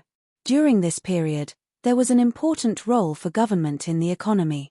Primarily, economic and fiscal decisions were governed by a Keynesian set of policies aimed at a low unemployment rate and an acceptable inflation rate. The main feature of a Keynesian economy is demand management. That is, if demand begins to lag, another actor, typically the state, must intervene to stimulate the economy. So this is a set of theories about how the economy works that persisted through this period, and then was overthrown in the next period. It's a demand-based rather than a supply-based economy. There was government regulation of basic industries. There was government regulation of the financial sector, social regulation, including the rise of environmental, consumer, occupational, safety, and health regulations. All of these begin to be part of the social network of societies. There was strong antitrust enforcement. Reasonably strong, relatively strong. There was also high-level provision of public goods and services, including infrastructure. This is the time when the interstate highway system was developed. The GI Bill that we've talked about a little bit. This is the period when we see the opening up of suburbia, opened up new geographical areas for US development, so there were moves already in this period from the so-called Rust Belt in the upper Midwest, the seat of traditional manufacturing, down to the Sun Belt, with important implications for capital-labor relations. That is, much of the original locus of economic activity was very strongly unionized. The South and the Southwest and the West were not, so this actually makes a very big difference. I'm not going to say very much about this provision of public goods, but you can think about the way in which the creation of a consumer society depended very much on things like suburbanization and the fracturing, basically, of the population into individual households. Some of the notion of the American dream that we talked about early really ramps up in this period, and you can see its necessary set of relationships to mass consumption. That is, everybody has to furnish their home, everybody has to have all the kinds of things that are now being converted from wartime production into peacetime production. We also see the rise of the welfare state during this period: Social Security, Medicare, Medicaid, unemployment insurance. These were part of the New Deal mechanism to save capitalism from capitalists. There was an awful lot of ferment during the period of the Depression, and then the war brought the economy out of the slump, but other factors needed to be ameliorated, and so some of these things, like Social Security, Medicare, and so forth, were meant to save capitalism from capitalists. Finally, and this is something to note, particularly in light of recent news articles about taxation, during this period there was a very progressive income tax structure. In fact, in 1944, the top marginal tax rate was 94%. And all through the 50s and 60s, it remained close to 90%. It didn't drop to 70% until the 1980s, so the kinds of proposals that are now being made by people like Elizabeth Warren and by Alexandria Ocasio-Cortez are not without historical precedent. And the productivity during this time was the highest we've had, so these are things to keep in mind as you see the arguments circulate around these tax proposals. There was also, in this period, a very major role for collective bargaining between companies and unions, for reasons that I'll talk about in a second. There was a large proportion of very stable, long-term jobs. People very often would enter a job, a profession, and they would stay with that for life. Not the bounce around that we have now. The corporate sector itself also had certain interesting features. There were no price wars or all-out competition. Corporate CEOs tended to be promoted from within the corporation rather than headhunted from other firms.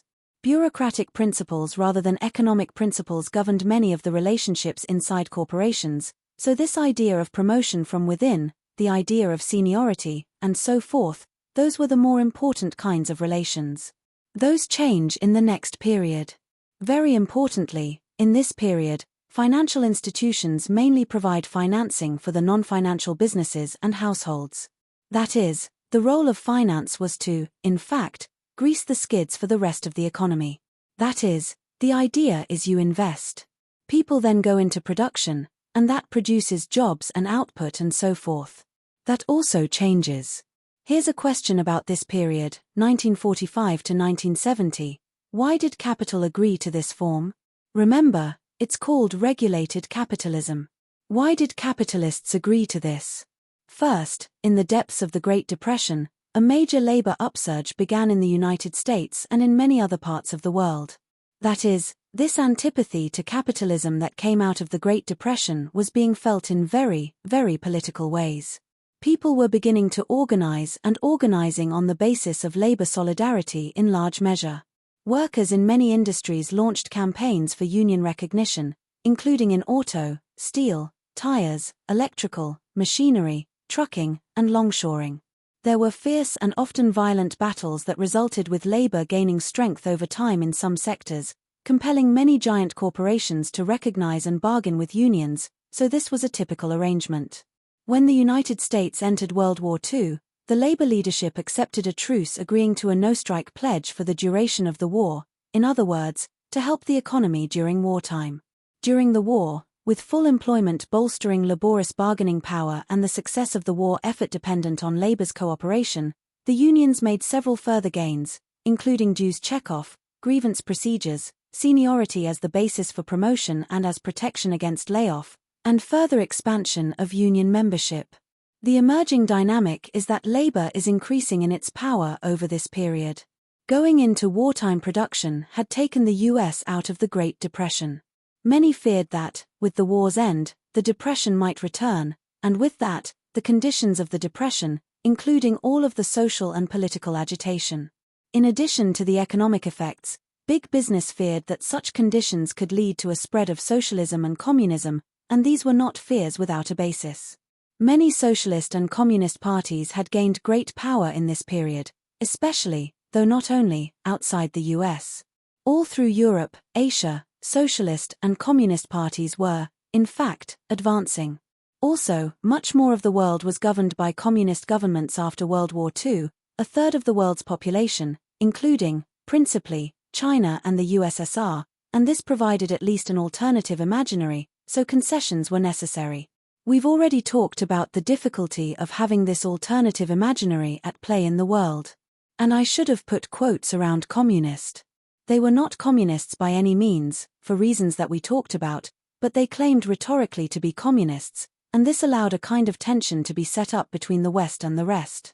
Beginning in the early decades of the 20th century, but especially after the Russian revolutions in 1905 and 1917, there was virulent red baiting and repression of communists, socialists, and many other labor leaders. We've already talked about this a bit. This repression increased tremendously in the post-World War II period with McCarthyism and like phenomena. Labor was weakened by legislation. For example, the passage of the Taft-Hartley Act, which President Truman, interestingly enough, vetoed, but his veto was overridden in 1947, which outlawed, among other things, secondary boycotts, which were a very effective mechanism for unions to use. That is, if one union went on strike, other unions could go out on strike in sympathy.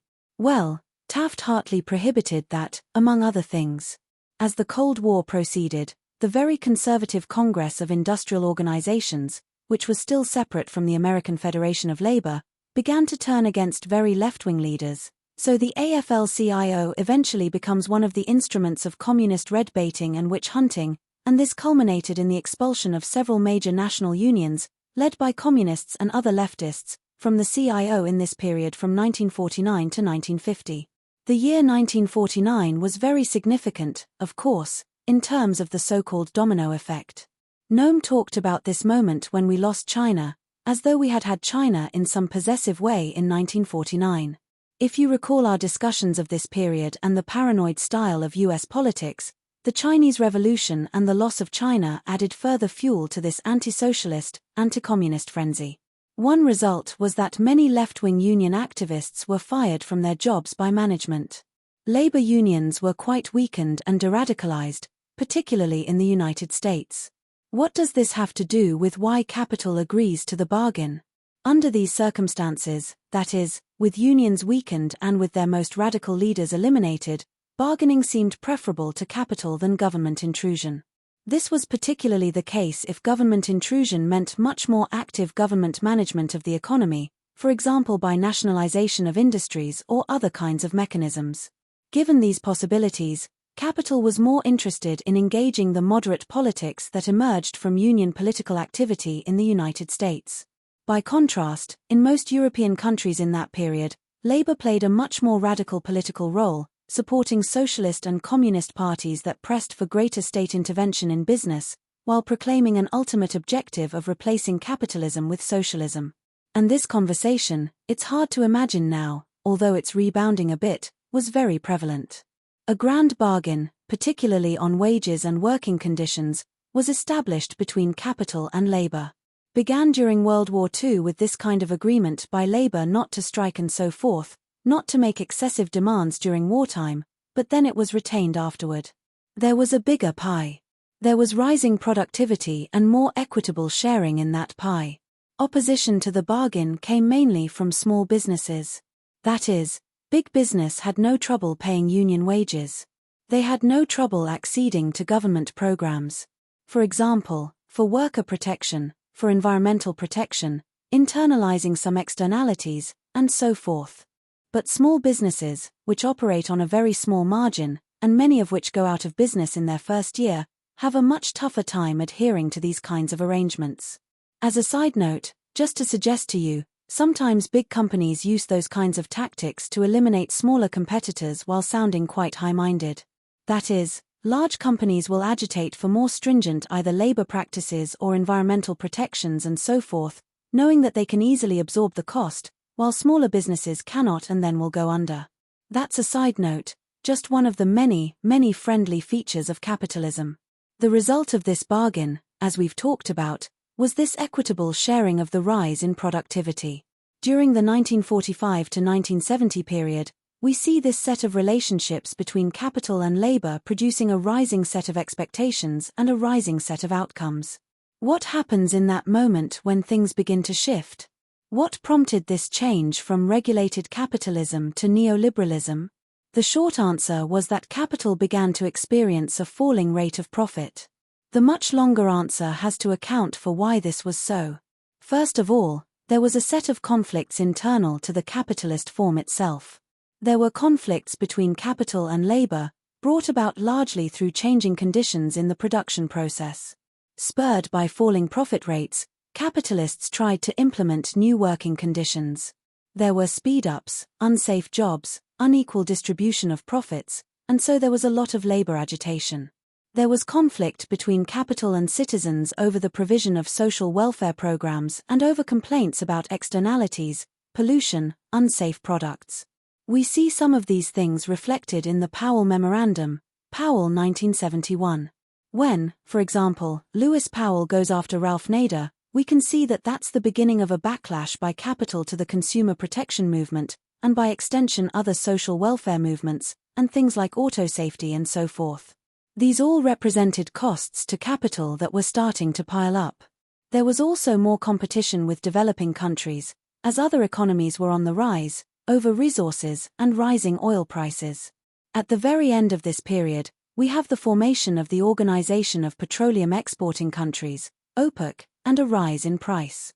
There's also competition between US capitalists and capitalists in other developing countries and in developed countries, especially from Western Europe and Japan.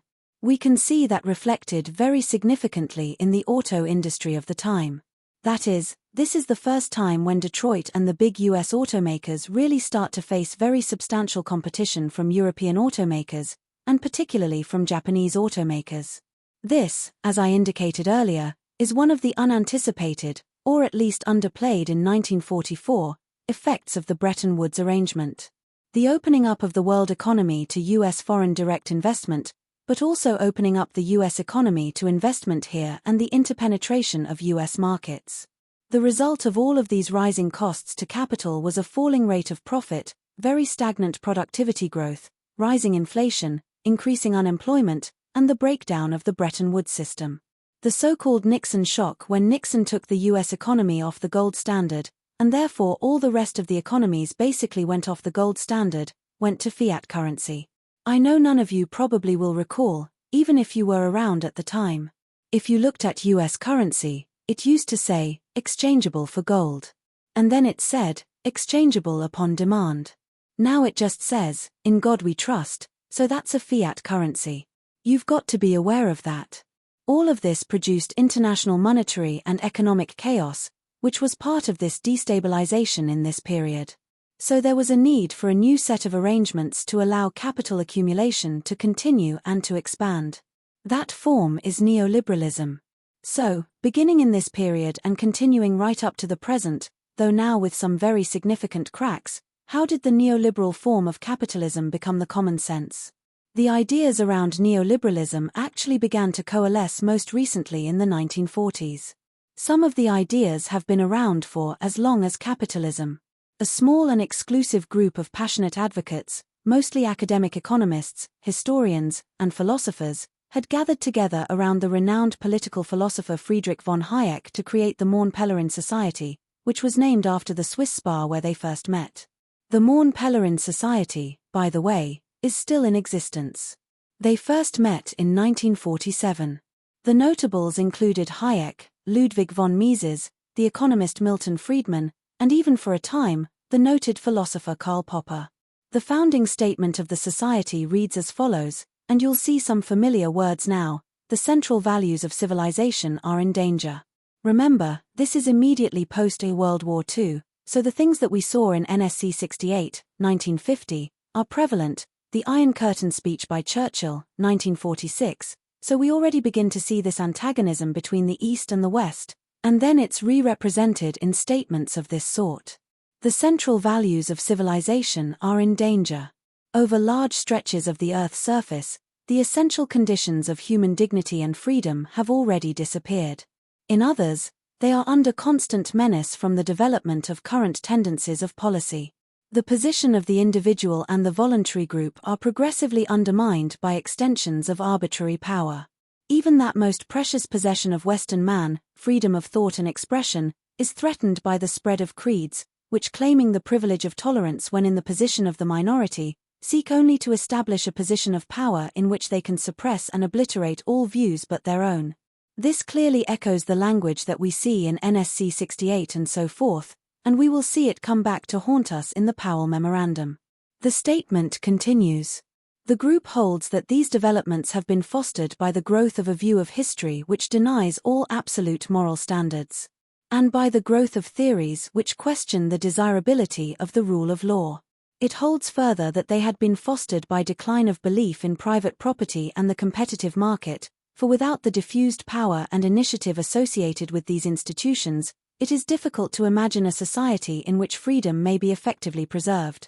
I refer you back to the comments that I made earlier about what these kind of groups mean by freedom. It's a very, very narrow definition of economic freedom. Hayek, the author of such key texts as the Constitution of Liberty, also The Road to Serfdom, argued that the battle for ideas was key. It is crucial to understand that the group at Morn-Pellerin was already keenly aware of the way in which common sense must be nurtured and built, and that it would probably take at least a generation for that battle to be won, not only against Marxism, but against socialism, state planning, and Keynesian interventionism, which, remember, was the preceding prevailing common sense. The period, 1945 to 1970, was dominated by a Keynesian view. The neoliberal movement remained on the margins of both policy and academic influence until the troubled years of the 1970s, when people were searching around, capitalists particularly, were searching around for a new strategy for increased accumulation. Neoliberal ideas began to move center stage at that time, particularly in the US and Britain, particularly under the Reagan administration here and the Thatcher administration in Britain. Although in the US, the rudiments of the policies began, actually, under the Carter administration.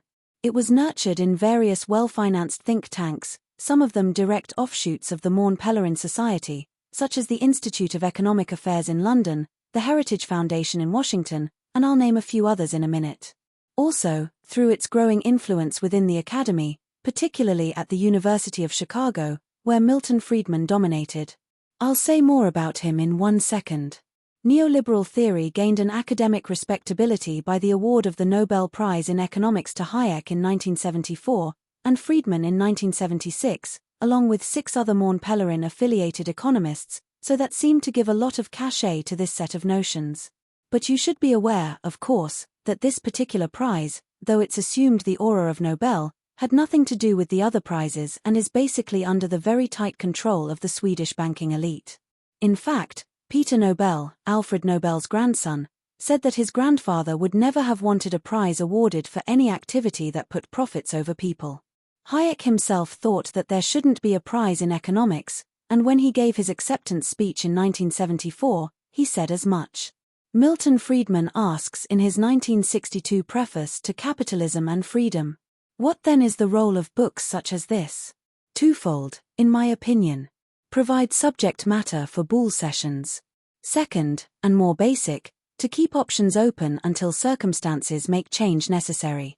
There is enormous inertia. This is another way of putting the existing common sense, a tyranny of the status quo in private and especially governmental arrangements.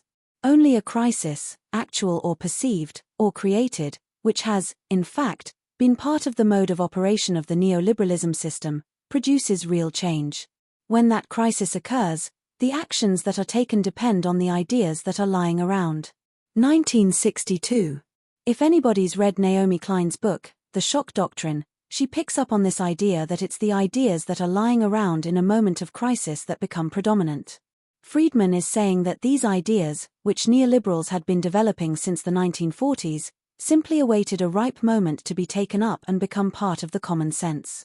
That, I believe, is our basic function, to develop alternatives to existing policies, to keep them alive and available until the politically impossible becomes the politically inevitable. Friedman 1962. This is Friedman's notion in 1962. The ideas in our two books are still far from being in the intellectual mainstream, but they are now, at least, respectable in the intellectual community, and very likely almost conventional among the broader public. This is right at the outset, basically, of the Reagan administration, when these ideas, in fact, do begin to have enormous political traction. Now let's turn to the Powell Memorandum, which is part of the promulgation of neoliberalism as common sense. It's one of the first attempts to organize the business community to actively produce a new common sense, and it really very intentionally attempts to do this. I think you should pay attention, not only to the content of the memo, but to its rhetoric, its rhetorical style. Noam has described it as, and he'll probably say something more about it, but it sounds like a very spoiled child, who has 99 of 100 marbles, but feels deprived because it doesn't have the 100th. The memo argued that the free enterprise system, capitalism, was under attack. And he's right. Capitalists hardly ever got a break at this point. The U.S. Chamber of Commerce, Powell said, should lead an assault, 1971.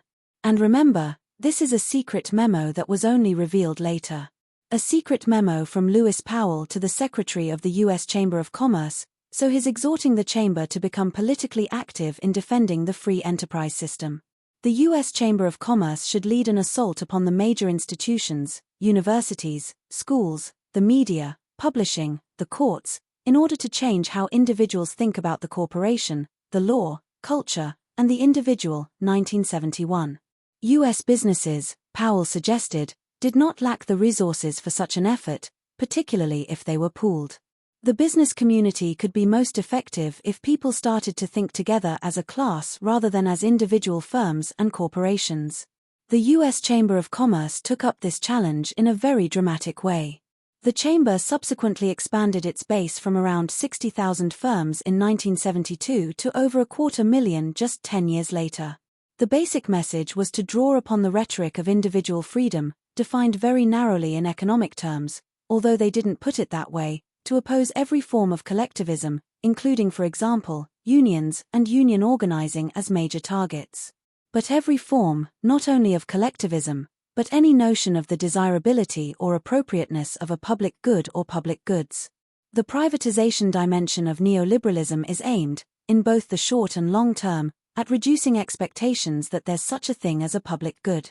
This, of course, includes limiting so-called inappropriate interventions by the state into the economy.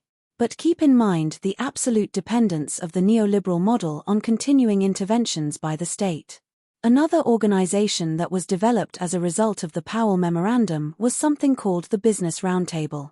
This was an organization of CEOs, committed to the aggressive pursuit of political power for the corporations, and was founded in 1972. So now, this is not only aimed at producing a dominant common sense, but is moving into the political realm. The corporations involved accounted for about 1/2 of the GNP of the United States during the 1970s. They spent close to $900 million annually, a huge sum at that time, on political matters. Some of the resources were aimed at developing think tanks, one of the elements that Powell promoted, out of which would emerge the ideas lying around as Friedman had advocated. The think tanks would also organize speaker bureaus to spread the ideas around, produce op-ed pieces, and so forth. These included the American Enterprise Institute, which was actually founded in the 40s, the Heritage Foundation, which was founded in 1973 by Adolf Coase, and the Center for the Study of American Business. They were all formed with corporate backing at this time. During the 1970s, business refined its ability to act as a class, just as Powell had suggested. The dominant theme in the political strategy of business became a shared interest in the defeat of bills, such as consumer and environmental protection, labor law reform, and then the enactment of favorable tax, regulatory, and antitrust legislation. They were united and they had a program. There was also a crucial set of Supreme Court decisions beginning in 1976 that are in this long line that went back to a misinterpretation in the late 1870s that gave corporations personhood. I just want to highlight a few that are relevant to what we're thinking about now. This line of decisions first established the right of a corporation to make unlimited money contributions to political parties and political action committees, PACs, which were basically unknown at the time, but grew enormously. There were 89 of them in 1974. There were nearly 1,500 in 1982. This was protected under the First Amendment, guaranteeing the rights of individuals, in this instance, corporations, to freedom of speech. One of the key opinions was written by Lewis Powell, whose name you might remember from 3 minutes ago, who at this point, 1978, has become a Nixon-appointed justice on the Supreme Court. The ruling, in the case of First National Bank of Boston versus Bellotti, gave this right to corporations. If you're interested, there's a very interesting dissent from the then Chief Justice William Rehnquist, where he tries to trouble that whole history of precedent about corporations having the same rights as human beings. Donors gave to PACs of both parties in the 1970s, but then began leaning heavily toward the Republicans. Democrats were more conflicted between support for their working-class base and the need to pursue big money, at least at that time. They don't seem to have the trouble much now. There was a $5,000 cap on donations to PACs at the time, which means that people wanting to motivate change had to come into some sort of class solidarity and pool their money. The political base of the Republican Party began to merge, at this point, with the Christian right. Jerry Falwell's moral majority was the first politicization, and began a race-based appeal to white working classes, who could be persuaded that they were being left behind and disadvantaged by affirmative action and so forth. Next time, I'll discuss a piece that shows how abortion became one of the central motifs for this alignment, and we'll talk about this a bit when we think about the rise of social movements next week. The political base could be mobilized through very positive mobilizations of things like religion and cultural nationalism, but it could also be mobilized through very negative, though I would say increasingly less coded if not blatant, racism, homophobia, and anti-feminism. This coalition had a positive valence, but it also had these negative elements that are still prevalent. The problems that people were facing, and the problems were, and remain, real, as this alliance portrayed it, was not capitalism and the neoliberalization of the political economy. The real problem was liberals, who had used excessive state power to provide for special groups. There's this idea of people cutting in line ahead of you. You've worked hard. You've played by the rules. You're not getting ahead. Well, it's not that the system is stacked against you. It's that those people, who are undeserving, are getting more advantages than you get. The political structure that emerged from all of this was quite simple. The Republican Party could mobilize massive financial resources and mobilize its popular base to vote against its own material interests on cultural or religious grounds. The Democratic Party could not afford to attend to the material needs, for example, for a national healthcare system, of its traditional popular base because it was afraid of offending its new donor class by reinstituting a truly progressive tax system. Given the asymmetry, the political hegemony of the Republican Party became more sure over this period. Reagan's election in 1980 was only the first step in the long process of consolidating the political shift necessary to support these neoliberal economic policies, and we've been in this mode ever since, basically, through both Republican and Democratic regimes. Reagan's policies centered on an across-the-board drive to remove the scope and content of federal regulation of industry, the environment, the workplace, healthcare, and the relationship between buyer and seller. Budget cuts and deregulation and the appointment of anti-regulatory, industry-oriented agency personnel, which may sound familiar, to key positions were the main means. What are some of the key characteristics of this period of neoliberalism? Going back to what I had said about the previous period, I want to draw some parallels. At the level of the global economy, we see the removal of barriers to the movement of goods, services, capital, and money across national boundaries. But crucially, at the same time, holding labor in place, because if workers could roam around and find the best markets for labor, this would put a kink in the system. The role of government in the economy is basically just the opposite of the things I put up before: renunciation of aggregate demand, management, that is, a renunciation of a Keynesian approach. Deregulation of basic industries, deregulation of the financial sector, weakening of regulation of all kinds, weakening of antitrust enforcement, privatization and the contracting out of public goods and services, cutbacks in, or elimination of, social welfare programs, and tax cuts for business and the rich. Marginal taxation rates went from about 90% or so in the 1950s for top earners to 28% in 1988, and we're still contending with whether that's, in fact, paid at all. Then it rose a little bit, and now it's going to go back down. Corporate tax rates went from 50% down to 34%. Capital gains went from 30% to 15%. This is basically the ongoing program of neoliberalism. In the capital-labor relationship, things also change. There was dramatic marginalization, and, in fact, outright assaults on collective bargaining, which is in fact still the case ongoing. We see a tremendous casualization of jobs, so rather than expecting stable and lifetime employment, people now expect some significant precarity in their job lifetime. In the corporate sector itself, we witness unrestrained competition, including the move toward monopolization and conglomeration. Corporate CEOs in the neoliberal period more typically now are hired from outside the corporation. That is, you have to go headhunting for CEOs. Market principles penetrate inside companies, so rather than bureaucratic rules dictating what happens, every segment of a firm has to be a profit center, and these compete with each other. Crucially, financial institutions shift toward new types of activities, and become relatively independent of the non-financial sector. This is essential. That is, there starts to be a divorce between finance segments of capital and the so-called real economy, and I'll say more about that in a second. An important question: how is neoliberalism spread throughout the world? In other words, how does the neoliberal model become globalized, become globalization? We talked about this a little when discussing militarization. I just wanted to reiterate it. Here is a quote I found just the other day, and I thought it was interesting in the current context. This is from Oppenheimer Funds, a major global investment firm. The right way to invest: challenge borders. See, Oppenheimer Funds invites investors to challenge borders with new ad campaign. You don't see them wanting a lot of walls. There are three principal methods for spreading these ideas. The first method is, you buy off elites in receptive countries.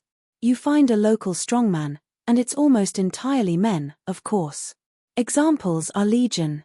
Provide economic and military assistance to him and his family and immediate allies, so that they can repress or buy off opposition and amass considerable wealth and power for themselves, and open the country for capitalism's needs. That's one way. The second way is you replace oppositional leaders and install receptive elites. Again, the examples are legion. Mossadegh in Iran, 1953, Arbenz in Guatemala in 1954, Allende in Chile in 1973, Zelaya in Honduras, 2009, Maduro in Venezuela in ... Then, use step one above. Once you get the right kind of person in, You go back to the old model. The third method is not to be so direct, but to utilize an array of international financial mechanisms to induce compliance. You induce indebtedness one way or another.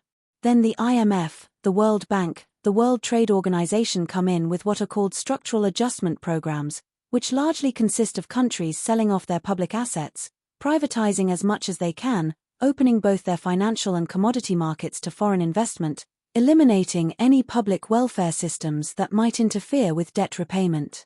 You have a whole mechanism here that constantly just agitates toward opening countries to the needs of capital. Here's one exemplary case. This is the case of Paul Bremer, who was the head of the Coalition Provisional Authority. He was essentially the proconsul in Iraq. On September 19, 2003, Bremer promulgated 4 orders that included the full privatization of public enterprises, full ownership rights by foreign firms of Iraqi businesses, full repatriation of foreign profits, the opening of Iraq's banks to foreign control, national treatment for foreign companies, and the elimination of nearly all trade barriers. The orders were to apply to all areas of the economy, including public services, the media, manufacturing, services, transportation, finance, and construction. Only oil was exempt, presumably because of its special status as revenue producer to pay for the war and its geopolitical significance. The labor market, on the other hand, was to be strictly regulated. Strikes were effectively forbidden in key sectors and the right to unionize restricted.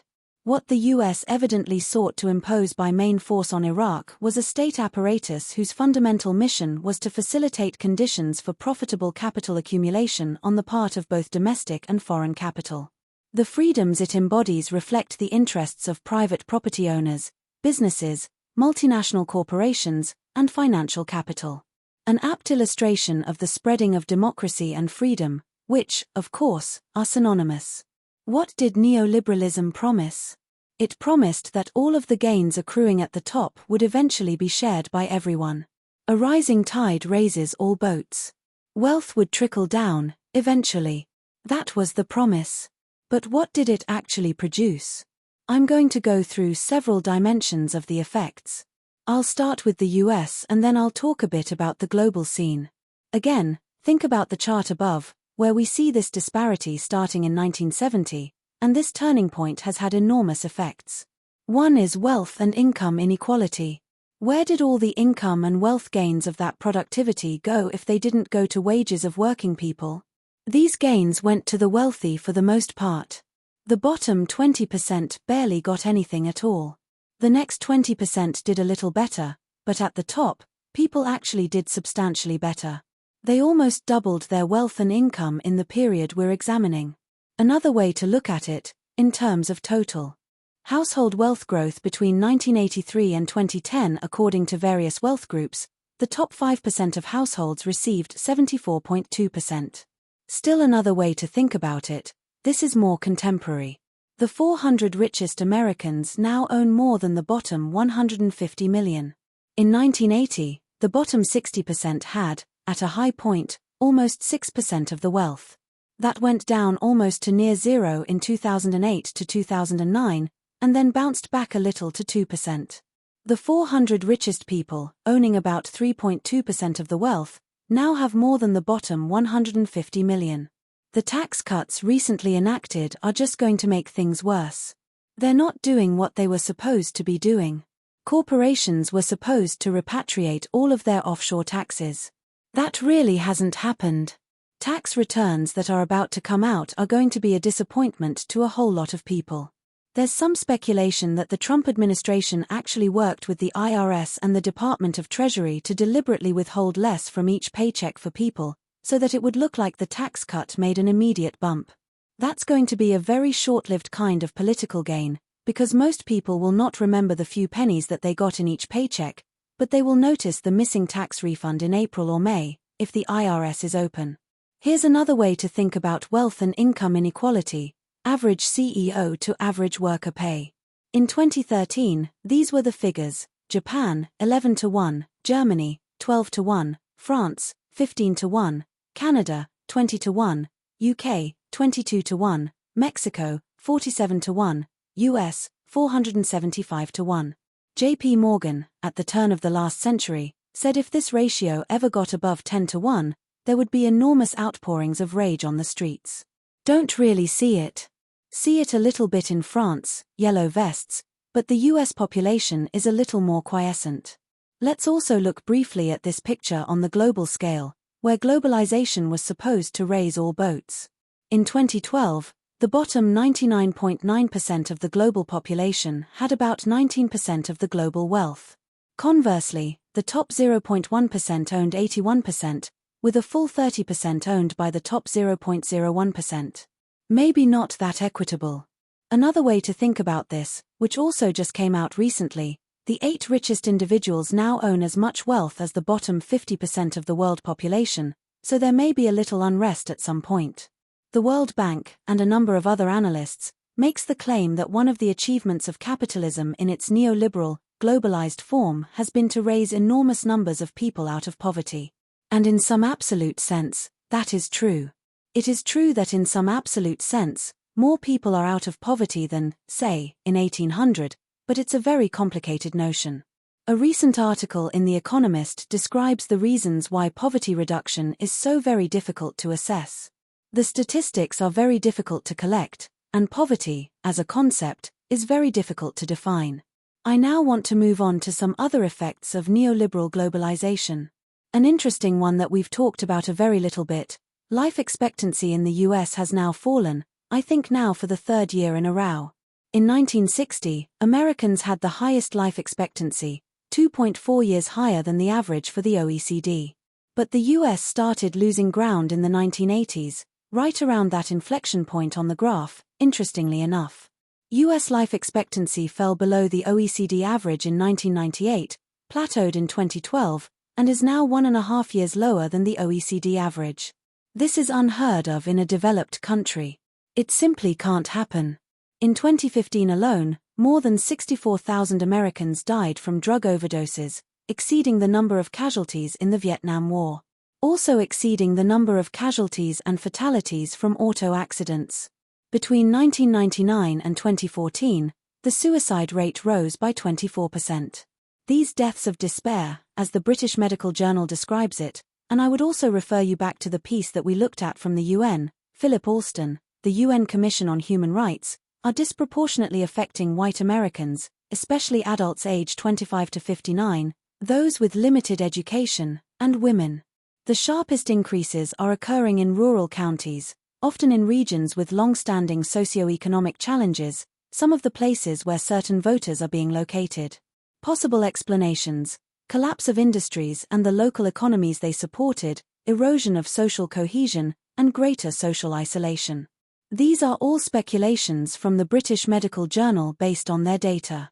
Other factors include economic hardship and distress increasing among white workers over losing job security, educational performance weakening, social divides, including some income inequality, widening.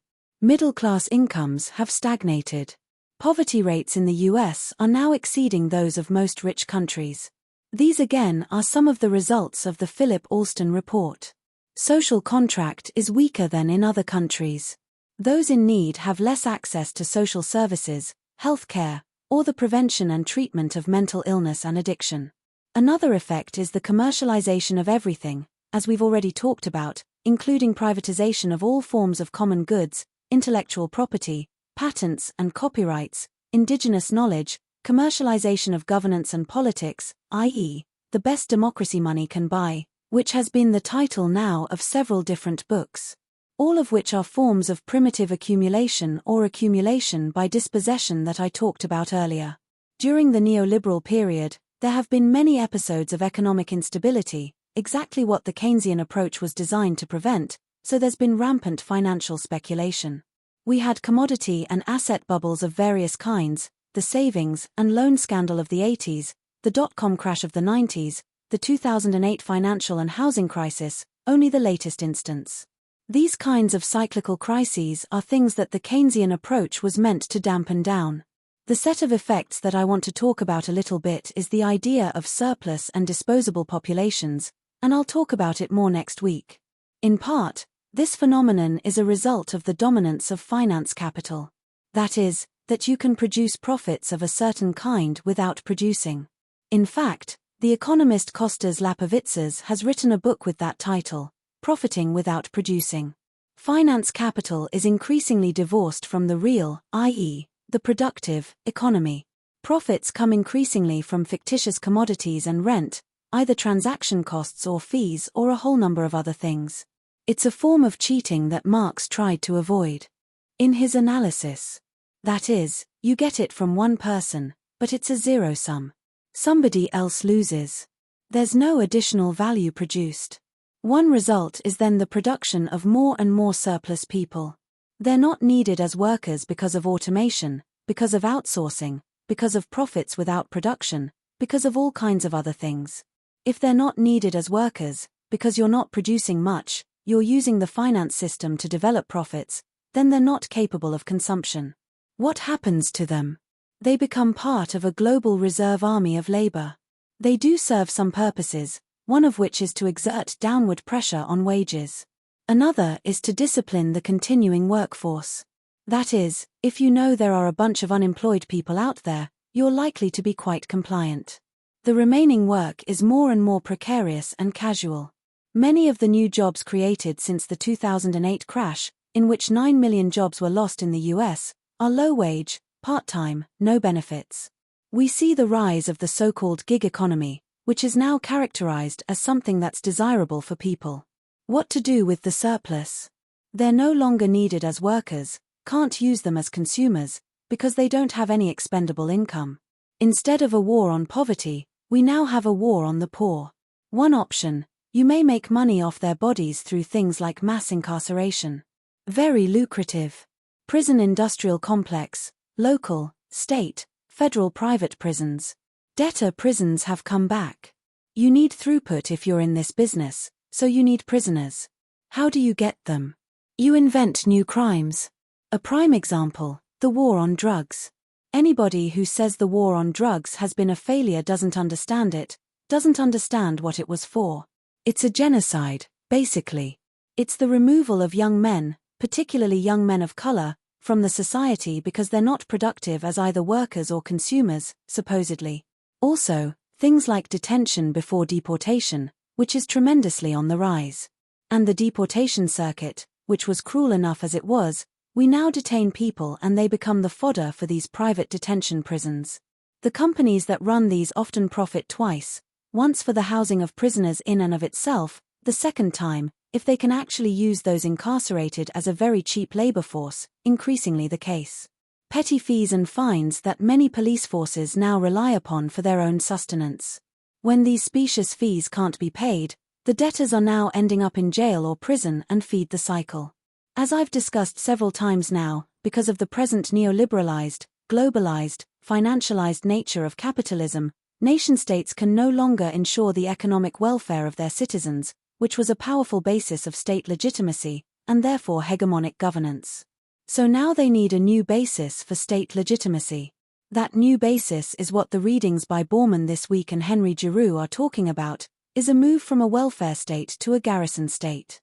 State legitimacy is now increasingly based on protection from dangerous others. The need to maintain a climate of fear becomes an essential part of that. Endless enemies. In the foreign sphere, historically, this enemy has been communism. More recently, especially after the collapse of the USSR, it shifted to terrorism, immigrants and refugees, and so forth. On the domestic scene, people of color, young, old, LGBTQ communities, differently abled. That film that I showed about the Pentagon's view of the populace, which requires a militarized response, that approach has now migrated into domestic policing.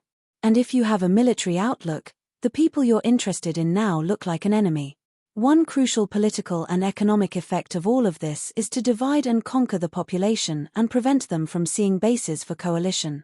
That is, you keep people distracted from what's producing all of these problems. In the post-2008 period, which I, along with analysts, am calling the period of gangster capitalism, a number of the trends I've described tonight have ramped up. Some of these we'll discuss in the next couple of weeks, but I just want to enumerate a few things happening on the deregulation front, where current neoliberal warriors have been quite active in the past couple of years. These include deregulation casualty number 1, workers' health and safety. Deregulation casualty number 2, workers' wages. Deregulation casualty number 3, workers' savings. Deregulation casualty number 4, workers' safety nets. Deregulation casualty number 5, pay equity. Deregulation casualty number 6, workers' rights to organize and join a union. Deregulation casualty number 7, consequences for employers who violate workers' rights. Finally, where to from here? As Marx and Engels declare in the Communist Manifesto, class struggles must end in either a revolutionary constitution of society at large, or the common ruin of the contending classes. Rosa Luxemburg, based on Karl Kautsky's formulation, as things stand today, capitalist civilization cannot continue. We must either move forward into socialism or fall back into barbarism, neither of which is inevitable. In response to all these things that we've been talking about, there has clearly been a rise of social movements in reaction to neoliberalism, globalization, financialization, the antagonisms between capitalism and the rest of the world, between capitalism and the environment. One question is, what are these groups doing? And the related question, which comes back to this issue of socialism or barbarism is, what will be the state and elite response? Will elites change and accept, or will they move to further and more brutal repression? I'll leave it at that. Chomsky Lecture. February 14, 2019. One recurrent theme through our whole discussion has been hegemonic common sense, how it gets established, how difficult it is to extricate oneself from the spider's web. One way to explore these issues is simply to take a look at the morning's newspaper and ask yourself what was unsaid, what it wouldn't do to say, to borrow Orwell's phrase once again. It's a useful exercise. I'll give a couple of examples. Let's start with today, with the lead story in the New York Times, front page story. It says that US cyber war attacks are disabling satellite launches in Iran. It also mentions that the Pentagon has determined that a cyber war attack is an act of war that justifies a military response in retaliation, though no one would say, or think, that the right extends to Iran. Of course, there is a pretext for the cyber war attack in this case. The pretext is that the satellite launchers have a dual-use capacity. They could also be adapted to send off missiles, so therefore it is legitimate to carry out an act of war to disable them. Well, putting aside the credibility of the pretext, let's turn to another example, which is certainly very well known to the writers, editors, readers. The United States has ABM installations on the border of Russia.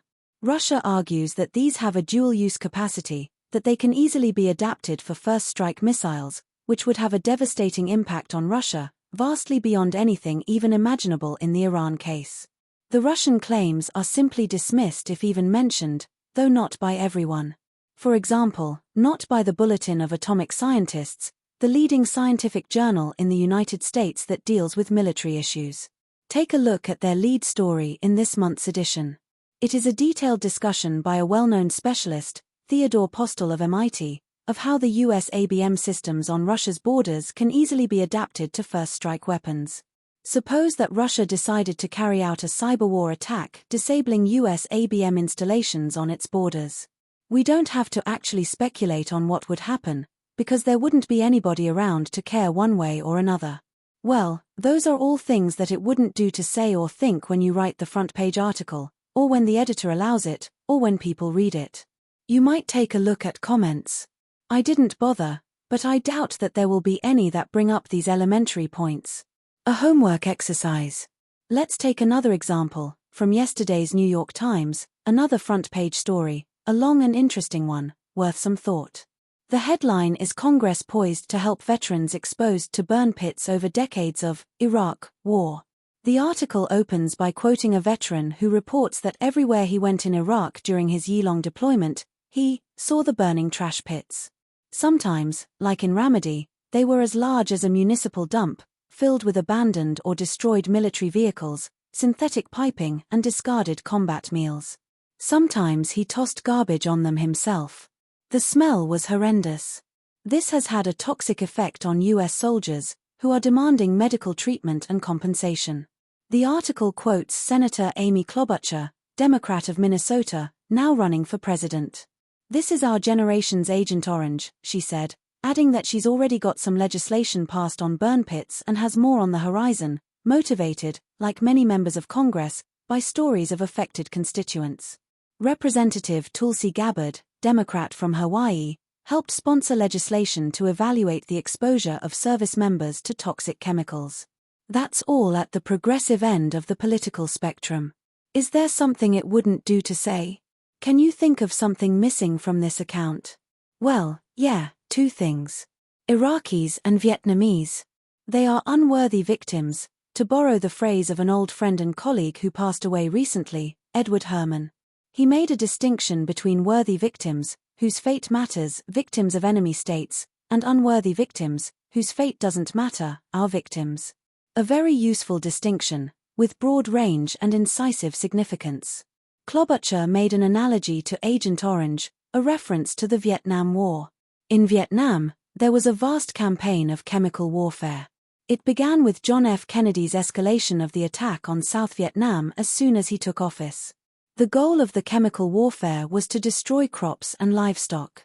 Along with the heavy bombing of rural areas, which was intended to drive the population into what were called strategic hamlets, essentially, concentration camps surrounded with barbed wire.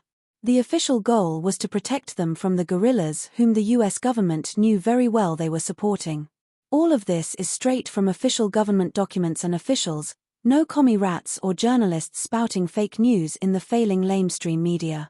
Altogether, there were some 20 million gallons of herbicides that saturated much of the country at an intensity that's utterly unimaginable, apart from unworthy victims. Mostly Agent Orange, that's why the reference. Agent Orange has a component, dioxin. It was known by the manufacturers of Agent Orange and by the US government that dioxin is one of the most severe carcinogens. It also has very harmful effects on reproductive and immune systems.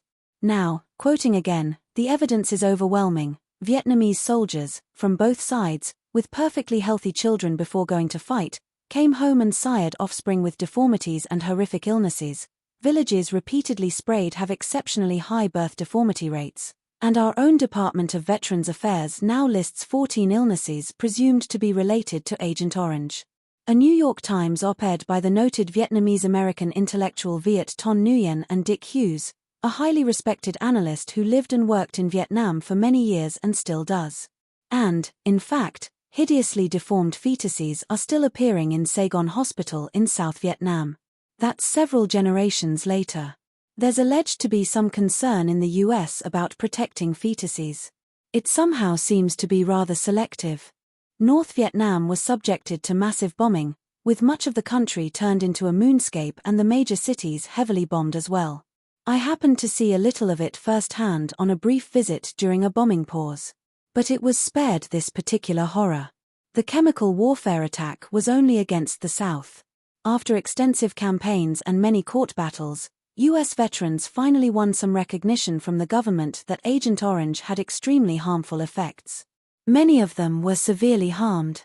They got some compensation, inadequate but at least some. Vietnamese. They're unworthy victims, peanuts. Yesterday's article does not ignore the brutal effects of US chemical warfare in South Vietnam. Returning to Klobuchar's comment about our generation's Agent Orange and the stories of affected constituents in Minnesota, the Times article explains that Agent Orange is an herbicide known to sicken veterans in Vietnam, and after many years of efforts by affected veterans, has become widely accepted as a cause of illness among veterans of the Vietnam War, though there has been a protracted struggle over benefits for those who were sickened after serving off the coast during that conflict. The suffering of affected veterans was and remains very real, but nothing like the impact of the chemical warfare on the Vietnamese victims. If you want to look into this topic, there are two very good books by Fred Wilcox, one about the effect on American veterans and one on the effect on Vietnamese. See Wilcox, Waiting for an Army to Die and Scorched Earth, respectively. There's also no doubt that American vets are suffering from the effects of the burning trash pits littering Iraq. Could there be anyone else in Iraq who is affected by them? A few come to mind, but as unworthy victims, they receive no mention. Maybe 30 or 40 years from now, there'll be a retrospective saying, "Too bad something happened to Iraqis." Well, All of those are things that it wouldn't do to say, right? It might remind you of the death camp paymaster whom I talked about last time. I'll leave it to you to think about. As an aside, I might mention that US chemical warfare extends beyond Indochina. I happen to have visited poor and remote villages in southern Colombia, along with human rights activists, in the large areas targeted for defoliation under Clinton's Plan Colombia, sharply extended under Bush. The rationale is to destroy coca as part of the US drug war. Let's put aside some questions that arise about this. But the defoliation has what are called unintended consequences, completely predictable, of course, but unintended. Peasants plant their crops among the coca plants, and, believe it or not, they and their families are people, even if unworthy. On the ground one can witness the grim effects of intensive use of glyphosate, well beyond levels permitted for worthy people, as Roundup, and modified for Colombia. Children with horrible sores and unexplained serious illness, devastated cropland, pathetic stories from poor peasants. You can find scientific papers on the internet using remote sensing in these areas, described as too difficult for direct access. They are judicious and properly cautious, but cannot convey what direct experience provides. As in Dick Hughes's reports from South Vietnam. Well, let's take a third item. This is a little different, but very instructive. It's close to home, right here, Tucson. Marv posted a story from the Tucson Sentinel. Quite a good rag, I should say. It was a few days ago. It's about a closed meeting at a luxurious, gated community south of Tucson. It's worth reading carefully, not only because it's right here but because it tells us quite a lot about our society much more generally, something we surely want to understand. The meeting featured Steve Bannon, whom you've probably heard of. He's a highly influential figure here and internationally, formerly the leading strategist for Trump. Bannon was joined by Chris Kobach, a leading figure in the Republican Party voter suppression drive, specializing in tales about voter fraud that collapse on inquiry. Bannon has been working, quite openly and publicly, nothing hidden, to forge an international populist coalition headed by Trump, including such far-right figures as Brazil's Bolsonaro, France's Le Pen, Hungary's Orban, Italy's Salvini, and also including an array of reactionary states. In the Middle East, the Gulf family dictatorships, the Egyptian military dictatorship, and Israel, joined with India's ultranationalist Hindu extremist Modi, and a few others in the wings. For Europe, a prime goal is to protect its white Christian civilization from the invasion of refugees, who are planning to turn Europe into a Muslim continent, according to the doctrine. A look at figures is instructive. The highest percentage of refugees in any European country is Switzerland, where it's reported to be 1%, elsewhere usually a small fraction of 1%, but you can't be too careful. They breed like rabbits and keep coming. Here, too, where we are being subjected to an invasion of criminals, rapists, murderers, Muslim terrorists, drug dealers, others who seek genocide of the white race. No question about it. Just listen to the president and his acolytes. The meeting at the gated community was about organizing private funding for the border wall, in case Congress doesn't meet its responsibilities. Participants appear to advocate the principle of zero tolerance, sending children to concentration camps in the desert and so on, recognizing that it's ugly. But it's necessary. We have to protect ourselves from the hordes invading the country to destroy our white Judeo-Christian civilization and to flood us with drugs. One of the distinguished figures attending, a former Colorado state representative, suggested that the wall should extend to the Arizona-California border. You know who's going to be coming from there. And the wall should be outside the nearby Tohono O'odham reservation, which he knows about because he's been there. He found that 5-year-old kids are walking about loaded. You know it's horrible. Every kid on that reservation, every young kid, has a new truck because they've helped actually transporting the drugs. We obviously have to protect ourselves from that. The tone of the meeting was captured by an Iraq War veteran, who said, "I refuse to allow our broken political system to leave my family and my country vulnerable to attack." So, in case you didn't know, we're in real danger right here in Tucson, not that far from the border. It wouldn't take long for them to get here. These are pretty common feelings around the country. And Trump, whatever you think of him, has a very keen political nose. That's why he picked the wall as his leading campaign issue. A sure winner. It's just necessary to tar the Democrats with wanting these hordes to invade and destroy us. The people quoted in the article and the participants in the meeting truly believe in the threats and their severity, I suspect. It sounds very sincere. And many others around the country as well. The concerns, of course, are beyond fantasy. No need to go into that. But the fears are real. All of this tells us something important about our culture, our society, the common sense of a good part of the population.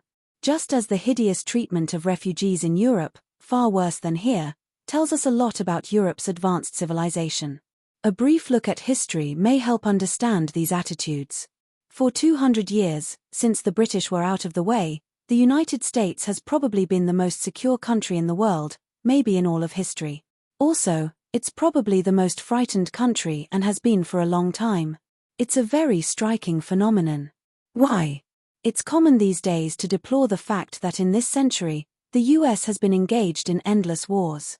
True, but a bit misleading. As discussed earlier, it's hard to come up with another country that has been at war almost without a stop since its founding. Just about every year since 1783. That's quite a record. And being constantly at war engenders a military culture, which has to be justified by fear of terrible enemies, from the merciless Indian savages of the Declaration of Independence to the ravings of NSC 68 and the like, and on to the hordes attacking us a few miles south of here and to Iran and others plotting our destruction. One of the reasons for the American Revolution was a royal proclamation of King George III in 1763, which banned settlement beyond the Appalachian Mountains. The rest was designated as Indian country. The colonists were having none of that. They chafed at Britain's barrier against settling what they called at the Constitutional Convention vacant lands to the west. There were all these vacant lands and the British were barring settlement. That wasn't only the settlers, it was also the land speculators like George Washington, none of whom could tolerate this barrier. As soon as the barrier was lifted with independence, the newly independent United States went to war against the Indian nations. George Washington was one of the first, launching a war against the Iroquois nations. He was known by the Iroquois as the town destroyer. There could be no problem with this. The gradual extension of our settlements will as certainly cause the savage, as the wolf, to retire, both being beasts of prey though they differ in shape, Washington 1783. Essentially the same concepts prevailed through the 19th century, right to the very end, ending up with virtual genocide in California. Meanwhile, the perpetual wars were punctuated in mid-century by the U.S. conquest of half of Mexico in what General Ulysses S. Grant, later president, called one of the most wicked wars in history. The war that put us on this side of the border.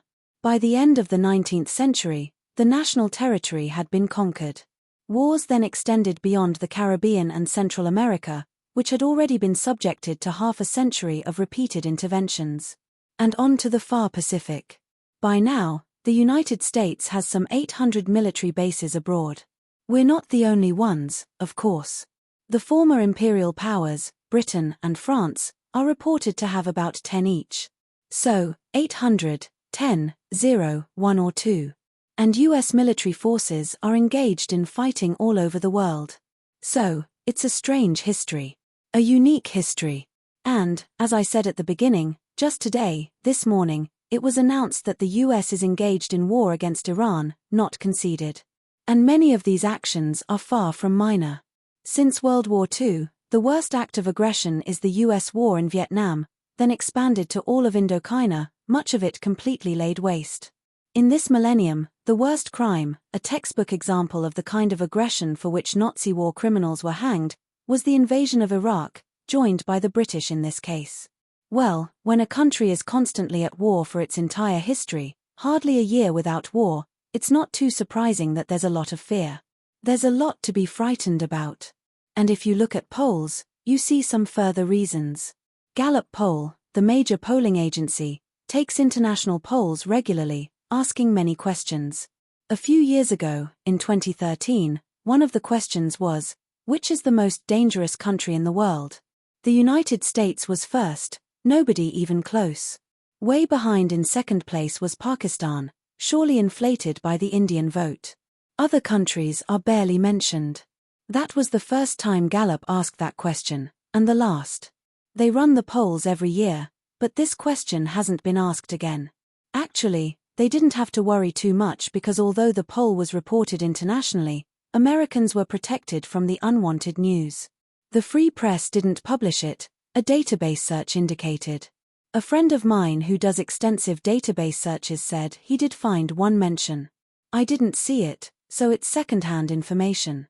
He said that the poll was mentioned in a story in a right-wing tabloid, a Murdoch journal, the New York Post. The story was about how this shows how totally crazy the world is.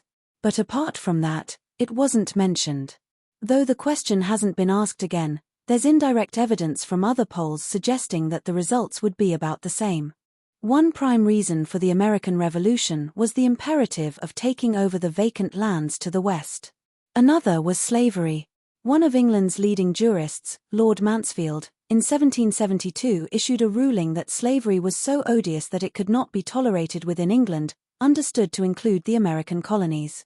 It could be tolerated within England's Caribbean colonies but not in the English-settled American colonies. The slave owners saw the handwriting on the wall. And remember, just about every leading figure was a slave owner. Of the first dozen or so American presidents, there was only one, John Adams, who wasn't a slave owner. So, that was a second reason for the revolution. Slavery, too, required a military culture, justified by fear, not entirely inauthentic. Right through the 18th century, there were slave rebellions in the Caribbean islands, which were then the main slave centers, soon displaced by the U.S. And there were some slave rebellions in the United States, too. If you look at the demography, in some states, like South Carolina, the slaves outnumbered the overseers, who had a reason to be frightened. Then came the Haitian Rebellion, which had an enormous impact. In 1804, the slave revolt in Haiti established the first free country of free men. It was bitterly resisted. The entire civilized world got together to try to destroy that rebellion. Primarily France, the colonial power, and incidentally, France's slave colony in Haiti was the source of much of France's wealth. Britain joined in, also the US, Canada, just about everyone joined to try to crush this frightening development. The war practically destroyed Haiti, but the revolution succeeded. They were then punished by France for the crime of liberation. This was right after the French Revolution with its impressive rhetoric about liberty, equality, fraternity, and all that nice stuff. France imposed a huge indemnity on Haiti, a huge burden on the society that they never were able to overcome. In the 1960s, some of the left in France thought that maybe France should compensate Haiti for its hideous crimes. There was a commission led by Régis Debray, a prominent militant leftist. The commission decided that it wasn't necessary, that France had no need to give any compensation at all. In other words, first we rob and then destroy them, and then when they ask for a little bit of help, we kick them in the face. The technical term for this is Western civilization. Haitian liberation was naturally particularly frightening to the slave state to the north. The US refused to have any formal relations with Haiti.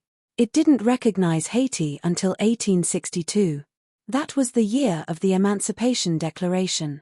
These slaves were going to be free, so what do we do with them? That year, the United States recognized Haiti and Liberia for the first time, regarding them as places where the freed slaves could be sent. This was done mostly on humanitarian grounds.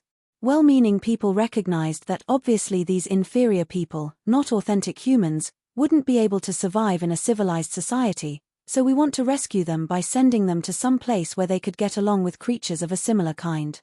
Then came a long series of horror stories. I won't run through it.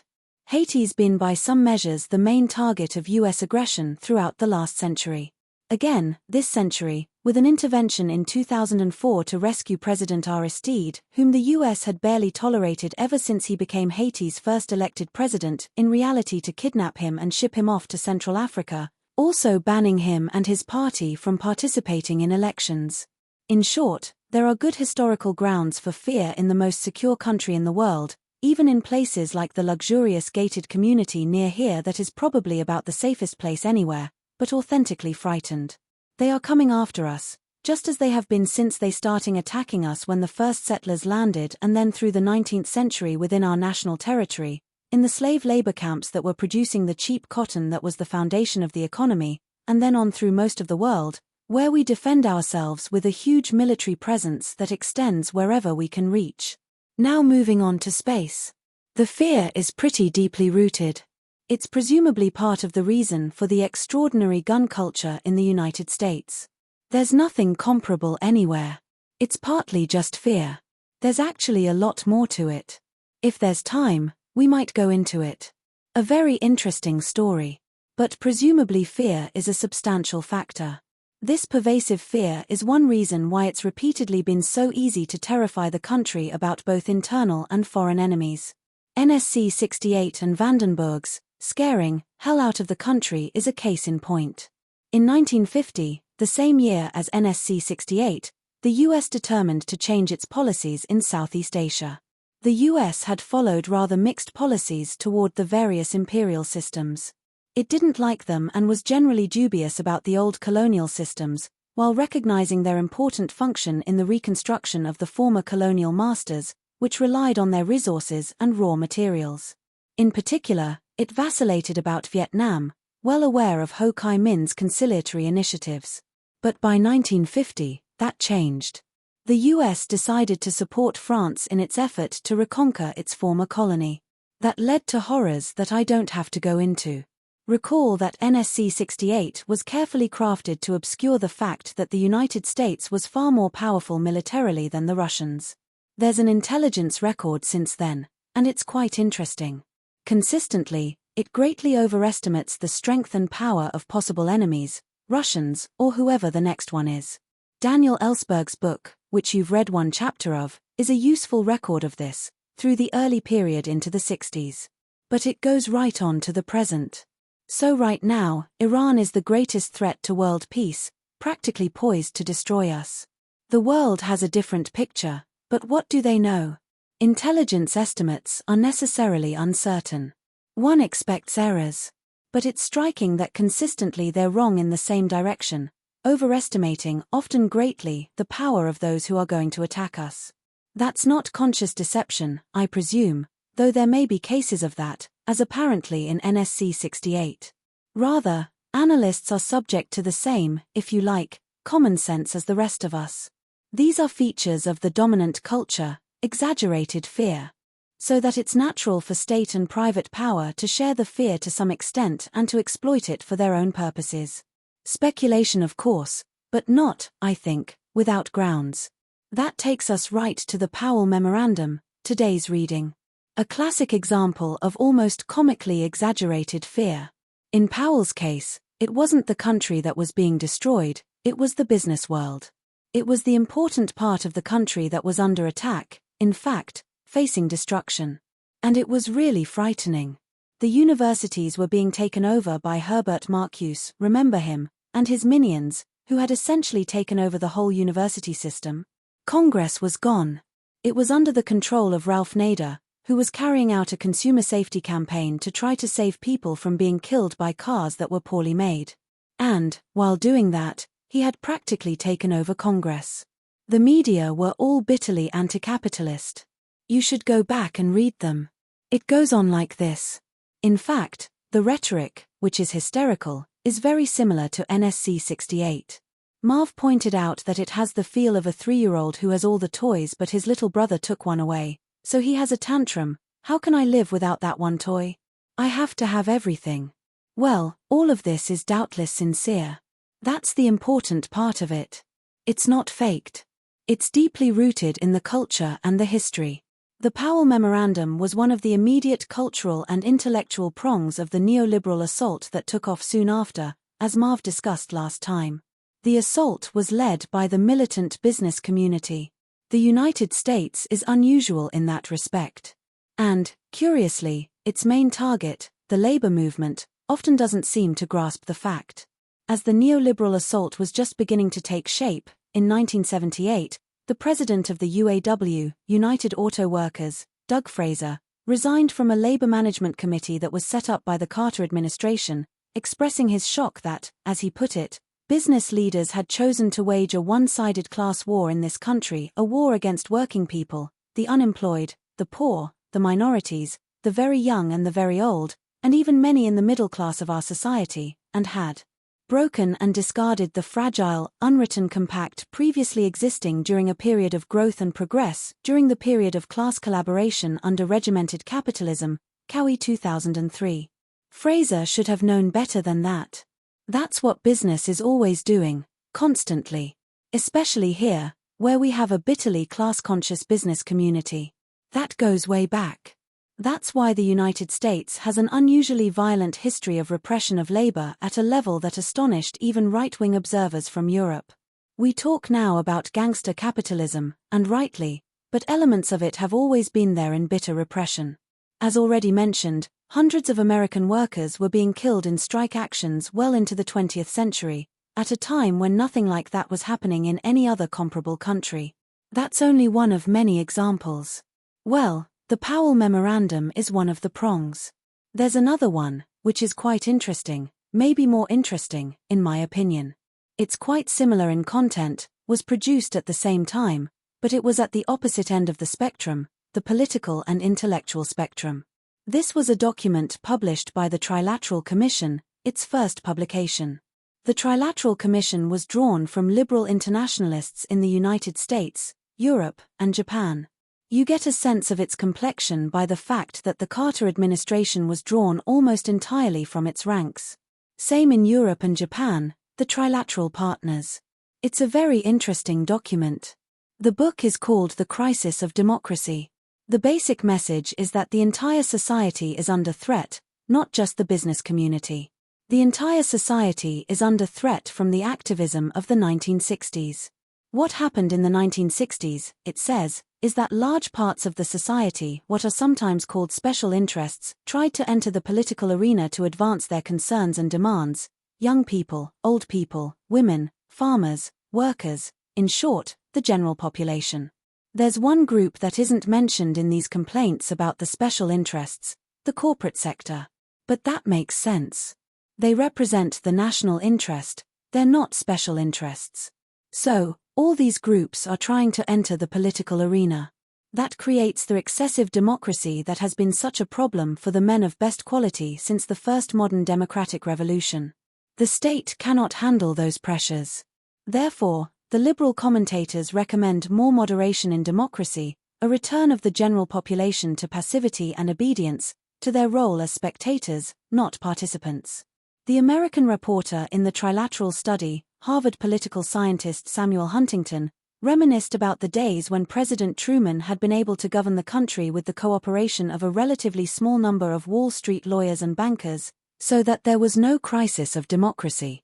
But that was before the activism of the 60s threatened to shatter these civilized arrangements. The trilateralists were particularly concerned with what they called the institutions responsible for the indoctrination of the young. Schools, universities, churches. They're failing to control young people. They're failing to indoctrinate them properly. That's why you see them out on the streets protesting against the war, calling for women's rights, all of this disruptive stuff. Therefore, harsher measures are needed in the schools and universities. They said the same about the media, here agreeing with Powell. The media are out of control. The trilateral liberals even warned that state intervention might be necessary to get the media back into line. The general concern, then, is rather like the Powell Memorandum. But these are intellectuals. The rhetoric is more subdued than the Powell Memorandum, though the message is similar.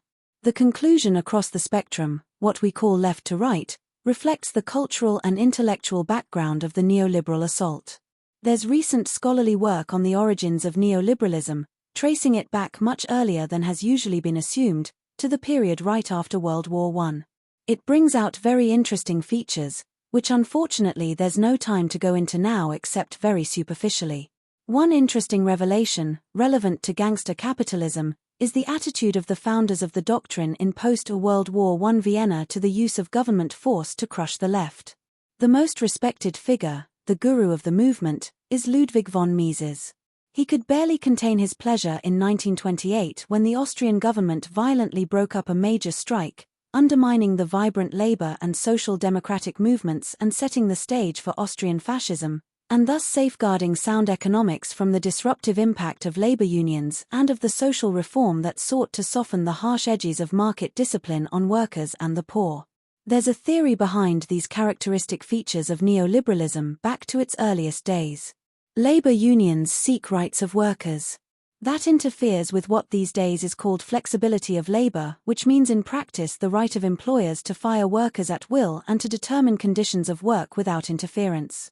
It interferes with the optimal use of resources, as determined by markets. Labor unions interfere with these doctrinal verities by their concern for rights of workers, for safety and health, for livable wages, and even perish the thought for a say in the plans and operations of the dictatorships in which they spend their working lives. They therefore have to be destroyed. It is therefore natural that the saints of the movement should have been delighted, as they were, by the crushing of labor unions by the powerful state during the first stages of fascism in Austria and Germany in the late 20s and early 30s. Similarly, the attitudes of the great figures of the movement toward the monstrous Pinochet dictatorship come as little surprise. Another interesting feature of the neoliberal movement from the early days is the close linkage between progressive intellectuals and the neoliberal right wing. More than symbolically, the term neoliberalism was adopted by the movement at the Walter Lippmann Colloquium in Paris in 1938. Lippmann, you'll recall, was one of the leading progressive intellectuals in the United States in the 20th century. The concept optimal use of resources is one we might spend a little time on. It's a very interesting contribution to mysticism when you analyze it closely. But let's put that aside for now. It's interesting to see how similar themes reverberate through the history of capitalism, even with substantial changes of circumstances.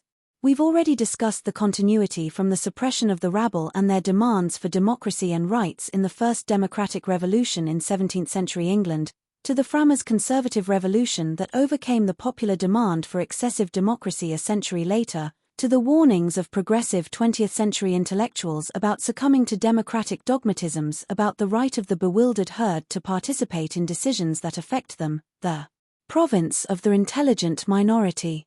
And in another context, the need to suppress the radical democratic currents and their call for independence throughout the world as the post-war global order was being established. It's not surprising, then, that the same themes should come up again in the early 1970s, when the rascal multitude was getting out of hand again in the activism of the 60s, the time of troubles as it's often called. So, you get the same reaction.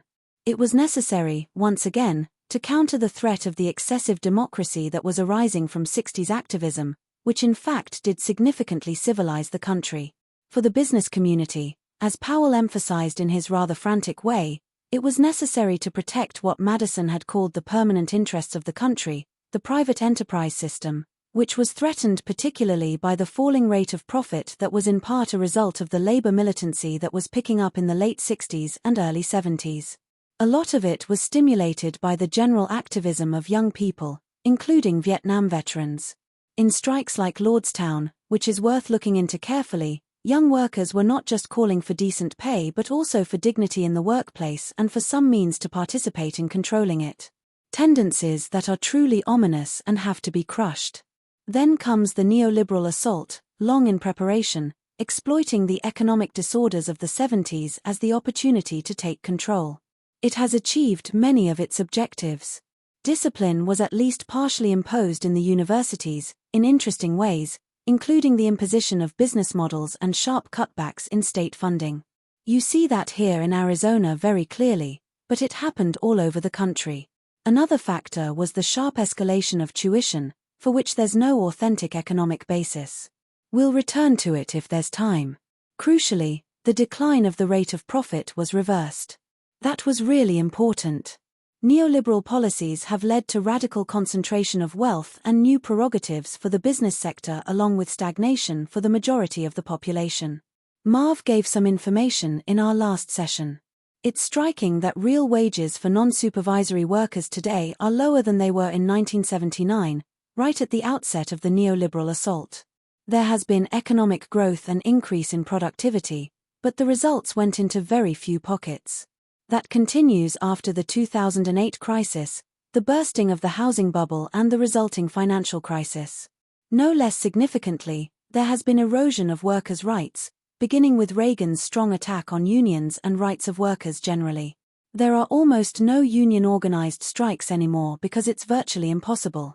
Reagan, who was unusual in his bitter anti-labor attitudes, even brought in scabs to break up strikes. That was illegal in every industrial country in the world outside of apartheid South Africa, but Reagan introduced it here. Adopting the Reagan precedent, private corporations adopted the same measures, Caterpillar and others. The attack was carried forward under Clinton by different means, including a particular form of globalization geared to the interests of investors, ignoring workers, all serving the august principles of sound economics. Meanwhile, liberated by the Reagan Revolution from any concern for working people and their rights, the business world resurrected earlier ideas about scientific methods of strikebreaking and turned openly to bitter class war, important topics that there's no time to pursue now. One consequence of all of this has been a severe erosion of democracy, an immediate consequence of sharp concentration of wealth and business power. We've discussed some of the means: virtual purchase of elections, radical escalation of lobbying, undermining of voting rights, all facilitated further by the most reactionary Supreme Court in living memory. There is no longer fear of excessive democracy. There's a lot of fuss, as you know, about alleged Russian meddling in the elections. It is scarcely detectable, but even if it existed on any substantial scale, it would be invisible in comparison with the interference in elections by extreme wealth and corporate power. But these are more things that it wouldn't do to say. Best to worry about the Russians. One consequence of all of this, also well established in the academic political science literature, is that a considerable majority of the population, those who are lower on the income-wealth scale, are literally disenfranchised. They may cast votes, but it doesn't much matter. They're disenfranchised in the sense that when you compare their preferences and attitudes with the decisions made by their own representatives, there's virtually no correlation. The legislators are listening to other voices. The donor class. During the neoliberal period, the past generation, both parties shifted pretty far to the right. The Democrats abandoned the working class. They delivered them to their class enemies, who try to mobilize them on what are called cultural issues, white supremacy, fundamentalist religion, and in other ways to which we'll return. And with the promises of decent jobs, which oddly enough are not fulfilled. An interesting case right now is the Foxconn affair. The state of Wisconsin provided a handsome gift to Foxconn, the manufacturer of your Apple phones and other such devices. Wisconsin taxpayers provided Foxconn with about $250,000 for each promised job, but the jobs aren't coming. It's the lead story in the current issue of the main business journal this week, Bloomberg Business Week. You can find the details there. We saw all of this dramatically after the collapse of the housing bubble and the resulting financial crisis in 2008. The crisis itself was the result of predatory, sometimes technically criminal activity by the big banks and financial institutions. They were giving subprime mortgages to people who they knew would never be able to pay, but they were able to use complex financial instruments to divide the loans up so that nobody knew what they were buying. They made tons of profit. Finally, it crashed. There was bailout legislation under first Bush then Obama. The legislation had two elements. One was to bail out the perpetrators, the banks, who had been responsible for the crisis. The other was to give some aid to the victims, the people who were kicked out of their homes because they were foreclosed. You can guess which part of the legislation was implemented. If you're interested in details, there's an angry book written by Neil Barofsky, Inspector General for the Treasury Department, who was outraged by what happened. This is under Obama. Some of the things that happened are almost too grotesque to believe. There's a huge insurance company, AIG, that was going under. If they had collapsed, Goldman Sachs would probably have collapsed and a whole bunch of others. That couldn't be permitted. So they were bailed out. And as soon as they were bailed out with a huge taxpayer gift, they immediately paid big bonuses to the executives who were responsible for the disaster. Well, this was discussed. It seemed a little ugly, but economists explained that it's right. Lawrence Summers, one of the most respected liberal economists, pointed out that a contract is a contract. They were promised bonuses, they had to get them. Didn't matter that they practically destroyed the economy with their chicanery and then were bailed out by the taxpayer. At the very same time, within weeks, The state of Illinois determined that it was not going to pay pensions to workers because it didn't have the money. Somehow, that contract wasn't that sacred, just the other one. To make it worse, the CEO of AIG, American International Group, later initiated a suit against the government because AIG wasn't allowed to pay big enough bonuses. You just can't describe it. Well, people didn't know all the details, but the general picture was pretty clear. In particular, the bailout of the banks and the abandonment of the victims. And it had an immediate effect. In 2008, many working people voted for Obama, believing the nice rhetoric about hope and change and so on. Very quickly they saw what the pretty words meant. And there were effects. Massachusetts is the most liberal state in the country. Ted Kennedy, the liberal lion, died and had to be replaced. There was an election in 2010 in Massachusetts. An unknown right-wing Republican won the election for Kennedy's seat. A lot of union workers didn't even bother voting. They were so disillusioned by the sellout that they just figured, this is not for us. They didn't even participate, or even voted for the right wing. Some of them later gravitated to Trump, although you should bear in mind that the talk about a working-class base for Trump is misleading. As one of the most careful researchers, Anthony DiMaggio, has discussed, the Democrats lost the working class far more than Trump won them. Trump's adoring base is mostly petty bourgeois, storekeepers, salesmen, and so on, mostly relatively affluent, and Christian evangelicals. There's a good deal of academic research on this. One very interesting development in the neoliberal period is the rise of ALEC, the American Legislative Exchange Council. This is the major business lobby, which draws from a very wide spectrum of the corporate sector, Silicon Valley, energy corporations, many others. They're doing something very intelligent and insidious. They're working at the state level, targeting state legislators. Now, there are several good reasons for that.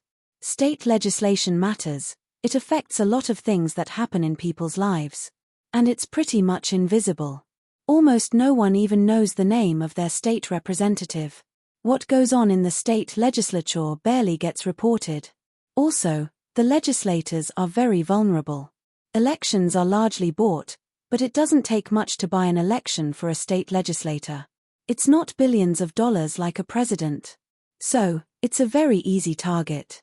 And the way they're doing it is well designed. The same legislative proposals are being made for every state, almost verbatim. A primary goal, of course, is to weaken labor unions, to undermine the class enemy. But also they want to restrict voting, they want to bar the wrong people from voting. They know they'll never gain a majority for their policies in any honest election. They want to facilitate environmental degradation. In their own words, they want to reduce the regulatory burden on private enterprise, which means harm for the rest of us. They want to ensure what's called donor privacy. That allows floods of dark money to underwrite elections. They want to privatize the educational system. Arizona was picked as a prime target to see if they could carry this out. It's a pretty natural target, with very low state educational funding, some of the lowest in the country. We'll see how that works out. There's a lot more, but one very interesting case, very instructive case, is legislative proposals all through the country to prevent penalty for wage theft, even investigation of the crime. The victims are typically the poor and more vulnerable, easy targets who can't react. Wage theft is a huge robbery every year. Billions of dollars a year are stolen from workers by not paying them for overtime or just not paying them their wages. Billions of dollars. So, ALEC wants to make sure that there are no penalties for this and even no investigation. That's intriguing. It doesn't amount to much for the wealth of the rich and corporate sector, but it illustrates the extreme savagery of class war. You've got to go after everything. You've got to cut everybody's throat.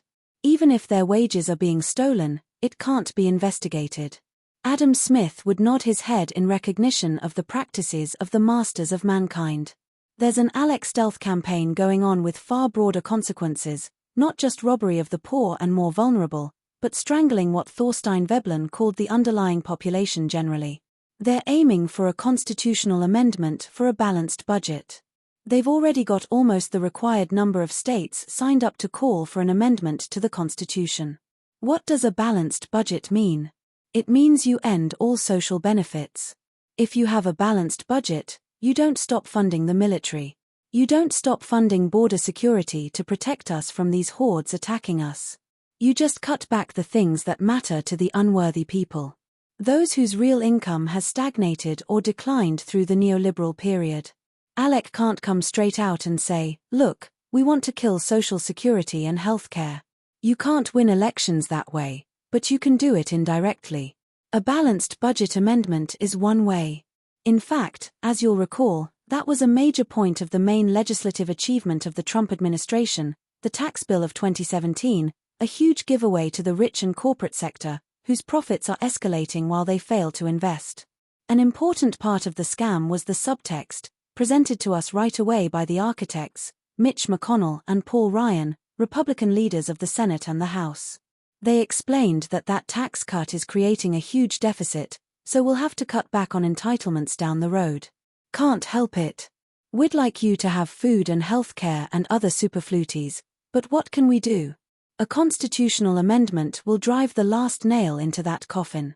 All of this is happening very quietly. Doesn't get reported, it's very low level.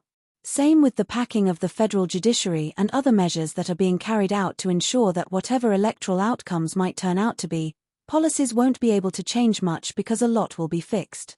Even now, states with about a quarter of the population, that's about 15% of the vote for the winning party, can dominate the Senate, the most powerful part of Congress thanks to the extremely regressive character of the American democratic system going back to the framers' coup. These 15% are largely rural, white, Christian, often fundamentalist, older, with traditional values. Notice that this can't be changed by amendment. To change it by amendment, you'd have to enlist 3/4 of the states, and you're not going to get that. Small states would never permit it. Actually, right now, about 5% of the population could, in principle, block a constitutional amendment. And smaller states will certainly be able to block any effort to change the highly regressive character of the election of the Senate or to tamper with the Electoral College. All of this is going to create a major constitutional crisis in the not-too-distant future, because of the way these tendencies are developing. The neoliberal policies, though they're achieving the goals of concentrating wealth and power and marginalizing the bewildered herd, are harming the general economy. Growth rates have slowed, productivity growth is low. There's a lot of talk about stagnation, meaning that the economy can't really grow anymore. One of the interesting things that David Kotz points out in the reading for today is that the very sharp concentration of wealth has led to a situation in which there's simply a lack of options for investment. There are only so many luxury yachts that you can buy, and there's not much profit to be made in producing what the country desperately needs, such as reconstruction of the crumbling infrastructure or ways to remove carbon from the atmosphere. So, you've got all this mass of accumulated money but you can't invest it with much profit. So what do? Turn to financial manipulations, which are generally much more profitable and have been growing enormously. One of the effects is to cut back on research and development.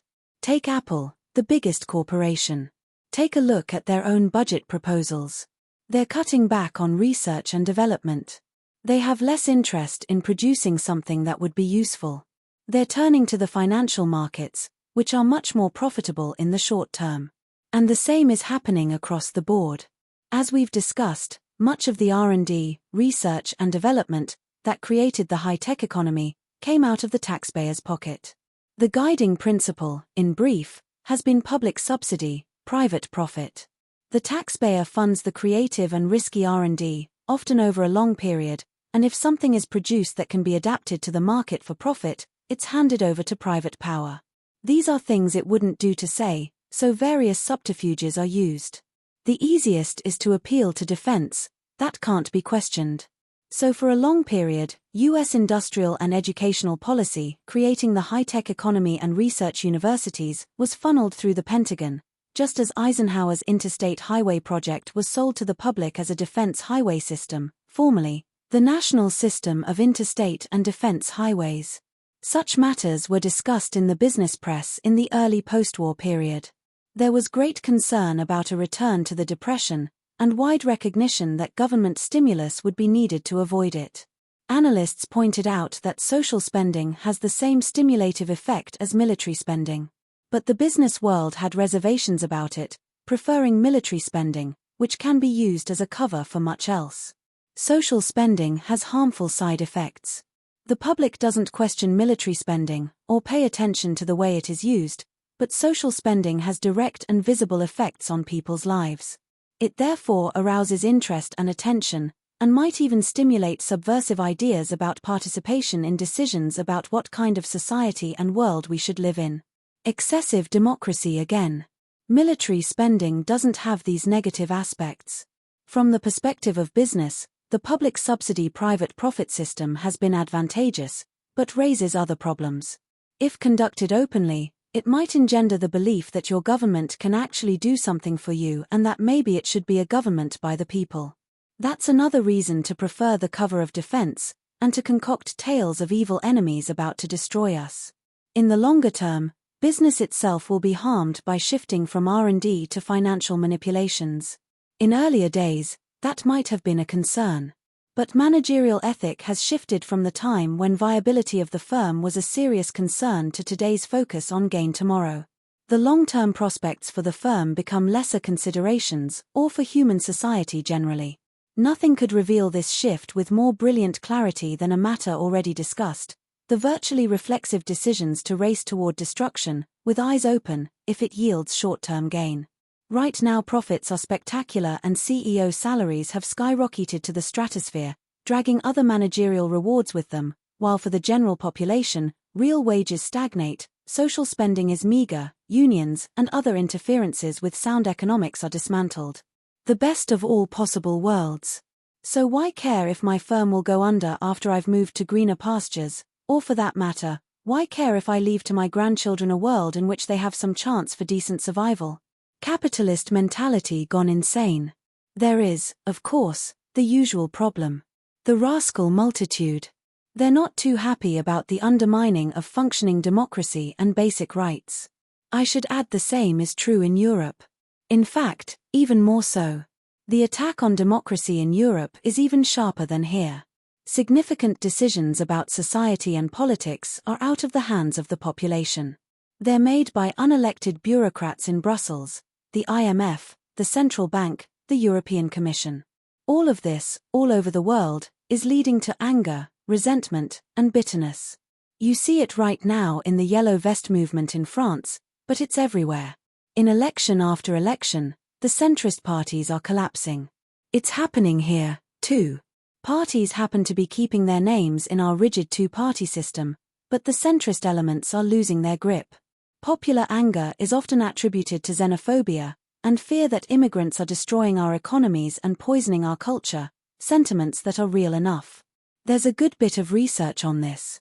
What it shows, I think pretty convincingly, is that the basic problem is economic distress and loss of control, concern over stagnation, insecurity, undermining of social welfare policies, along with the lack of any opportunity to participate as democracy declines. All of that opens the door to pathological symptoms seeking scapegoats, fear, unfocused anger. And these can be exploited by demagogues, often for quite ugly ends. None of this is at all surprising. Recently, a now very famous economist, Thomas Piketty, along with his colleagues, pointed out that an economy that fails to deliver growth for half of its people for an entire generation is bound to generate discontent with the status quo and a rejection of establishment policies. Piketty et al. 2017. Pretty obvious. But discontent can take many forms. It doesn't determine which forces will prevail. It's become common these days to quote Gramsci's observation that the old order is collapsing but a new one has not yet risen, and in the interregnum a great variety of morbid symptoms appear. And encouraging ones as well. To mention just one, today the Green New Deal, initiated by the Sunrise Movement, has been accepted by virtually the whole House of Representatives, something that seemed unimaginable not long ago. There's plenty of room for will and choice, for active engagement. One thing we can expect with considerable confidence, just looking at history, is that however we're going to find a way out of this mess, it's going to have to be based substantially on a revived, vital labor movement. Thanks for tuning in to the Learner's Library. Please like, comment, subscribe, and share. Don't forget to press the bell icon